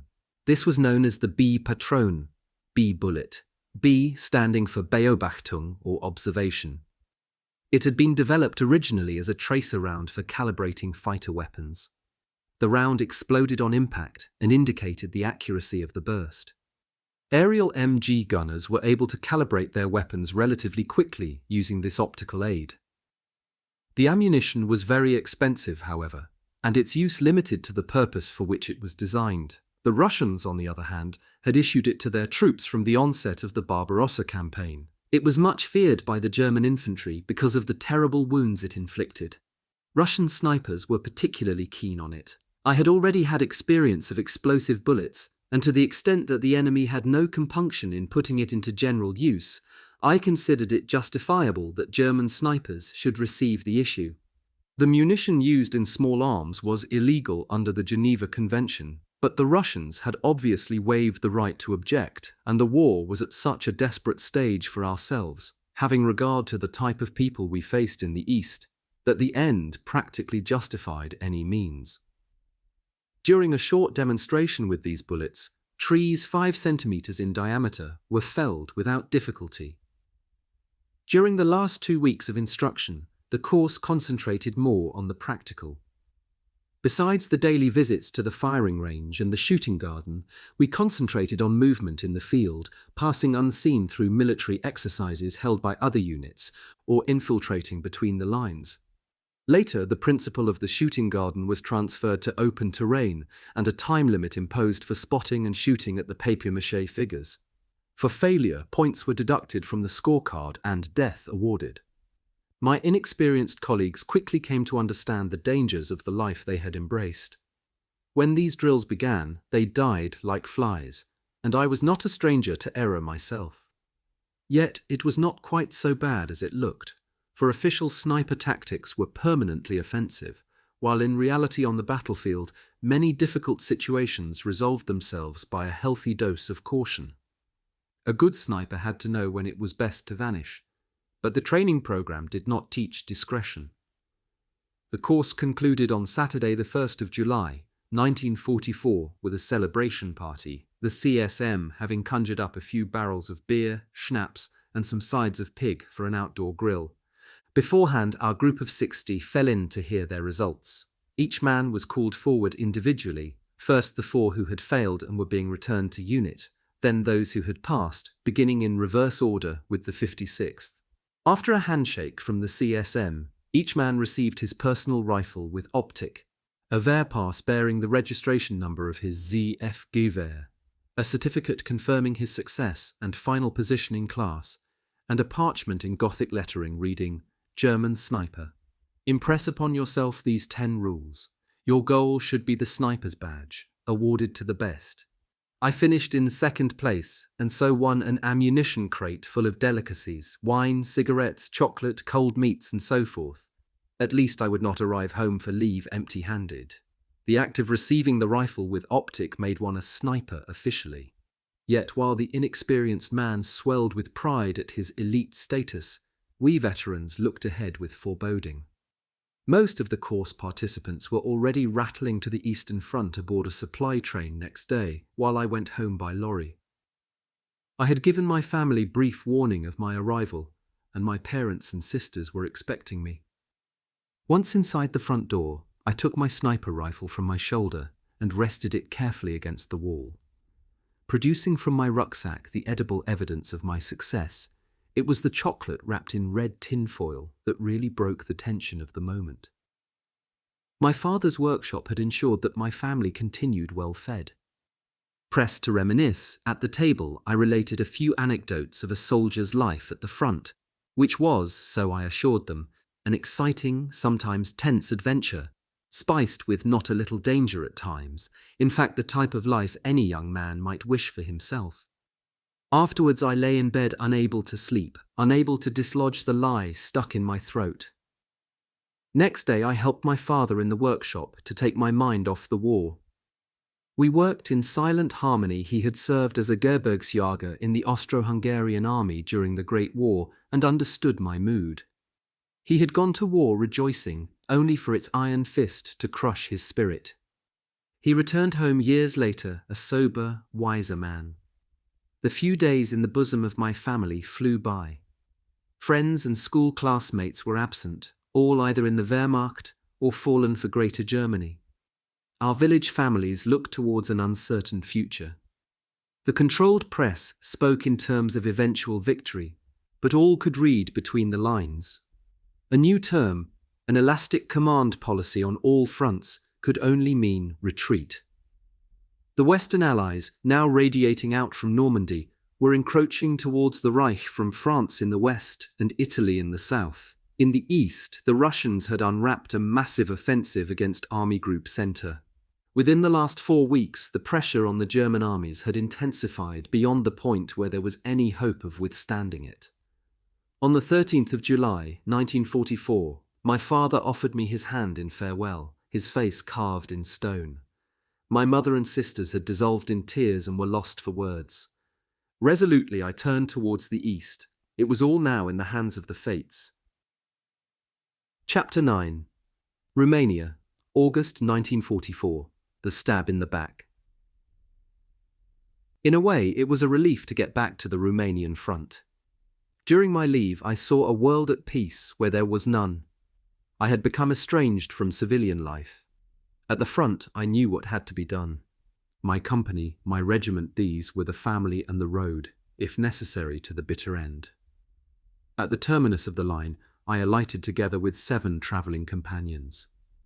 An Opel Blitz lorry was waiting at the station for dispatches and gave us a lift to Battalion HQ at a place called Bistritz. I knew the driver. Alois was a long-serving NCO who kept his ear to the ground.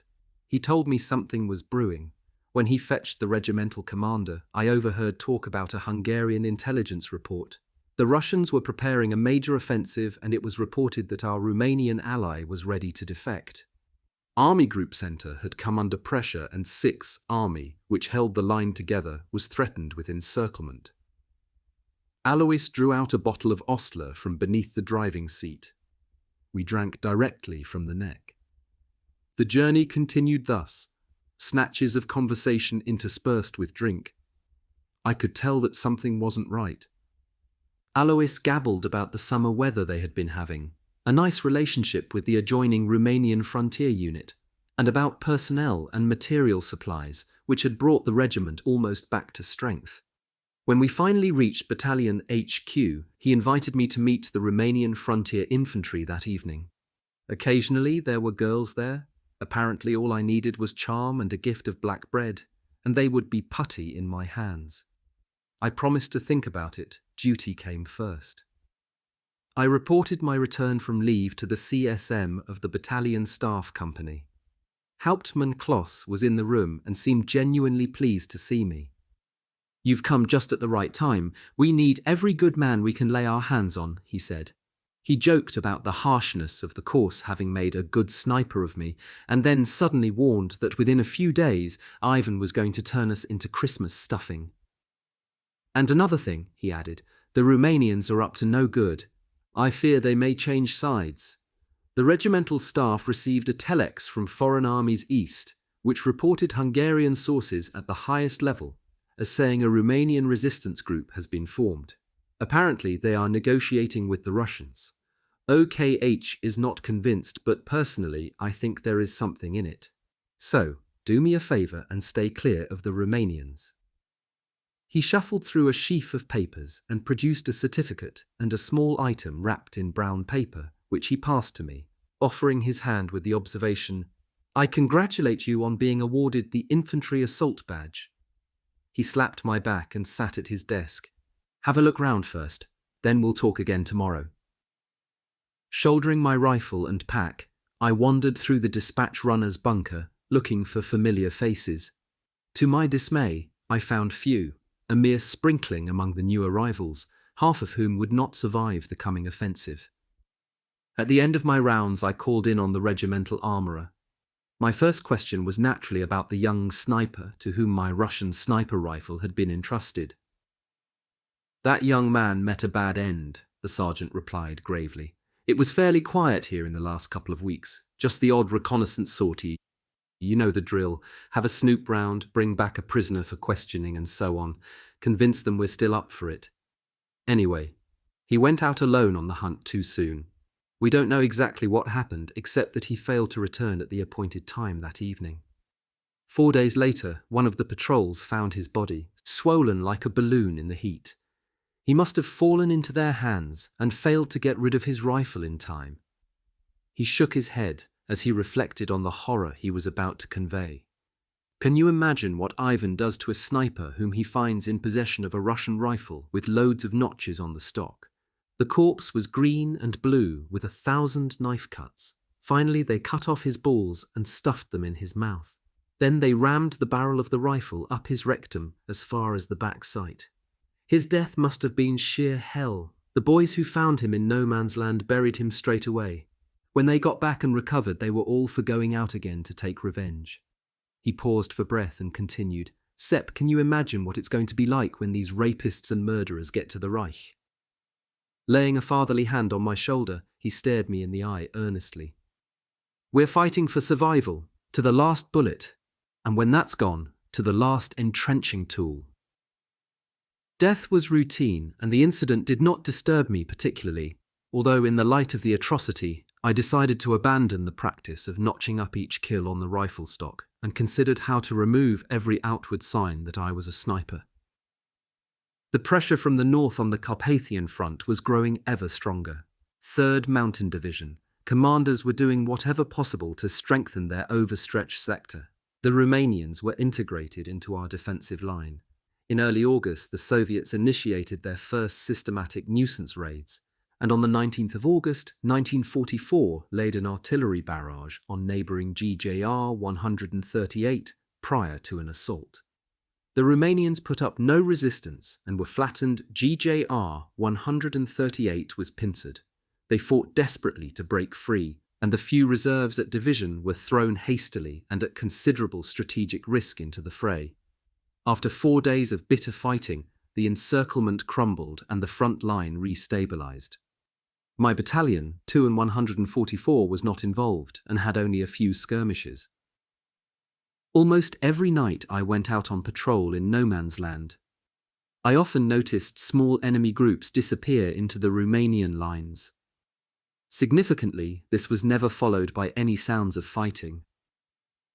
By the 3rd day, when I was sure there was a conspiracy afoot, I reported my observations to the battalion commander. "Shit," Kloss said. "So there is something in the rumours after all. Sepp, it will happen. You'll see the Romanians are going to stab us in the back." Ignoring the reports of their commanders on the spot, OKH remained unimpressed by claims that Romania was about to defect from the Axis.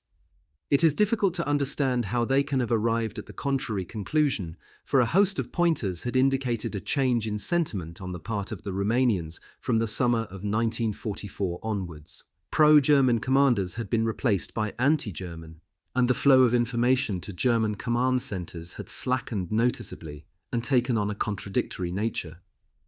Inadequately armed, equipped and supplied, Romanian troops had taken extremely heavy losses on the Eastern Front, were burnt out and far more war-weary than their German allies. The Russian invasion of their country was imminent, and they felt helpless to do anything to prevent it. When the Russian offensive against Army Group Ukraine South began, with the objective of encircling 6. Army, 2 Romanian armies defending the southern flank were overrun in a single day and night and put to flight in disorder. Since Stalingrad, the Romanian monarch and opposition parties had been negotiating a separate peace treaty in secret with the Soviets, but the terms were so drastic that no agreement had been possible. Since June 1944, however, Romania had edged closer under the impetus of their own communist faction.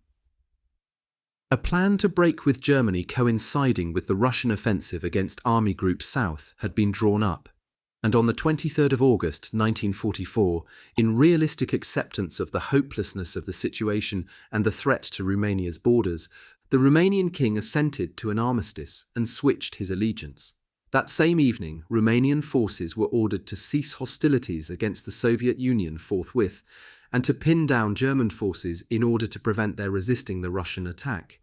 The changeover had immediate effect. The German ambassador and high command in Romania were informed that, contrary to the terms of the Romanian-Russian treaty, the Wehrmacht would be permitted to withdraw all its forces, weapons and equipment free of attack provided the Germans left at once. Hitler dismissed the offer out of hand and ordered hostilities to be commenced against Romania, a fatal error in view of the plight of 6. Army, for he now had a war on 2 fronts locally, which was bound to result in heavy losses in men and material. These could not be replaced and would lead to a complete breakdown. By 30 August, Army Group Ukraine South had been virtually wiped out, a 3rd Stalingrad for the German army in terms of its losses. 3rd Mountain Division now had an additional enemy to the Russians, for the Romanian people had split into 2 factions, those who supported the change, future partisans against the Wehrmacht, and those who remained loyal to the Axis and continued to side with the Germans as military or refugees. The Romanian-Russian Pact of the 23rd of August 1944 was concluded on a fine day of high summer. Our regiment had anxieties about the situation of 6th Army and Army Group Ukraine south to the north of us, but GJR 144 lay along a peaceful sector of the front with no enemy presence. At midday at Battalion HQ, I met Alois, the lorry driver, who was about to make a courier run. He renewed his invitation to me to socialize with the neighboring Romanian unit that evening, remarking that drink would be freely available, and so I agreed to come. Alois told me how to get there and called from his cab window in parting, "See you at 8. Don't get shot dead in the meantime." It was shortly before 9 that evening, sniper rifle at my shoulder, that I made my way through thick woodland towards the meeting place. Although 2 kilometers behind the front line, I maintained a constant awareness of my surroundings, an innate faculty that had often saved my bacon.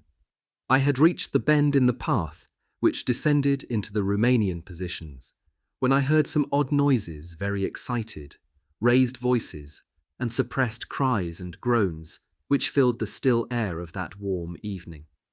I disappeared at once into the undergrowth. About 50 meters from the bend was a small elevation which provided a view of the Romanian position, and peering through thick bush at the summit, I found myself looking down into a valley bottom about the size of a football field where the Romanian border troops were dug in. Through my binoculars I saw 5 Jaeger, one of whom was Alois, at the end of the woodland path about 100 meters away, surrounded by Romanians and 2 Russians. The Germans were bound and about to be interrogated. For this purpose there was a Romanian interpreter who relayed the questions of the Russians to the German prisoners. The answers were apparently unsatisfactory, for one of the Soviets pushed the interpreter aside and began to jab at the Yuger's face with a rifle butt. A group of Romanians were standing around the scene, and I could see by their expressions that they did not approve.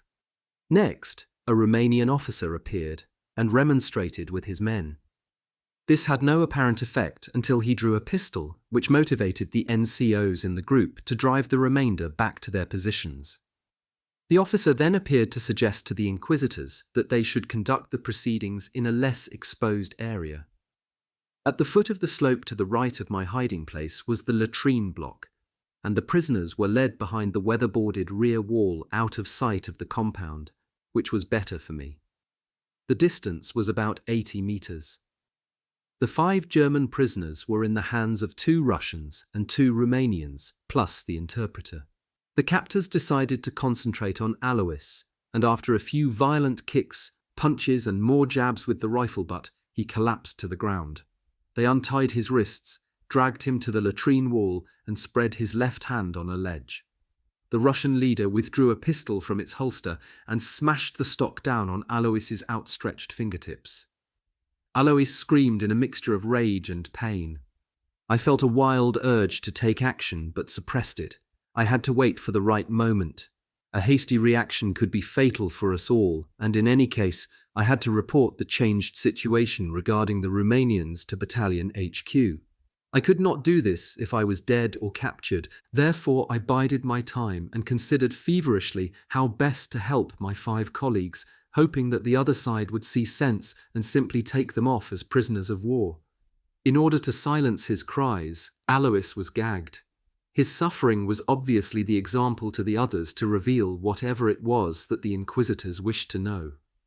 Despite the encouragement of beatings, they failed to provide the required information, and so the fingertips of Alois's right hand received the same treatment as the left.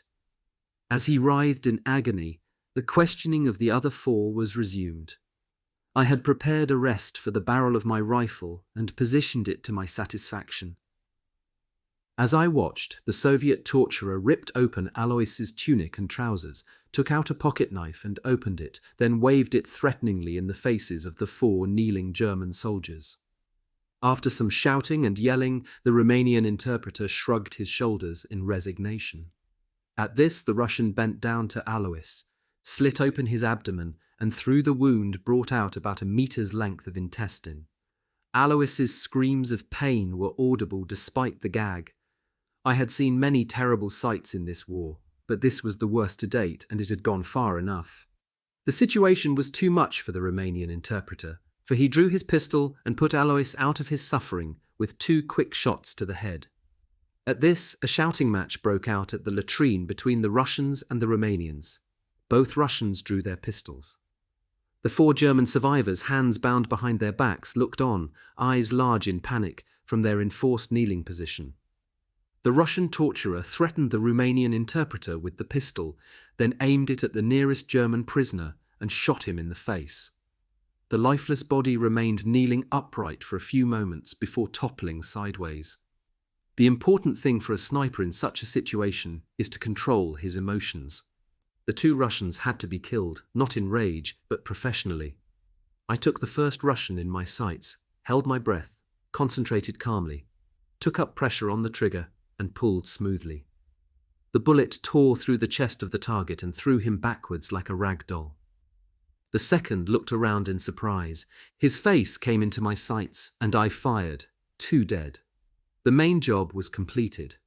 The Romanian interpreter had quickly sized up the problem and cleared the chest-high latrine wall like an Olympic high jumper, his fall broken by the trench of semi-solids on the far side. Instead of taking cover, the other 2 Romanians fired off wild MP bursts towards the woods, nowhere near me, and presented no danger. My third shot catapulted one of them against the latrine wall. By now, the compound was in uproar. Covered in feces from head to toe, the interpreter was running from the foul trench into which he had fallen. An MG gave him covering fire, the projectiles whistling too close for comfort. I could do nothing further for the surviving 3 Jaeger. It was my duty to raise the alarm. Like a ghost, I vanished into the forest, avoiding the pathways and moving through the bushes. When I reached 2 and 144 HQ, it was already a hive of activity. I was admitted at once to the commander's office and reported in brief sentences. Although I omitted the details, it was obvious to Kloss what had occurred. "Damn," was all he said, and in great excitement attempted to telephone Regimental HQ at Borka, 10 kilometers north, and neighboring units. Kloss was already in receipt of information that Romanian units integrated into the German defensive system had turned on adjoining companies and taken prisoners. My report provided the final confirmation that Romania was an enemy. Regimental HQ was clearly taken aback and had nothing to recommend, promising only to have the situation clarified at Divisional HQ. Kloss managed to warn 3 and 144 of GAR before the telephone network was sabotaged. Each unit was now cut off and forced to act independently, as had happened so frequently in recent months. Our battalion had been lucky this time. Forewarned, runners were sent out to all companies of the 2nd and 144, alerting them to the danger, and no Romanian ruse succeeded. Many others suffered severe losses from Romanian treachery. Their troops would approach our unsuspecting positions with outward friendliness, then open fire without warning. Partisan-type fighting groups were built up around a nucleus of Russian agents and encouraged to strike with the utmost brutality. This caused panic in our lines, for it was impossible to know the difference between friend and foe. One of these partisan outfits approached 2 and 144 with their customary smiles and waves, their weapons not slung from the shoulder but carried baby fashion in the arms. We shot them down to the last man the instant they made their move. The overall position became very precarious with the onset of nightfall. Although the Romanians lacked heavy infantry weapons, their numbers could wear us down. In these difficult hours, GJR 144 became the backbone of 3rd Mountain Division, resistance and the hub of its reorganization. Survivors from far-flung companies fought through to the regiment to swell its numbers, and next morning hastily formed regimental assault units, inspired by rage and indignation at the treachery of their former ally, went on a berserk drive for revenge. No prisoners were taken, and even if we had wanted to, the Romanians had destroyed the logistical situation. I accompanied one such group. The carbine with optical sight interfered with movement during search and destroy missions of this kind. On my return from leave, I had discovered that the regiment had a small stock of Model 43 semi-automatic rifles, and after trying out a couple had selected the best, which the Weapons and Supply NCO guarded with his life. using explosive rounds over distances up to 100 meters. Its performance was awesome. Within a few days, the general area was cleared of Romanian troops and the front stabilized. At the same time, Sixth Army to our north was being slaughtered while the Russians had besieged Bucharest and the Ploesti oil fields in the south of the country. 3rd Mountain Division projected into the Russian front like a thorn, and it took no great stretch of the imagination to see that once they had mopped us to the north, we were next on their shopping list. Our front extended for 30 kilometers from the Aural Pass, Grupa Lorch, 1 and 144 and 3 and 144, to the town of Bistricidara, in German Bistritz-Gruppe Mecklenburg, 2 and 144.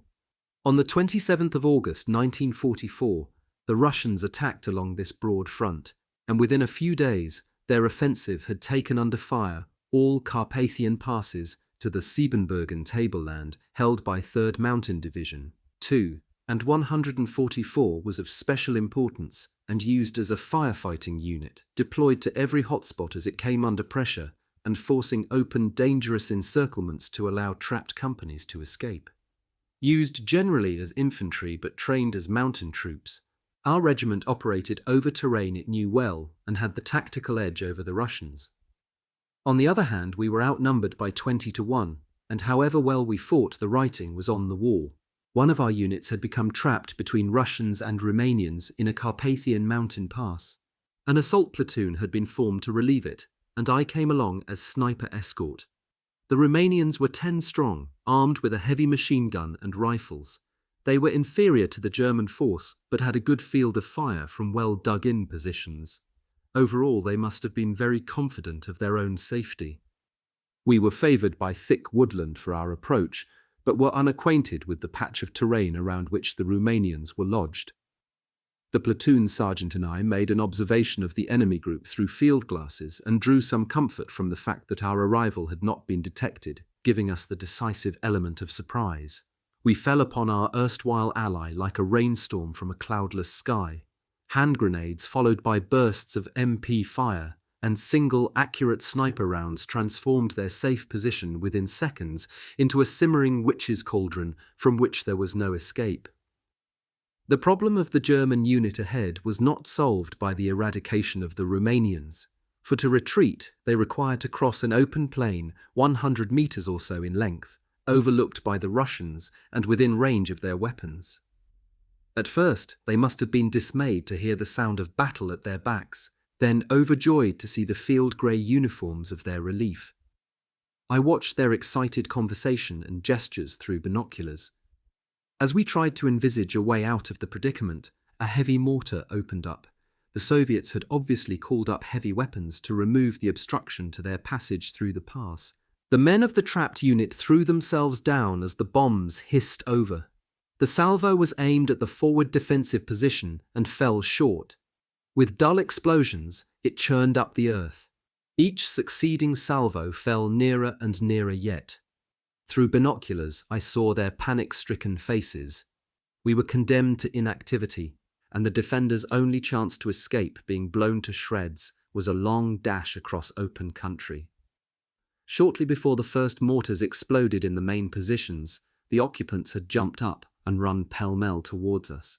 They were picked off one by one with rifle fire, for instead of running in wild zigzags, they tried to make the edge of the wood by sprinting in a straight line. I recognized at once the handiwork of a Russian sniper armed with a semi-automatic. I had seen examples of the Tokarev 40 and had even tested a captured specimen for myself. Although not as accurate as the Walther 43, its action was more reliable and gave the experienced sharpshooter a much increased rate of fire. Our armourer had told me that there was a sniper version on issue with the same optic as I had used at the start of my career. The Russian mortar teams now turned their attention to the position on a wooded slope, hacking the wounded to shreds and burying their remains under the wreckage of the forest and large clumps of earth. A sudden stillness descended over the area, broken only by the cries of the wounded on the open plain. 2 men volunteered for a rescue mission. This seemed to me to be highly unwise. Cautiously using the sparse and inadequate cover, they worked their way to their wounded comrades of the other unit. When they reached the first casualty, helper number 1 raised him to inspect the wound. A shot whipped across the slope and bored a fist-sized hole in the helper's chest. Blood sprayed out from the wound like a fountain. Apparently, the explosive round had severed an artery. The body trembled a little and then collapsed in death. With my binoculars, I swept the distant woods in an effort to identify the Russian positions, but they were well hidden and too far off for our weapons. The presence of the Russian sniper made any further attempt at rescue impossible, and helper number 2 was very fortunate to make it back in one piece. The shouts and cries of the seriously wounded ebbed away until death extinguished them. The exception was a Jaeger with a kidney wound that was not fatal. He gave vent to his terrible agony with primeval cries interrupted only by short periods of unconsciousness. He was begging us to come for him, but it could not be done without sacrificing more lives. The cries died down, and a terrible groan for help rent the stillness. The man raised an arm imploringly, the fingers of his hand spread. Seconds later, an explosive bullet from the Russian sniper hit the hand, which broke at the wrist and hung down uselessly, still connected by a few tendons, dangling like a broken branch. The bones of the forearm were now exposed to the elements. The Russians obviously wanted to teach us how the Russian hero fought. The terrible cries and screams began again. My platoon sergeant summoned me. Placing a hand on my shoulder and looking at me with his grave eyes, he said, "I can't order you, only plead. I know it's asking a lot, but I urge you please to put that poor man out of his suffering with a clean shot. You are the only person here who can do it with a rifle at this distance."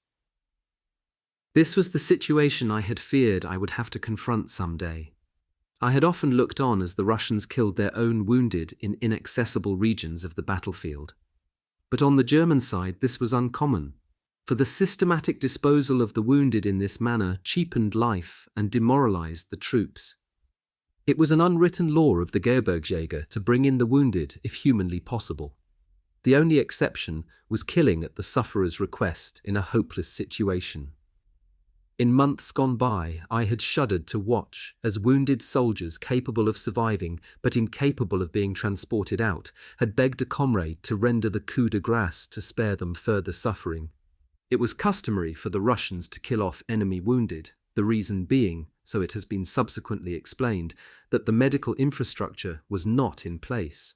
They were, however, at a loss to explain why it was also necessary for them to torture the wounded before delivering the final shot. This man was not mortally wounded, and I vacillated, but my colleagues urged me on. "Come on, man, do it. For God's sake, put the poor bastard out of his misery." Reluctantly, beset by scruple, I laid my carbine on a rolled-up tent as a rest. The range was less than 80 meters, but the head of the target was occasionally hidden by grass as he writhed, and the body lay behind a slight inundation. I loaded an explosive bullet, aimed towards where I had seen the head, and awaited my opportunity. Suddenly, his body froze in a spasm of agony. The cries rang out hoarse. The head appeared. I aimed at the ear, pulled the trigger, and saw the head burst open. A silence fell over the plain. The Russians went to ground. Apparently, this development had stunned them, and they had returned to their holes in bewilderment. It gave us time to beat a hasty retreat. We made our way back to battalion in silence, not even exchanging glances. Dumb, sunk in thought, each man was glad that he had not been called upon to do the deed. One may call it an act of mercy, but to this very day I am plagued with guilt by this minor episode. A few days later, I was sniper escort to another assault platoon sent out to visit a German unit that was overdue. On the way, we had to cross a Russian minefield through which an engineer company had cleared a narrow track marked by little flags the previous day. We were not all that confident about this track and tiptoed through it with bated breath. It took 90 minutes to get across, after which we entered some bushy country. The veterans of the platoon had developed a sixth sense for terrain and danger, and after a further kilometre or so, the advance party discovered another minefield. This one fitted with neat little tripwires. This would be the flank protection for Soviet positions nearby. Cautiously, Using all available cover, we attempted to circumnavigate it, but this intention was more problematical and time-consuming than we first thought. When dusk fell, we were forced to turn back, since movement in mined terrain by night was very dangerous. Before doing so, the platoon sergeant had become curious to know what could be seen from the top of a nearby hill and asked me to accompany him. To our surprise, it gave a panoramic view of some very sturdy-looking Russian positions. While examining these through field glasses, about 20 meters to one end of them, I noticed a movement in the bushes and saw a small patch of a light shade appear. On closer inspection, I realized I was looking at a Russian crouching at the toilet. The sergeant whispered, "Sepp, do you see that Ivan over there having a shit? If you put one in him, you'll give them a fright. They think we're all somewhere else. I'll go back with the others. Hold back your shot as long as possible, and then follow." At that he disappeared, leaving me to take the Russian in the crosswires of my optic. The range was at least 150 meters. To be sure of a breast shot, I aimed at his throat, took a deep breath, concentrated briefly, then fired. At that moment the Russian rose and the projectile passed through his lower abdomen, leaving a hole the size of a fist. He collapsed, screaming in pain and panic. Appalled, his friends poured out of their underground shelter and fired wildly into the night. I reversed out of my hilltop lair and hastened to rejoin my platoon. Next morning, the same platoon was again outward bound on the mission to find the lost unit. Additionally, we had to capture a prisoner and bring him back for questioning about enemy positions and movements. We used the same route as the previous day.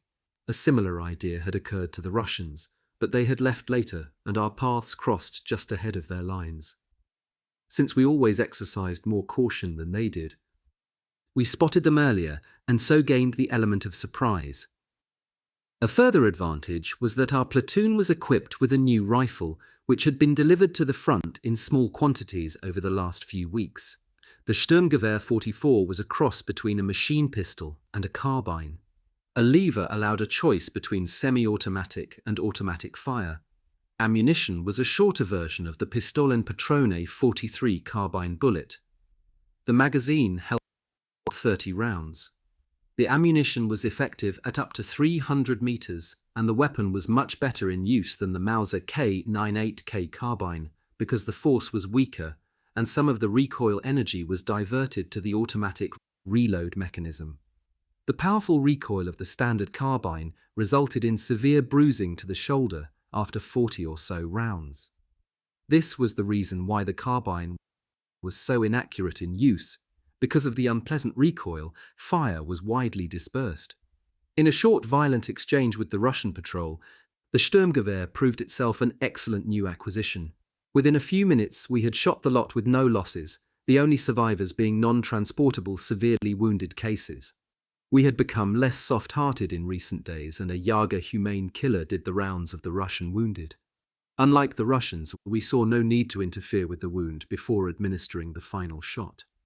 The Russian corpses were searched for valuable documents such as paybooks, ID papers, and cards bearing tactical insignia. After a few minutes, the Russian position opened up with heavy mortars, and we were forced to sprint along the edge of their fancy minefield, which we had discovered the previous day. Beyond lay bushy upland. A couple of 100 meters inside it, we came upon the German position we had been looking for, and, as expected, found them all dead. From the looks of it, they had fought until all ammunition was expended and then been butchered in hand-to-hand fighting with Russians and Romanians. From amidst the bushes, we could look down into the shallow valley, strewn with German dead. We could go no closer, however, for there was little cover, and enemy positions not being far away, we had to reckon with a revenge raid coming soon, suspicious noises already being reported.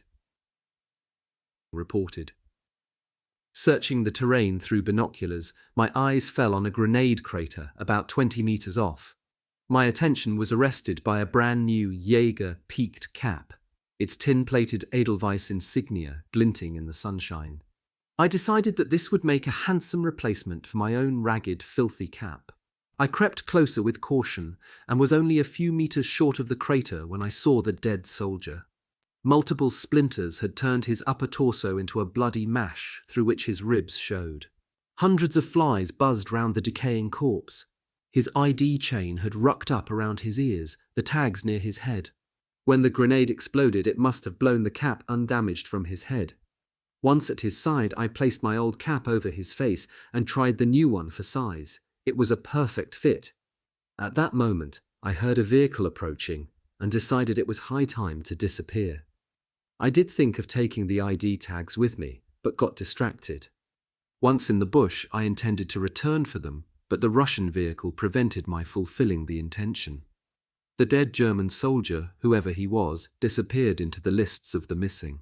Just a moment on my part, and his family would have known his fate for sure, but I was selfish and saw only the cap. Those unredeemed ID tags were the evidence of my personal failing.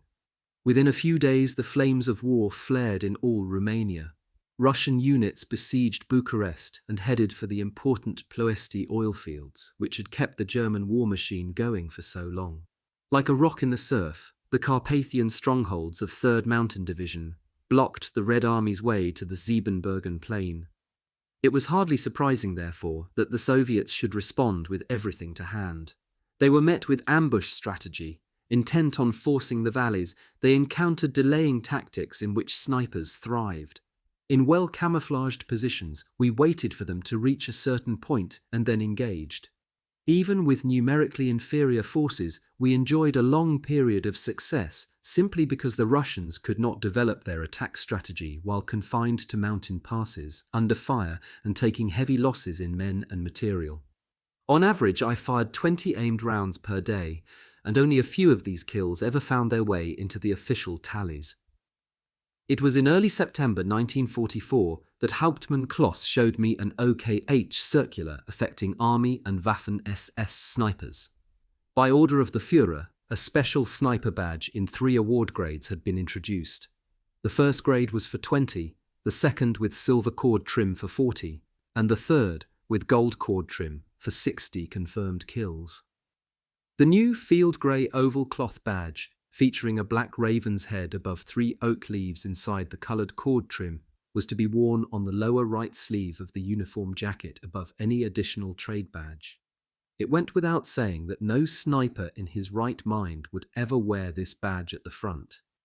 The silver strips, which few wore, were dangerous enough, and the meaning of an official badge would soon have come to the enemy's attention. It would have been suicidal to wear such an advertisement. As before, all kills in straightforward attack and defence were not to count. At the instigation of the Reichsführer SS, in this connection, all previous confirmed kills were to be sacrificed to the Führer, and on the appointed date, all tallies were to begin afresh from 0. So that the sniper should not be left empty-handed, he was to be recompensed for his kills to date with the award of the Iron Cross Second Class, EK2, or, if he already had one, the Iron Cross First Class, EK1. A few days later, I received the EK2. In this official elevation of the formerly despised German sniper, it was possible to discern an armaments objective.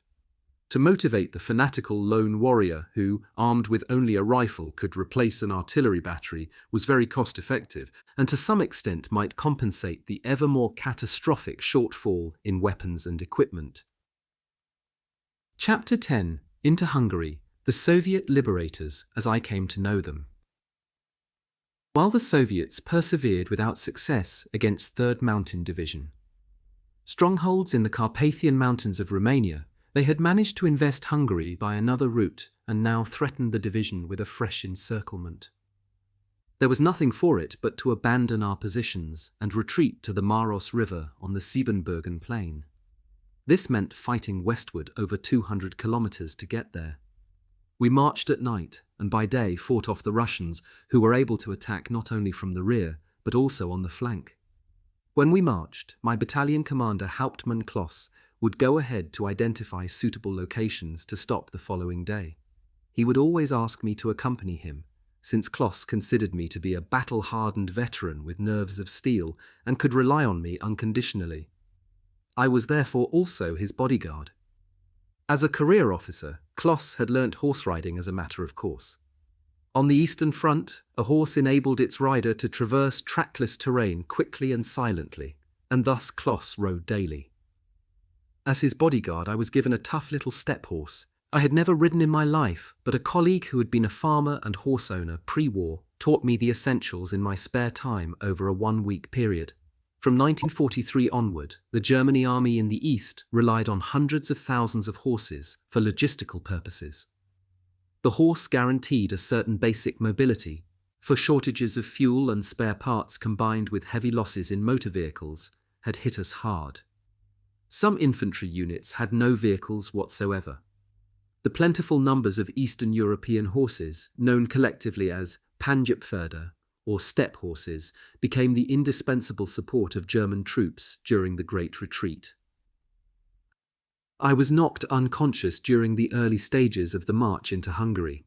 We had overtaken an infantry unit which had 2 battle-worthy SP guns. The officer reported that a patrol had seen a column of Russian tanks ahead. I was riding pillion on a motorcycle combination with Hauptmann Kloss in the sidecar when, level with the muzzle of the leading SP gun no more than 2 meters away, the machine stopped abruptly and fired. I was blinded by the flash and tossed, presumably by the muzzle pressure wave, into a hedgerow skirting the highway where I lost consciousness. When I came to, I saw the motorcycle rider rolling on the ground while Kloss was still in the sidecar, evidently concussed. The firefight with the Russian tanks was short-lived and help arrived swiftly, but it was days before I lost the whistling in my ears. Before reaching our new defensive line in Hungary, one night we passed through a wooded valley along the Maros River in search of a suitable daytime stopping place. I was trotting ahead of my company. They were all chronically overtired and were plodding along as if in a trance. Only the security platoon of which I formed part was really alert. A 5-man advance party was leading about 50 meters ahead. Suddenly, a dull detonation awoke everyone from his lethargy, and I saw one of the leading group fall to the ground and set off another explosion. I realized at once that he had stepped on a mine. Since there was no firing, it was not an ambush. The order was passed down the line that nobody should move except with the utmost caution. Being well forward, I worked towards the wounded man together with a medic.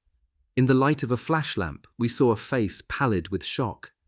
The initial explosion had blown off his left leg below the knee, and when he fell, he had sat on the second mine, which detonated, inflicting corresponding injuries.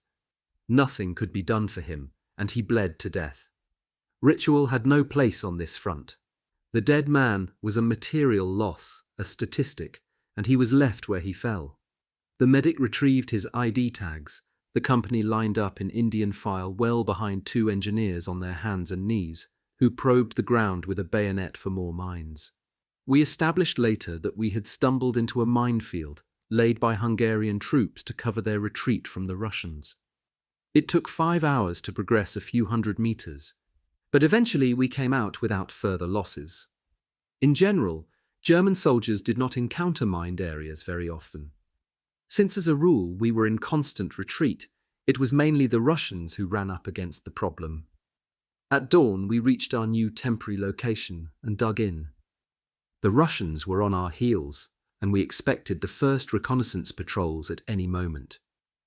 I was accompanying the battalion commander on an informal inspection tour of the bunkers, when suddenly a single rifle shot rang out and broke the morning stillness. It hit an MG position about 5 meters ahead. Kloss and I reached the trench bent double and found a young Jaeger sitting holding a field cap from which the Edelweiss insignia had been ripped off. I knew the cause immediately, a Russian sniper. The MG gunner, only a few days at the front, saw Hauptmann Kloss and, intending to explain where the shot had come from, stood up and pointed.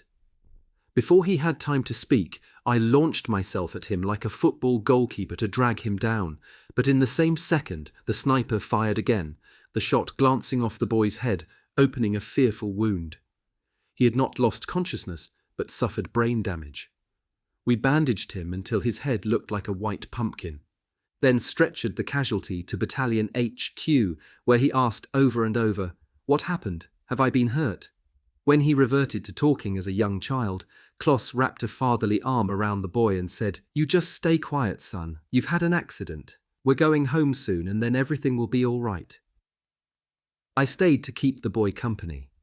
The word spread quickly that a Russian sniper had infiltrated no man's land, and that great caution was necessary. It was expected that Obergefreiter Allerberger would cure the problem. As was the case with only a few other soldiers, the sniper was the man of whom the others had constant expectations. The officers especially demanded unlimited zealous commitment in the execution of orders that were often beyond the bounds of possibility. If the sniper achieved what he had been sent out to do, he had done no more than his duty. If he failed, he could be condemned as incompetent or even cowardly. But a sniper could not perform miracles, especially when facing his opposite number. I was fortunate to have had superiors of a mostly generous outlook in this respect. Whenever possible upon arriving at a new location, I would erect a well-camouflaged hide first thing. Once I had been relieved at Battalion HQ beside the patient, I occupied the observation post, hoping to spot the Russian sniper, but the sly old fox had vanished.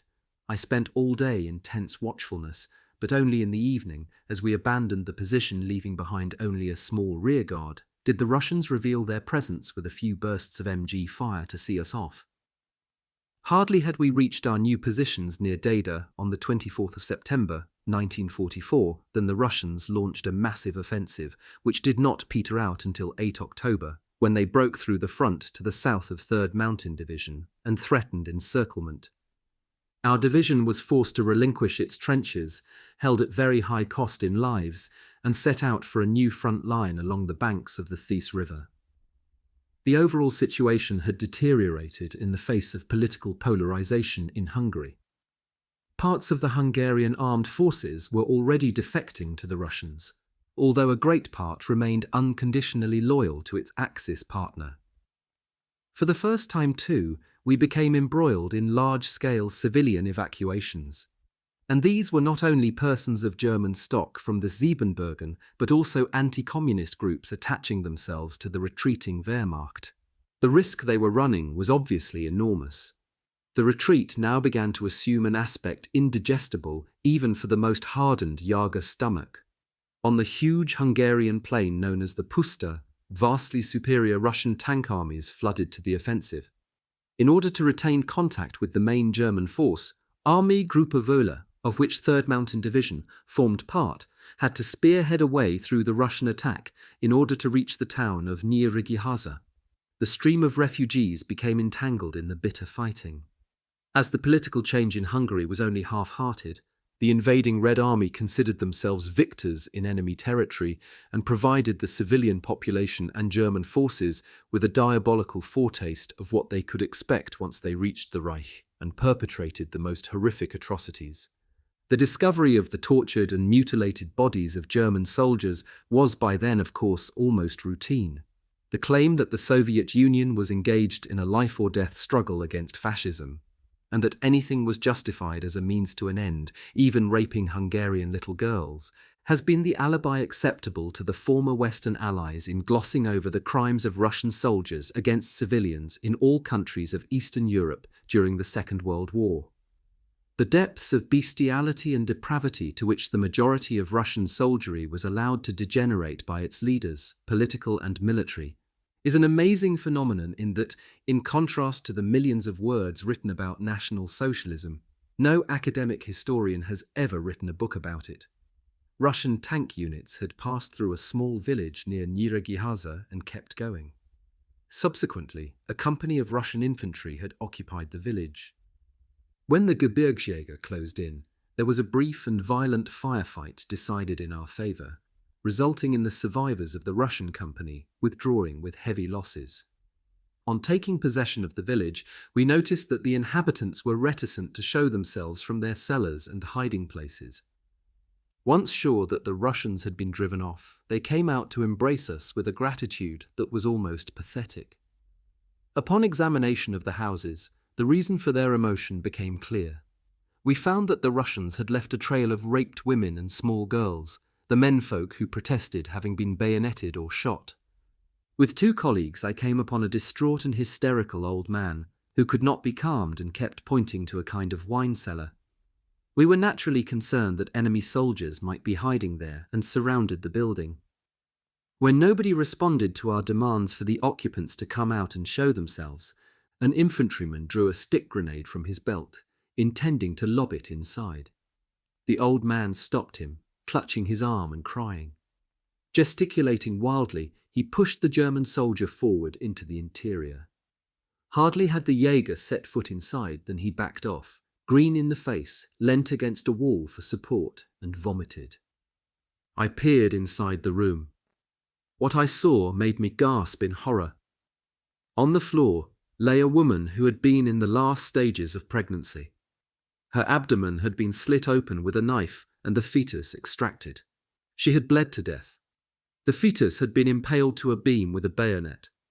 I released the dead child and, having wrapped it with its dead mother in tent cloth, carried them into the garden, dug a grave, and buried them. 2 days later, our regiment had advanced to within artillery range of the town of Nieregihaza. While our troops waited to open the artillery barrage, I decided to use the time to reconnoitre. I slept for a couple of hours and went out before dawn. After a brief time, I came to the first houses on the outskirts of town and slunk cautiously through the gardens and battered ruins. The area had an abandoned look, even though it was under Soviet control. The new day dawned, and I realized my imprudence in exposing myself to a possible concealed observation post. Slipping from cover to cover, I heard vehicles approaching. It was about 7:30, and I ought to have been on my way back, but I was unhappy at having nothing to report and was hoping to glimpse something within the last few minutes. I climbed the rubble of a demolished dwelling, its crumpled roof offering a good hiding place. Silently, I cleared a space for myself and found that I had an extensive view over the town. Before me was a street of plundered shops and a small pension.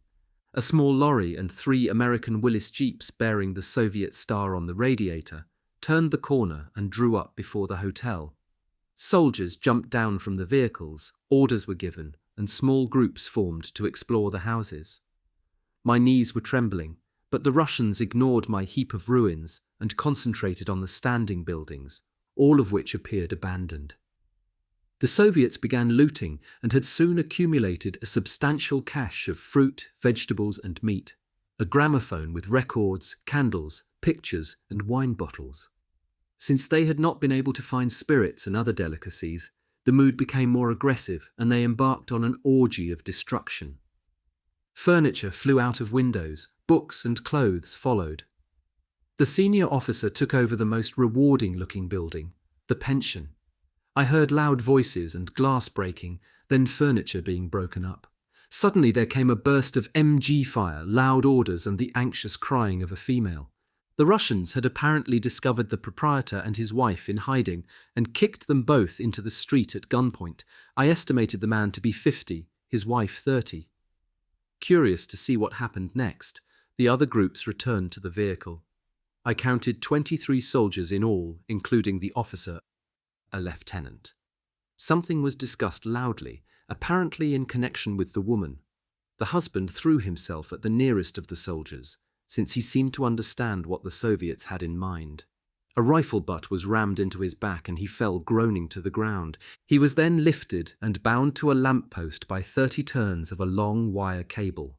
In the meantime, the others had spread-eagled the woman across the hood of the jeep.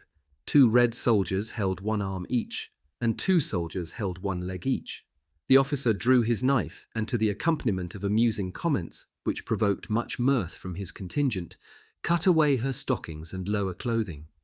From my hiding place about 30 meters away, I had to look on while the woman was raped by all 23 soldiers. This took about an hour. I could not intervene, I was too close, could not hope to kill all of them, and had no alternative hiding place. A glance at my watch told me it was 10 before 9, and in 10 minutes my battalion would commence an artillery barrage of the town. Whether I could slip among my own men without them taking me for an infiltrator was an open question. At 9 on the dot, the artillery fired, but towards another suburb.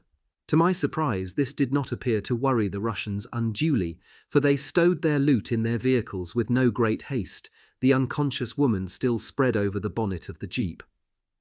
Another dispute broke out with wild gesticulations centered on the young woman. Apparently agreement was reached, for while two of them held her legs apart, a third loaded a signal pistol with a flare and forced the muzzle into the woman's vagina. This appeared to present some difficulty, for she came to for a brief moment before the Russian soldier managed to pull the trigger. The flare entered her lower body and glowed furiously. I have never heard such a terrible cry in my life before or since as I heard at that instant. She was being burnt to death from within, and her agony lasted for a minute or so. The Red soldiers shook hands, slapped each other on the back, and began to climb aboard their vehicle. Just at that moment, about 200 meters off, I saw the advance party of my battalion making their way gingerly through the ruins of the village. If I opened fire now, I realized that I could probably hold out until the battalion closed in. I took careful aim and within a few seconds killed the officer and an NCO. The others were well trained and went quickly to ground, returning a very precise fire that was too close for comfort, forcing me to cower low to avoid a hail of bullets. But I had succeeded in my objective. In dismay, the Soviets saw the large number of German soldiers fanning out through the shadows and cover towards them and decided to take on the larger force. But they had a sniper at their backs, and I knew where they were. By some miracle, the woman's husband survived the firefight unharmed. When we untied him, he gazed in shock at his dead wife and 22 dead Russians. He seemed rooted to the spot, arms hanging at his sides. Suddenly he noticed that the 23rd Russian was still alive, disarmed and immobile with a leg wound. With an awful cry, the husband ran into the pension and emerged a few seconds later with a hatchet. The young Russian, a boy of no more than 18, watched in horror as the man approached. My sergeant held the man back while I made my report of the events of the preceding hour, then nodded and shrugged his shoulders. The young Russian soldier was guilty of participating in gang rape and murder, either crime being punishable in the German Wehrmacht with death. Having been informed of his fate, the Red soldier was tied down and the husband allowed forward to carry out the sentence while we attended to other things. The hatchet swung to terrible screams and cries. Every bone in the Russian's body was cracked before his final dismemberment. Probably he had bled to death before the last act. Surveying the widely strewn body parts of the object of his hate, the man came to his senses and was at peace. Sobbing, he let drop the bloody hatchet and, falling to his knees, took the torso of his wife in his arms and held it close. After photographing the scene, we took up our weapons and left, not wishing to intrude in the man's inconsolable grief.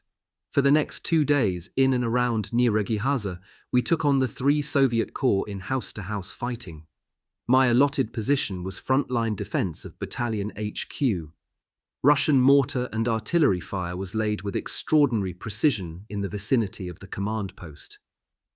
We heard a mortar salvo whispering over. Everybody dived for cover. I attempted to reach the nearby slit trench with a twisting roll, but arrived a split second late and caught part of the deafening explosion. Glowing metal splinters radiated outward in hundreds.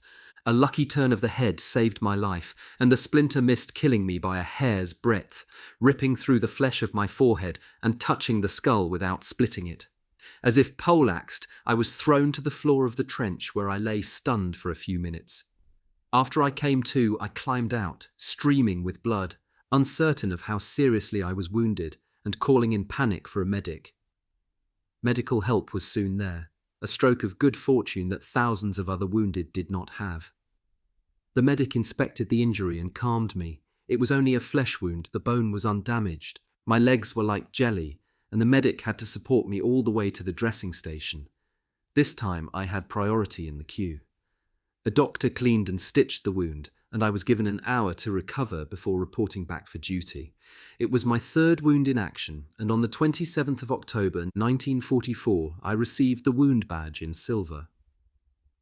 I reflected ironically that my 3 injuries had been mere trifles, but tens of thousands of others had paid for the deceptive silvery decoration with mutilation and lifelong pain.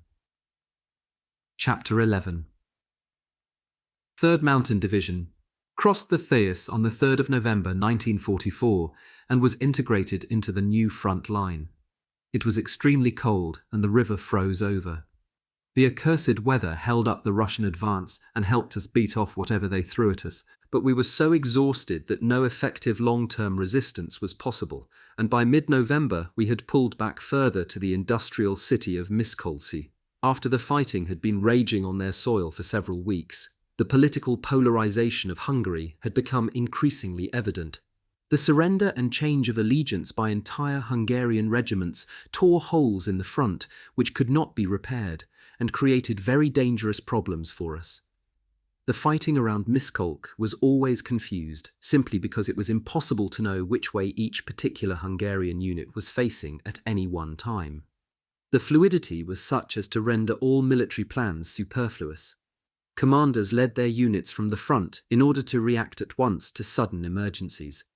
In the field there were continuous rain and snow showers with temperatures down to 10 degrees below freezing. With positions outside the city being little better than morass and swamp, saturated uniforms never dried.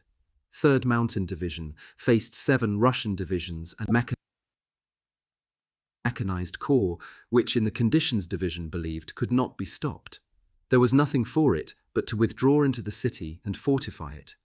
Here we were in a relatively strong position and held the center, although the Russians broke through the outskirts either side. Despite the catastrophe at Stalingrad, OKH still adhered to Hitler's instructions that fortress cities must be held under all circumstances, even though the original concept had envisaged air supply and eventual relief, neither of which the Luftwaffe was now capable of supplying. Accordingly, not giving an inch of ground meant the physical end of the troops involved. At Miskolc, the fortress order hung over the commanders' heads like the sword of Damocles. Since replacements could not be flown in, the loss of veteran command staff during the fighting had a wider dimension than would normally be the case, and losses were made good by temporary promotions. Thus companies might have a senior sergeant as commanding officer and batteries a captain. Recently promoted to major, Kloss was already battalion commander, but at Miskolci took over as commanding officer, GJR 144. On the 10th of November 1944, he summoned his battalion commanders to a situation conference at Regimental HQ, the elegant villa of an industrialist. The installation of telephone communications was no longer possible in the chaos of continually changing front lines and command centers, and contact to division was by radio. This was problematic because the enemy could triangulate a fix on the transmitter and eliminate it with artillery.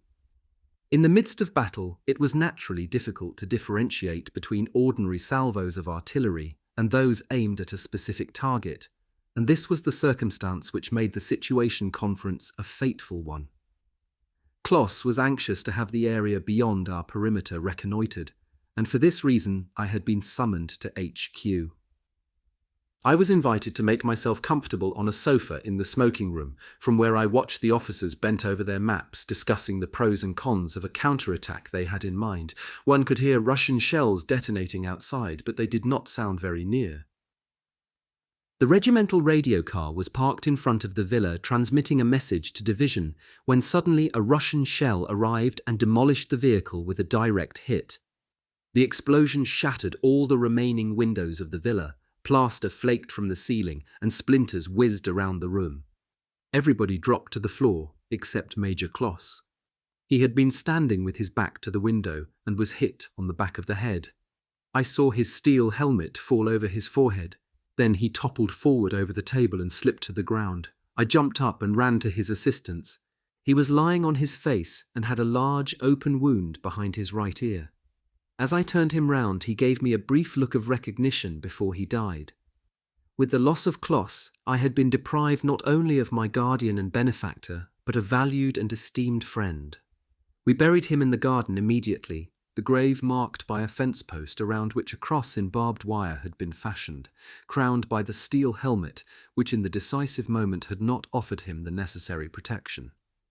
I left Regimental HQ and was reassigned to my original company, My commander was overjoyed to have a proven sniper on his staff and lent me out only grudgingly to battalion for special jobs. These loans had certain advantages, however, for I would be fed before leaving and then report myself unfed upon arrival at my destination, thus obtaining double rations. When changing location, I went mainly at night aboard the horse-drawn provisions wagon, and if I knew the driver, I could usually squeeze a third meal out of him. On the 1st of December, 1944, 3rd Mountain Division abandoned the fortified citadel of Miskolc and withdrew towards the Slovakian Erzgebirge mountains. The entire Eastern Front was in a state of collapse, and the Wehrmacht was embroiled in a war without fixed front lines, for besides the unstoppable tide of the Red Army, we were now harried in the occupied territories by partisans and other irregulars. We no longer had a strategy. We were fighting to save our skins, to not fall prisoner to the Soviets or partisans, and to strive to reach the Reich again. The partisans were very difficult to combat, since they operated to our rear and made surprise attacks from the depths of the hinterland. They had been developed into quasi-military organizations, often of battalion strength, with a strict command structure, often with Russian officers, and were well armed with Russian and German weapons. They were incorporated strategically into the operations of the Soviet forces, which coordinated their actions across the regions. By the end of January 1945, the regiment had retreated to the Gran River, running through the Great Valley between the Erzgebirge and Lower Tatra. Here, 6th Army attempted to make strategic reformation of its forces to contain the Russian pressure along its sector of the front, and my regiment was sent on to the WWII Valley between the High and Lower Tatra ranges near the town of Rosenberg, where, to our surprise, we received reinforcements. Among these were 2 snipers, green youngsters fresh from 6 weeks of basic training and 4 weeks sniper school. The 18-year-olds had been exposed to ideological indoctrination along the way and were thirsting to be thrust to the front to help stem the Bolshevist advance, and where they would reap a bloody harvest with their sniper rifles. One of these 2 boys came to my battalion. Partisan attacks were increasing in frequency and tenacity, and the regiment was embroiled in some very problematic situations because it was rarely possible to distinguish between partisan and civilian. The result was a further brutalization of the fighting. German soldiers who fell into partisan hands could expect to be mistreated and tortured to death. The Jaeger took their revenge, and all partisans rounded up were shot.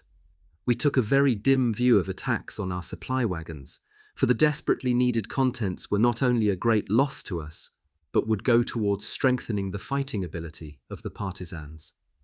Supply columns therefore came in for special protection and often had a sniper riding shotgun. One of the first duties of the new sniper was to accompany a 5-horse wagon train outward bound to collect ammunition and provisions for the regiment. Near an apparently abandoned village, they were surprised by a band of partisans. A violent exchange of fire ensued in which the attackers were forced back into the village, where they concealed themselves in the dwelling houses. After surviving his baptism of fire, the young sniper proved himself a determined and well-drilled warrior and marksman. Under the guidance of a veteran Obergefreiter, he succeeded in picking off a large number of partisans, one after another, in their hiding places. The German side captured the village, putting the surviving partisans to flight. In clearing the area, it was discovered that a number of the corpses were female. It could not be determined whether or not these were civilians, since they wore no uniform or external distinguishing insignia. That they had no weapons was not a good guide, since these would have been removed by the irregulars who had fled. 2 days later, the young sniper was part of a patrol ambushed by partisans near a sawmill. A bitter exchange of fire ensued in which the new boy lost contact with the group. He appears to have defended his position to the last bullet. The partisan band outnumbered the Germans and forced their withdrawal. The patrol saw the sniper raise his weapon above his head and surrender, and being led away to the usual kicks and beatings. They regained our lines, and after receiving a brief report, the company commander decided on an immediate counterattack in the hope of freeing the captive.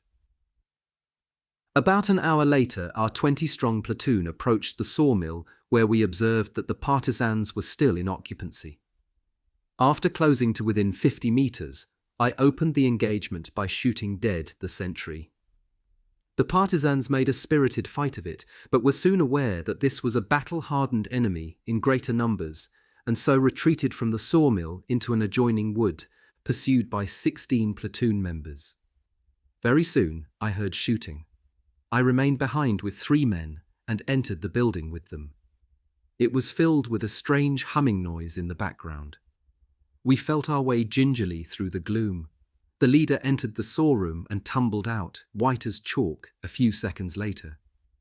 He was incapable of speech and could only stutter, "There, there," and pointed inside. With weapons at the ready, we entered. In the poor light, we could make out that the humming noise came from the saw machinery. As our eyes accustomed to the darkness, there gradually became visible a scene to make even the hardest, most brutalized soldier shudder. On the saw table lay the torso of the young sniper. He had been sawn between the legs as far as the navel, and his arms and legs removed. To prevent his bleeding to death quickly, a tourniquet of cord had been applied to each limb before the sawing. Seized with fury, my 3 comrades dashed from the mill bent on revenge. But unfortunately for them, the partisans had been overwhelmed and all put to death bar one, who had slipped away unseen and was now about 350 meters away and crossing an open field towards thick woodland. Sitting on my right upturned ankle, I rested my left elbow on my upright left knee, adjusted the rifle strap around my shoulder, and aimed the weapon. 2 or 3 breaths, concentrate, hold the breath, shoot. A second later, the fleeing partisan threw up his arms and fell forward. While one man went back into the mill to redeem the sniper's ID tags, I went to check on the partisan I had shot. With satisfaction, I confirmed that my bullet, true between the shoulder blades, had taken his life mercifully. There was no time to bury the young sniper, and to be quite honest, I doubt if I had the stomach to collect up the body parts and scrape off the material adhering to the saw. We wanted to forget the scene as soon as possible. The company commander explained in the obligatory letter of consolation to the boy's family that during an action ahead of our lines, their son had received a bullet in the chest and had died a hero's death instantly. That was, we all agreed, the way it must have happened. Our division pulled back further, crossed the border into Poland, and dug in at Bielitz. Although Russian pressure was much less here, for the strong point of their offensive lay well to the south, we still had to face daily nuisance raids. My company held a sector of the front which ran along the edge of a village. The school and teachers' residence with cow stalls was incorporated into our front line. The Russians were 500 meters away across open country, the perfect field of fire for a sniper. The loft of the teacher's house recommended itself to me as a good observation position. I removed tiles from many places over the roof surface so that the enemy would not be able to identify my actual shooting position. While engaged in these preparations, I thought I heard a child crying inside the house. I left my rifle and went downstairs with my 8 pistol drawn. I searched everywhere, including the cellar, but found nothing. In puzzlement, finally I entered the kitchen, and while there heard muffled voices rising through the floorboards. I summoned 2 comrades to stand guard, while I stamped on the trapdoor and shouted, "Come out with your hands up!" In broken German, the answer came at once, "Don't shoot, here only mother and child." The trapdoor opened, and a woman of about 40 emerged, followed by her 70-year-old mother carrying a small child in her arms. She was the village schoolteacher living there with these 2 members of her family. She told me she wanted to stay. Yet even when the great danger of the situation was explained to her, she insisted on continuing to live in the house as long as German soldiers were there. One of the reasons for her refusal to leave was the presence of a cow which supplied fresh milk for her baby. This cow was a pitiful creature that stood all day, apathetic in its stall. It had been wounded in the belly by a shell splinter, and its intestines were bulging. Whenever the pain grew too great, it would emit a long series of gurgled moos. It would have been a kindness to have put the animal out of its misery, but the milk was desperately needed for the baby. It was therefore agreed to make the best of it by having our men care for the cow, while the women cooked and provided for us. The cow stall and teacher's house were connected by a deep trench. A hole in the corner wall of the cellar enabled the trench to be reached unseen. I inhabited the loft for a couple of days, ears stuffed with cotton wool against the loud report of the rifle when I fired into the enemy positions. As expected, the Soviets soon identified my sniper nest, and as their own sniper was hampered by distance and the inability to see through the roof, they called up a gun to finish me off. On the morning of the third day, a lorry pulled up alongside a barn on their front line, and an anti-tank gun was manhandled free. While 3 Russian soldiers fitted the gun with its various essential extras, others were transferring the ammunition from the lorry into the barn. The weather was calm and dry, the best conditions for sharpshooting. Since the purpose of the gun was to demolish a house within which a German sniper was hidden, I could not understand the carefree attitude with which the operation was handled by the Russians opposite. I had a good firm rest for the barrel and a comfortable seat. I took the first Russian working on the gun into my sights, aimed just above his head, and fired. The projectile hit him in the stomach and he folded like a jackknife. Quickly I drew a bead on the second Russian. Bang, same result. They had to have been pretty raw recruits, for by now it should surely have occurred to them that they were under sniper fire, but no, the third man picked up the second in a fireman's lift. As he staggered towards the barn, I shot him down. It had now dawned on the others that they were better off behind the house. To round off, it was more with speculation than serious intention that I decided to try to hit the aiming optic of the gun, located through an aperture with sides 20 centimeters long in the splinter shield. I fired, but was not certain if I had been successful since I could see no evidence of damage visible through my field glasses, although the remaining Russians under cover were suddenly in a very athletic frame of mind and quickly vanished behind the house with the others. Soon the lorry's engine roared and the vehicle was driven off. The anti-tank gun, surrounded by its 3 dead crewmen, stood abandoned and forlorn. For the rest of the day, the Russian lines were as if deserted. That evening, battalion staff informed me that wireless monitoring had intercepted a message stating that the attempt with the anti-tank gun had been abandoned because the aiming optic had been shot up. I felt reason to be justifiably proud of my marksmanship. Next day they sent my opposite number, a Soviet sniper who fired at anything that moved. His first victim was the old lady, shot in the chest as she left the trench near the cow stall. The explosive round tore her heart out. It would have been suicide to attempt to retrieve the body in daylight, and we had to place a guard on her daughter to stop her trying it. Eventually our remonstrations about leaving her son an orphan brought her to her senses. When darkness fell, we buried the grandmother, and over the next few days impressed upon the schoolteacher how important it was for her to remain out of sight. The Russians had learnt the same lesson, and I did not find another target. The cow collapsed with her injury and could not stand unaided. The catering corps cook put the animal out of her misery with a pistol shot, and the carcass ended up in the field kitchen. A few days later, divisional intelligence reported the 4th Ukrainian Army was preparing the decisive assault. 3rd Mountain Division was put on maximum alert for Soviet surprise raids, were probing our line for possible weak points. We packed and left for new positions, taking the schoolteacher and child along with us to the next town for safety. On the 2nd of March, 1945, I was summoned to Battalion HQ at Bielitz, where an Oberleutnant of the regimental staff offered me his hand and said, "My heartiest congratulations. It is my honor to award you the Führer's sniper badge in gold," and taking my right arm attached the badge to my sleeve with a few token stitches. I received a simple photocopied typed certificate bearing the regimental stamp and signature of the regimental commander. Despite my understandable pride at receiving this award, it was a dangerous document to have in one's possession, and I went at once to the post room and mailed the certificate and the badge to my parents. The Wehrmacht sniper badge is nowadays a rarity. Introduced at the end of 1944, it was awarded only rarely, since few snipers lived long enough to amass the number of kills required to earn it. A more elaborate certificate than a photocopied sheet of typing paper was not undertaken because of the lack of demand. Some recipients destroyed the badge for safety, and this has led to its rarity status. National Socialist propaganda was tireless in its promises to produce a miracle weapon to turn the tide of war. The wish was there, but the reality was not.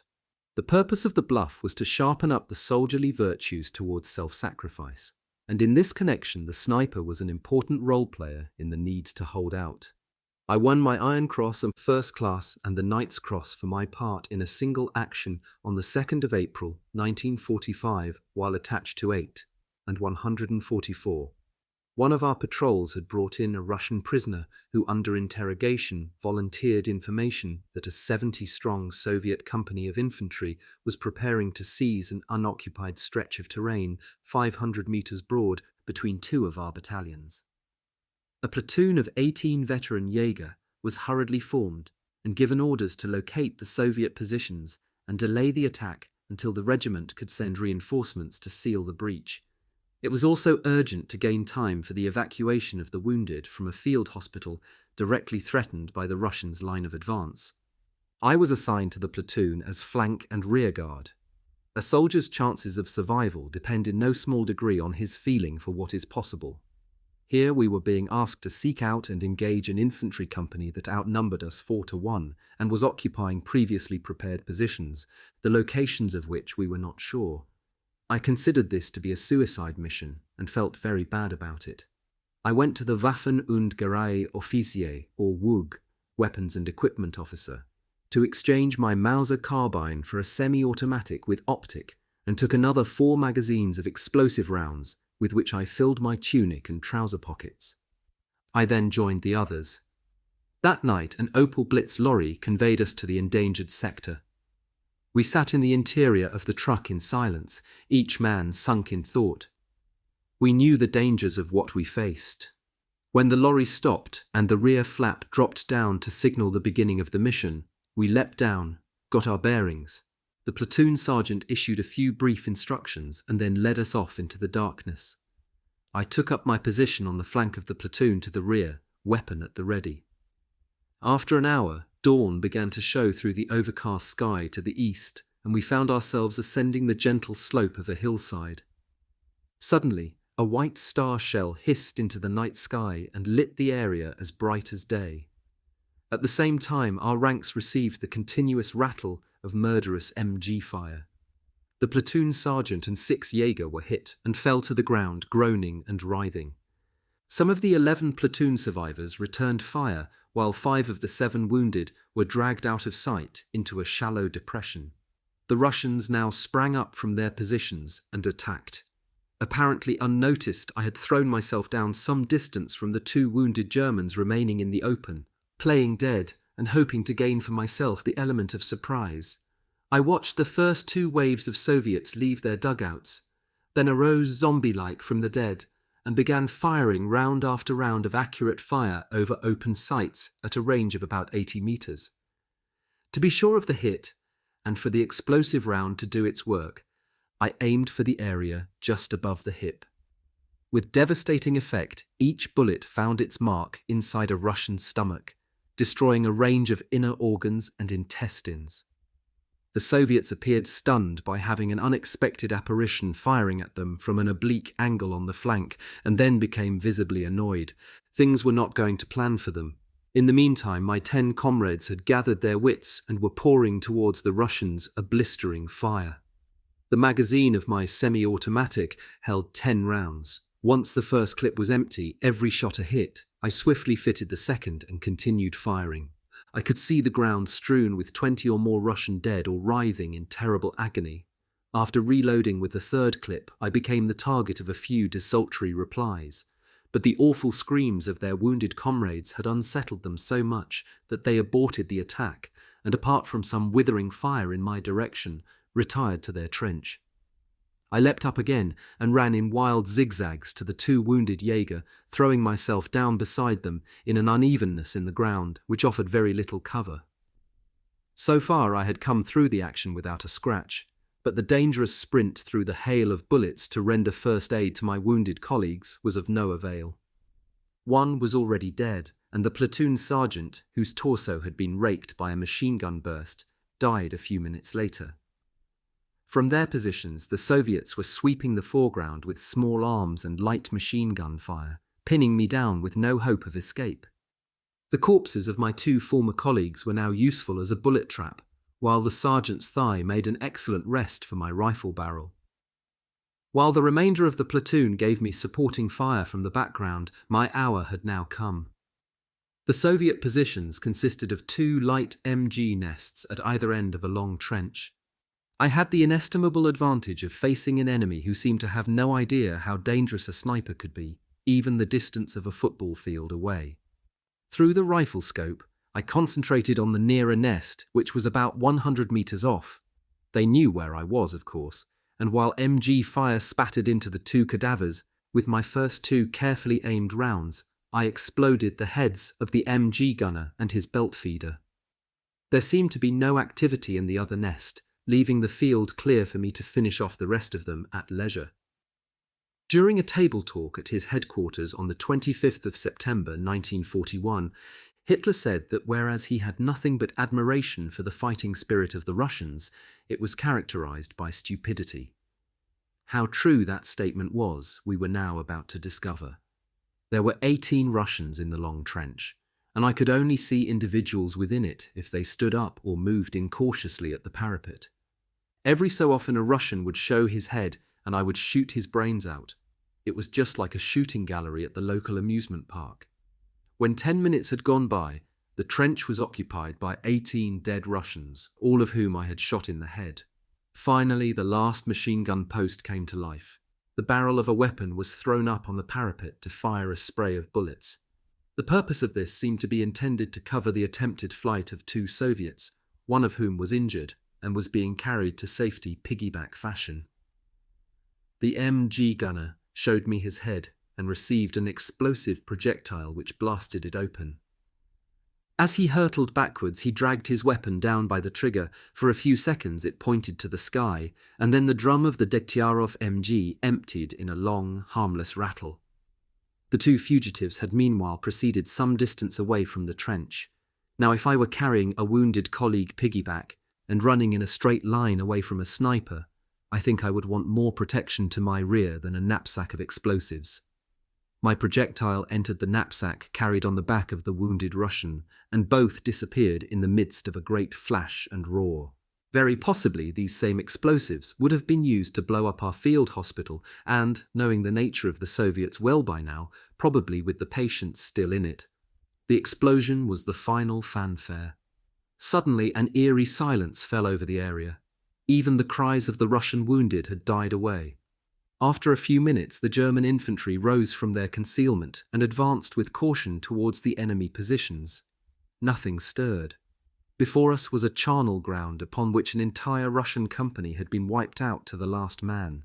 Over 50 dead littered the field, plus 18 in the long trench and 3 machine gunners. It was a scene reminiscent of medieval impressionistic art depicting hell. The loss of their assault company had its pros and cons. The Russians overestimated our strength along this sector, revised their plan, and regrouped. This gave us time to evacuate the field hospital, which the Soviets considered to be of such vital military importance.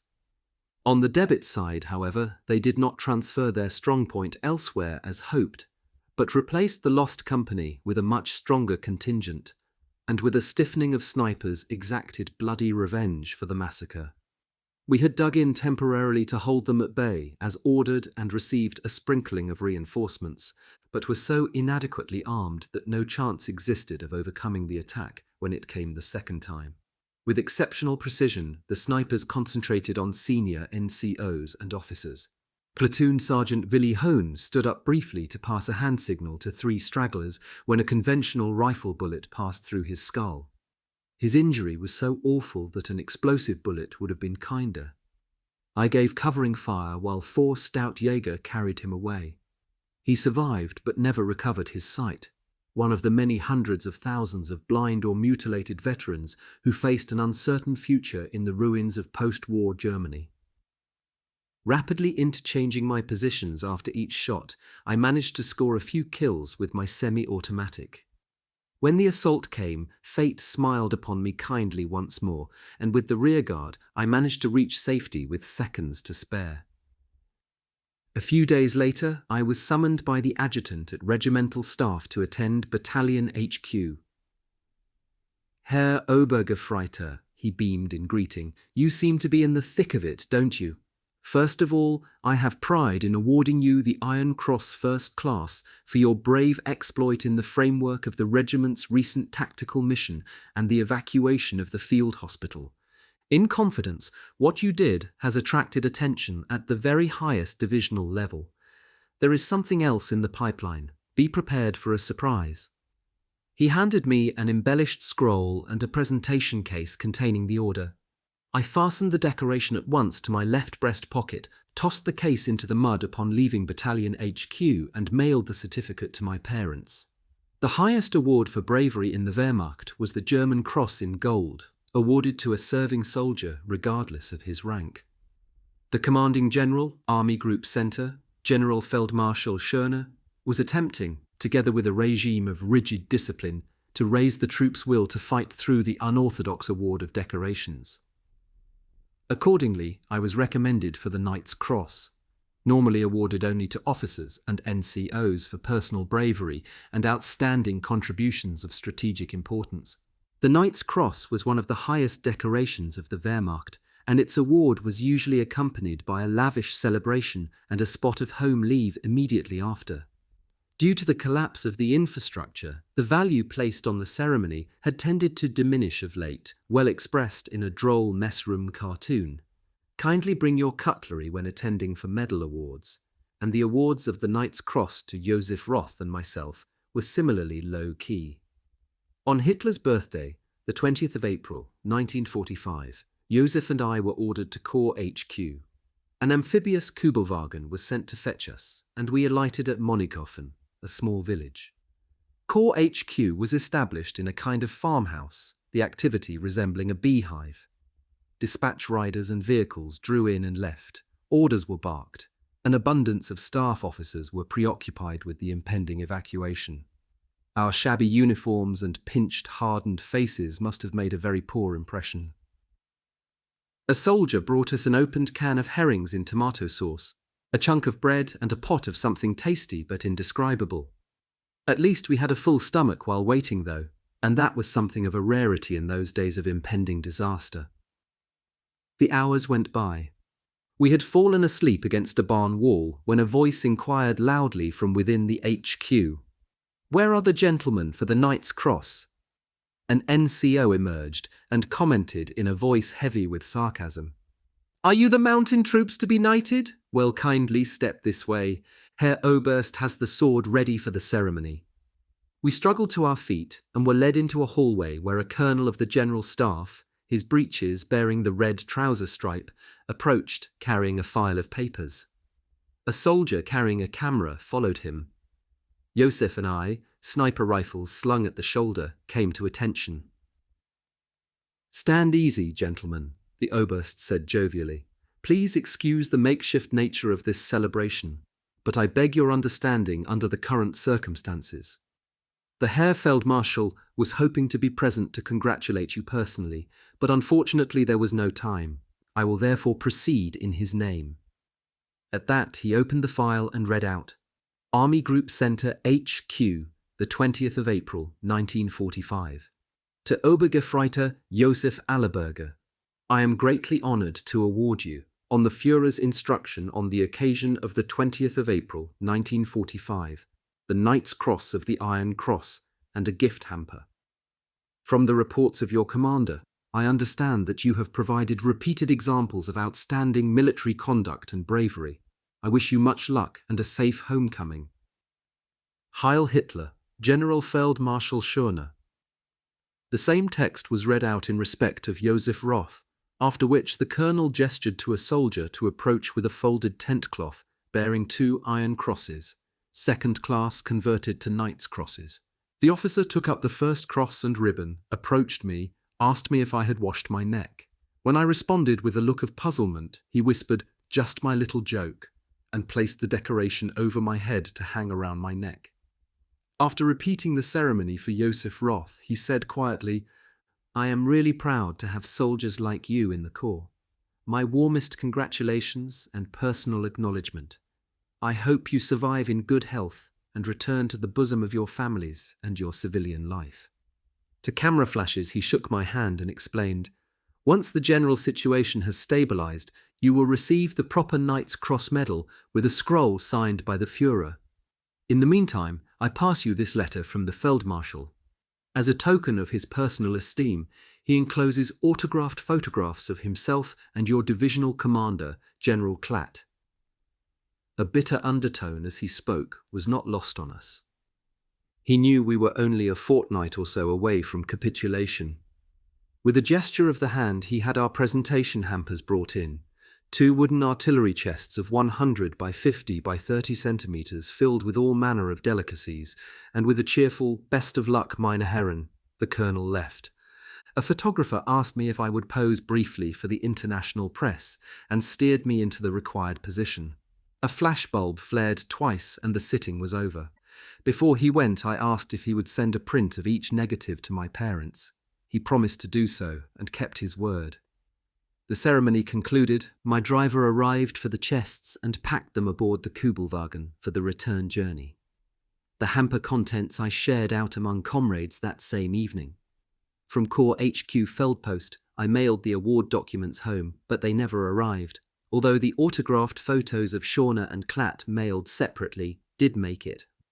1. In a long article published in the 1st of October 1945 edition of the Daily Telegraph, Sir Roy Fedden, Special Technical Advisor to the UK Ministry of Aircraft Production, stated, "I have seen enough of the Germans' design and production plans to realise that if they had managed to prolong the war some months longer, we would have been confronted with a set of entirely new and deadly developments in air warfare." The sentiment was repeated in a speech to the Society of Aeronautical Engineers by Lieutenant General Donald Leander Putt, Deputy Commanding General USAAF Intelligence, Air Technical Service Command, in 1946, reported in Harper's Magazine, October 1946 edition, page 329. Lieutenant General Putt stated that the Germans would probably have won the Second World War had the invasion been postponed by only 6 months. He was supported in this observation by U.S. Navy Secretary James Forrestal in a statement to the New York Times on the 28th of August, 1945. In general, it may be said that the Germans were about 6 months too late in the development and mass production of new weapons. The rocket surprise for the world in general, and England in particular, to which Lieutenant General Putt alluded, was undoubtedly the rocket and ramjet-propelled Lippisch P-13 fighter bomber, which was flown by the Luftwaffe at 440 kilometers and HR on flight trials in January 1945, according to declassified Polish material, Kozakiewicz, Bron Rakietowa, Glony Institut Mechaniki, 1951. The US Archive has not released any information on the performance of the P-13 for any period after December 1944. The miracle bomb of terrific destructive effect was successfully tested at Ohrdruf in March 1945 and would have been mass-produced and capable of being carried by a fighter. Stevenson, A Man Called Intrepid, Sphere Books, page 414, BIO's Final Report, 142 G. Information from Targets of Interest in the Sonthofen Area, and DDR Judicial Inquiry of May 1962 into Wartime Events in the Ohrdruf region, Arnstadt Municipal Archives. Chapter 12. The Last Ditch, Flying Courts and the Long Trudge Home. Our division had its back to the Reich border. By now, the logistics, military communications, and OKH command structure were in total disarray. In the effort to stave off defeat, Hitler Youth, men of pensionable age and untrained units were thrown into the fray, but had no hope of making an impression against an enemy present in overwhelming numbers on many fronts. With the help of field police and SS troops, flying courts and seizure squads had been set up whose purpose was to uphold military discipline and fighting spirit. In tribunal hearings lasting only a few minutes, soldiers arrested for being absent from their units without valid papers were condemned as deserters and executed immediately. The defense that in the confusion of the front, military bureaucracy had collapsed was not acceptable. Many foreign volunteers and camp followers from the battle zones who had attached to individual units and followed their fortunes in defeat also met a violent and unjust end, and a large number were executed after trial by a flying court on alleged suspicion of subversion or collaboration with partisans. Although death was part of the daily routine for me, a case of the latter kind affected me greatly. Coinciding with my arrival in the Ukraine in 1943, a young woman had attached herself to GJR 144. Olga was 22 and became the paramour of an administrative officer. Apart from sharing his bed, she worked for the regimental staff as an interpreter. She was an uncomplicated, lusty blonde whose main aim was survival. She looked forward to the end of the war and a chance to settle somewhere in the West. The identity of the person who denounced Olga as a partisan spy was never made known, although we had our private suspicions. I was present at her trial, which lasted 10 minutes. The attempt by several NCOs and men to speak as witnesses on her behalf was refused with veiled references to their personal safety being in jeopardy if they persisted with their applications. The administrative officer did nothing to help his former lover. He was probably glad to be rid of her, for he was a married man, and he would have been ruined if knowledge of the affair had reached home. After sentence, Olga was led out by several men in civilian clothing and made to stand on the flap of a lorry positioned below a tree. A length of telephone cable fashioned into a noose at one end was hung around her neck, the slack slung over a stout branch and secured. An SS man slapped the roof of the cab, the lorry moved forward, and Olga was left dangling. Death claimed her within a few minutes. The SS seemed to enjoy the theatre, but most Jager turned away in disgust. My regiment moved up to Marisch Ostrau.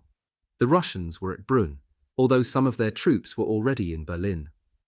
The German army leaderless fought on in isolated groups. In the east, endless streams of refugees headed westward, blocking the highways. 3rd Mountain Division was one such group determined to resist and fight to the last. The end was close. It was an anachronism of the German death gasps that new weapons and equipment should suddenly arrive at the front. The battalion had mobilized for yet another relief attempt. I could hardly believe my eyes when a 40-strong Waffen-SS sniper company marched up. Over their uniforms they wore camouflage smocks with deep hoods. Their helmets were fitted with a camouflaged cloth cover, and a special veil could be fitted to mask the face. Green webbing at the waist carried a Mauser K98K bayonet scabbard and a practical tool pack. Most had self-loading 43 rifles with 4-power scope, although 2 carried the new, fully automatic Sturmgewehr 44 with scope. The squad consisted of 16-year-old boys recruited only weeks previously. A 2-week sniper course had transformed them into the fighting elite of the Wehrmacht, as they informed me. They were now fully prepared and determined to meet the enemy head-on, convinced of their invincibility. Their leader was a Sturmführer, senior lieutenant, in his early 20s. To judge by his cold-blooded attitude, the survival of these boys came pretty low on his list of priorities. As I watched them march off to disappear without trace in the Russian fire dance, I could only think, poor swine. They looked to me like fodder for the sawmill. The division retreated to Olmutz in central Czechoslovakia. We were still fighting on the 8th of May, 1945, when to our surprise the Russians ceased fire and returned to their positions. Aircraft dropped leaflets advising of the German capitulation and demanding that all Wehrmacht units lay down their arms and surrender. The divisional commander, General Klatt, was not prepared to do this because he feared for his men and had no guarantee what would become of them as captives. On the evening of the following day, a radio broadcast was made conveying the last order of the Oberkommando der Wehrmacht, or OKW, the High Command of the Wehrmacht. On the southeast and east fronts, all principal unit staffs as far back as Dresden have been ordered to cease fire. The Czech insurrection over nearly all Bohemia and Moravia may hinder compliance with the terms of the capitulation and end communications in the region. The High Command has so far received no reports as to army groups Law, Rendulic and Shauna. The full text of the message was read to our battalion by an officer. All knew now that they were confronted by an uncertain and possibly alarming future. General Klatt released all men of the division from their oath of allegiance so as to give each the vague possibility of reaching home by their own efforts rather than surrender. Wending one's way home was something easier said than done, for large numbers of Russian units had infiltrated to our rear through the great gaps in the front line and incited the Czech population to a bloodlust. Most of our men were in favor of attempting to reach the American forces on the Moldau River by obtaining lorry transport, even though the roads were blocked by countless refugees. This seemed to me to offer a poor prospect of escaping Russian captivity. I decided to make for Austria on foot and in company with a friend, Peter Gollop. It would mean covering 250 kilometers through enemy territory, but I had sufficient experience to make my way cross-country unseen with no better aid than a compass. At all times, the two of us would have to bear in mind the possibility of capture by Russian or Czech partisan forces, which might easily mean a very unpleasant death. To reduce this risk as much as possible, we had to avoid any confrontation, and I elected to discard my sniper rifle in favor of a pistol and MP40. To have carried a rifle with scope was suicidal. The fate meted out to persons identified as snipers was well known. The weapon was only a piece of equipment, a means to an end, but all the same it was with a heavy heart that I decided it had to go. I located an SP gun with a crowd of infantrymen aboard and begged a lift. I told the driver to wait an instant while I laid my rifle under the tracks. The vehicle moved forward and spewed out astern a small heap of crushed junk. With very few exceptions, all German snipers destroyed their weapons at the war's end or before being taken captive, and for that reason specimens of sniper rifles as war relics are very rare. A hand slapped my shoulder, making me start. I turned and looked into the eyes of the red-bearded Viking sergeant. "Don't take it so tragically," he counselled me. "Without it, your chances of reaching home safely are much improved. Enjoy the peace, if you make it." Then he turned and disappeared into the undergrowth like a phantom. Very few German units were prepared to surrender to the Soviets. Since most preferred to fight their way through to the west, the Soviets resumed the offensive on the 10th of May, 1945, with massive tank and aerial attacks against the refugee columns, suspecting that many German soldiers would have inveigled themselves into the civilian ranks. Any small party of men was picked out and gunned by low-flying fighter aircraft. Peter Gollop and I resolved to move only by night, hiding up and sleeping by day. On the second night in the Sudetenland, we came upon an isolated farmhouse. It was occupied, for a flickering interior illumination could be seen through the windows. We were very hungry and cherished hopes that we might be able to beg food from these peasants of German stock. We approached warily and tapped on a window pane. The curtain was pushed aside and a man's face appeared. He was holding a lighted candle and looked about 50. Peering out, he saw us, unlatched the window and asked in very broken German what we wanted. I realized at once that he was a Czech, and I stepped back instinctively into the shadows. At that time we knew nothing of the persecution and brutal deportation of the Sudeten Germans by the Czech population. My inexperienced comrade threw caution to the wind and spoke up, offering a pair of new shoes in exchange for a meal. My distrust grew when I glimpsed on the wall of the room a frame bearing a religious text in German, and below it a German calendar for the year 1944. The Czech agreed to provide bread for the shoes and whispered suddenly, "Russian soldier upstairs. Wait, I back in few minutes." And with that, he withdrew. Now I was even more uneasy. What was a Czech doing in a German house? Why was he sharing the house with a Russian soldier? I whispered to Peter, "This stinks. Forget the shoes and let's get out of here," and pulled him away from the window by the sleeve of his uniform tunic. "I don't think so," he responded, and jerked his cuff free. Heading for the small wood from which we had approached the house, I called back insistently, "Quick, get away from here, you idiot, before they nab you." My determination unsettled him, and, casting a final glance at the window, turned with some reluctance to join me. I was 30 meters away from the house, and in darkness, Peter about 10 meters behind when the Czech reappeared at the window and opened fire with an MP40. This galvanized Peter into action, and he sprinted towards me. At the first shot, I had thrown myself to the ground and worked my own MP40 into position. Seconds later, Peter was hit and fell face forward. Now I returned fire. Glass shattered and the wooden window frame splintered. I was not sure that I had hit the Czech, but at any rate he disappeared from sight and did not shoot again. Keeping low, I reached Peter and dragged him by the collar as fast as I could into the wood, since I thought it likely that an armed party would soon emerge from the house. It remained as quiet as the grave, however. Once behind the cover of trees and vegetation, I laid him flat on his stomach and examined his wounds. He was still alive, but bleeding badly. I knew he would never survive these injuries, and he died a few minutes later. I had been watching the farmhouse all the while from the corner of my eye. It was all quiet, but I remained suspicious. Orienting myself by the pole star and my compass, I set off at a trot. Alone, I had to be doubly watchful. To lure German soldiers from their hiding places, Czech partisans wore German uniforms. I knew about this ruse and hid myself from people in German uniform unless I was certain that they were bona fide. At dawn on the second day following the farmhouse shooting, I had heard muffled voices speaking in German. I stalked the group with great caution and, while still concealed in undergrowth, identified them as being from my regiment's artillery battalion.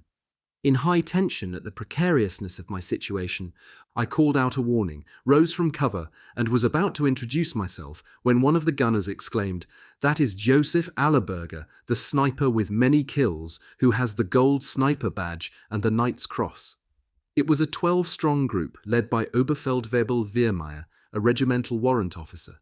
As soon as my name was mentioned, a heated discussion developed as to whether I should be allowed to join. The problem was that snipers had recently been made into hot properties by German propaganda, and their faces, including mine, had been splashed all over the newspapers.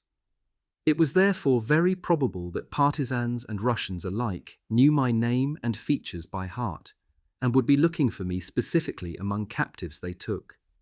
Understandably, some of the group feared reprisals for themselves, should their little band be captured and Sepp Allerberger be found to have been travelling with it.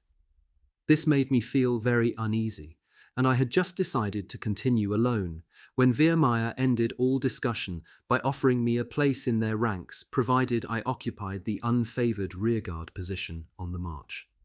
Thus I spent the next 4 days well behind the group, keeping to cover. The gunners were light-headed and confident at their chances of success. Each day they spent a little longer marching in daylight. On the 4th day, they came across a dead Czech.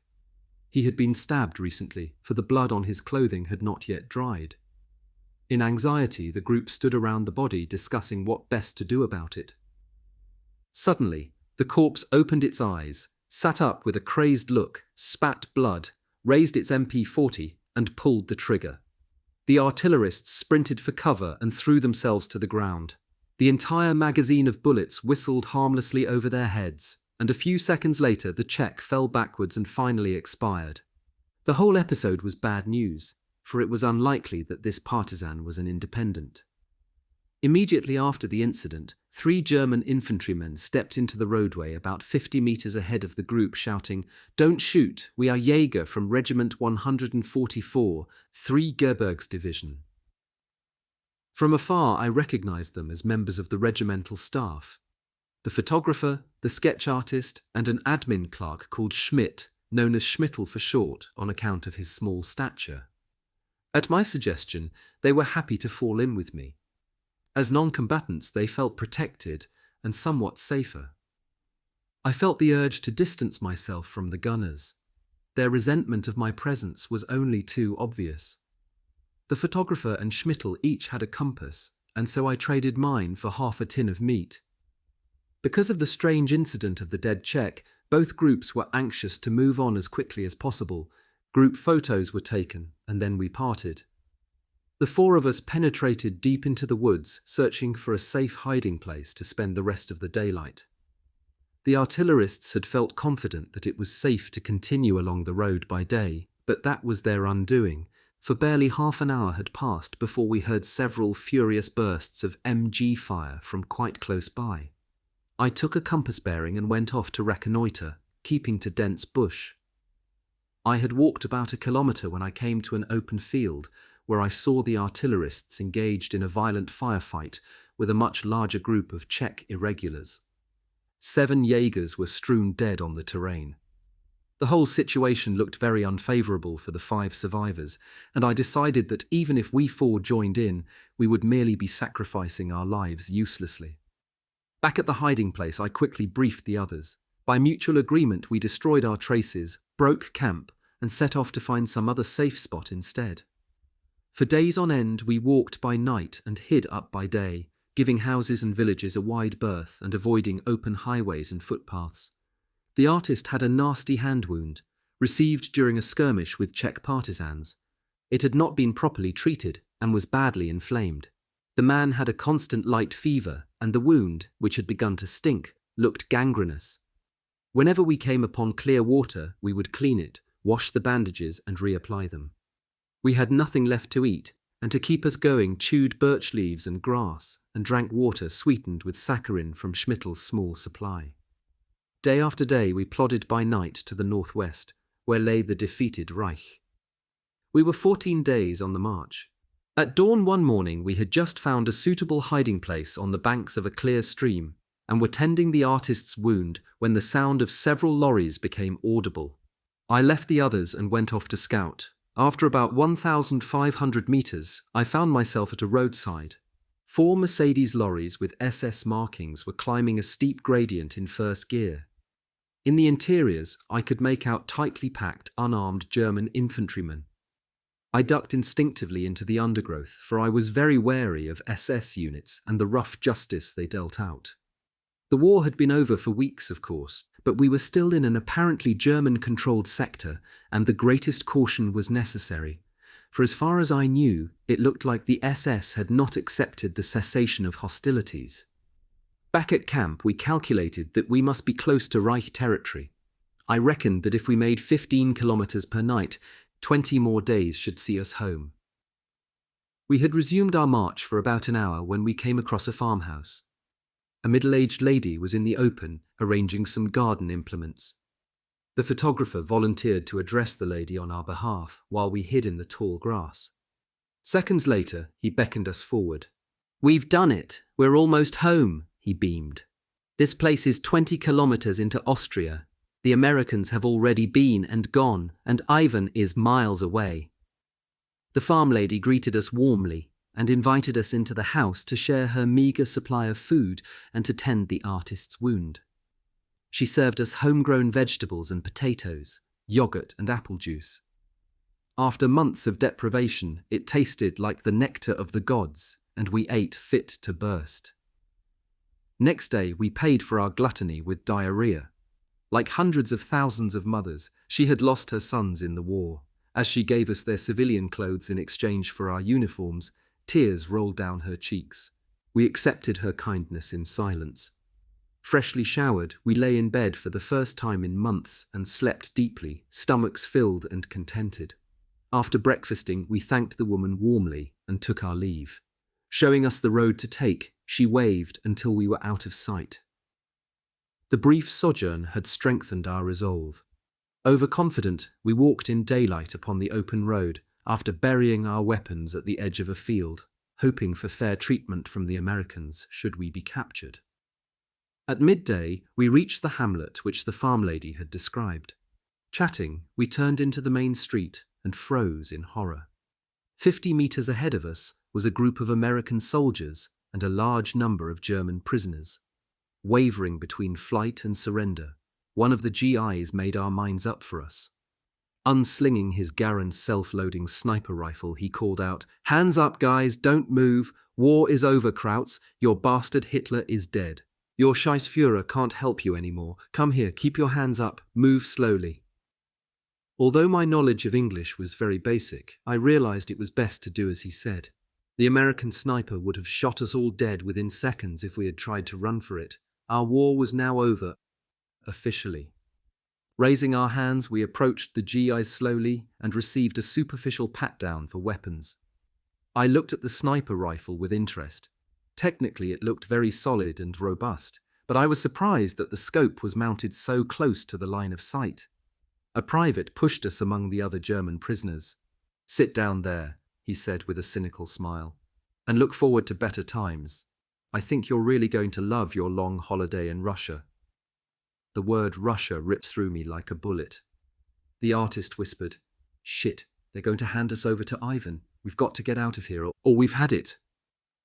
At that moment, a US Army Jeep leading 2 Mercedes lorries with SS markings and SS drivers pulled up alongside the prisoners, and those nearest had to climb aboard. As soon as the lorries were packed tight, they drove off smartly. "Have a nice trip, you glorious Aryan heroes," the GI called out. Now I knew the significance of the SS lorries crammed with Germans which I had seen 2 days previously. They were deliveries to the Russians as fodder for the gulags and lead mines. Our American guards were not very watchful since the prisoners were exhausted and in no mood for escaping. The prisoners trusted the Americans, and most did not believe that the US Army could play such a filthy trick on them. The 4 of us were sitting on a waist-high wall, behind which was a bushy slope, a narrow valley bottom, and then dense woodland, ideal cover for fugitives. With cautious whispers, we agreed that we had to disappear as soon as possible before the next transports arrived. 3 of us were bent on escape without any doubts, but Schmittel hesitated because he did not believe we would be handed over to the Russians. We agreed the order of disappearance: artist, photographer, Schmittel, and then me. The adrenaline was flowing in my veins, my heart beating furiously. We were risking our lives to survive. As 3 more transports drove into view, the first 2 men dropped over the wall unseen. When I told Schmittel to jump, he refused. "I've had enough of it," he said, "and I'm not risking my arse anymore. Look, these guys are Americans. They simply wouldn't hand us over to Ivan." The lorries were coming closer. Time was short. Timing was everything, and the last moment had arrived. "I'll wait for you 30 minutes at the edge of the wood," I hissed, then rolled over the wall as the lorries squealed to a stop. Minutes later, I joined the other 2 beyond the valley and told them what had transpired. Schmittel never came. I saw him 6 years later, after he was released to the Federal Republic from the lead mines at Karaganda. He was by then a sick and broken man. We 3 musketeers headed for Linz, moving by day but always alert to the possibility of American patrols. We had avoided a village and taken a footpath lined with thick vegetation on both sides when we were surprised by the cry of many voices. Fear ran through my bones as I saw a number of skeletal forms in striped suits running towards us, obviously intending to attack. They appeared pitifully emaciated and weak, and although easily outnumbering us, it was child's play to fight them off with blows to the face and body.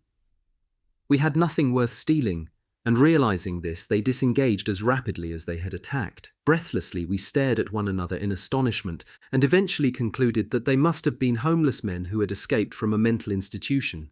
Months later, when we learnt that they were former inmates of a concentration camp who had escaped and were marauding through the district, I felt justified in having defended myself.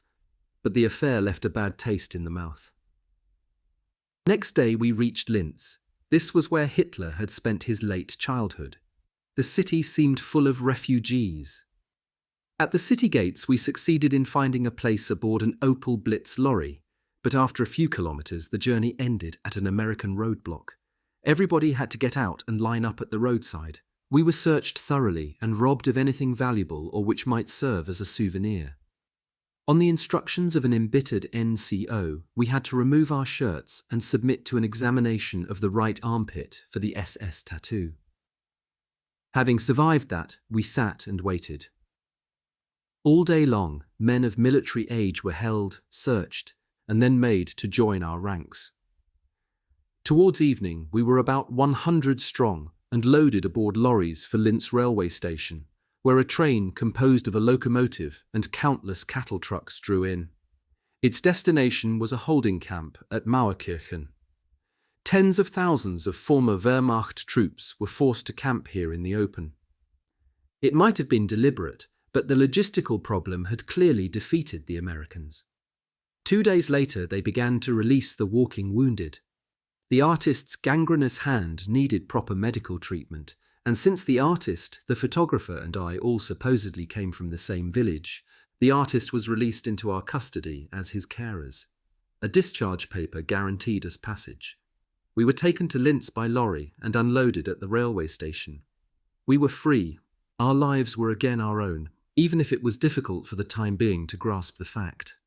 Our priority was to get the artist to hospital, which we did at once. After taking leave of my 2 companions, I waited for my connection to Salzburg. I watched a train roll out of the station, its passengers crammed aboard like sardines, some standing on the riding boards, others sitting on the carriage roofs. On the roof of the last car, I espied the Viking. He recognized me at once and waved, then in a rare gesture for him raised his right hand to his peaked Jaeger cap with its Edelweiss badge, which to my astonishment he was still wearing, and gave me a final salute. I saluted back instinctively, and then watched the train as it disappeared into the distance behind a cloud of smoke. I never saw the Viking again, but have never forgotten him. I arrived home unannounced on the 5th of June, 1945. My village slept as if knowledge of the great conflagration had escaped its attention. I had survived the inferno practically undamaged physically, although my heart was hard and scarred for life. The spirit of the war has never left me. The records show that I killed 257 Russians under the strict rules of calculating the tally. The actual number was inestimably greater. I was the second highest scoring Wehrmacht sniper after Obergefreiter Matthias Hetzenauer of Brixen near Kitzbühel, also attached to 3rd Mountain Division, with 345. Was it right, what we did? Under the circumstances, was there some alternative? These are questions to which a private soldier in the Gebirgsjäger can probably never find an answer. The simple infantryman never had a choice. It was simply a matter of fight or die. We were soldiers and we did our duty, and that was all there was to it.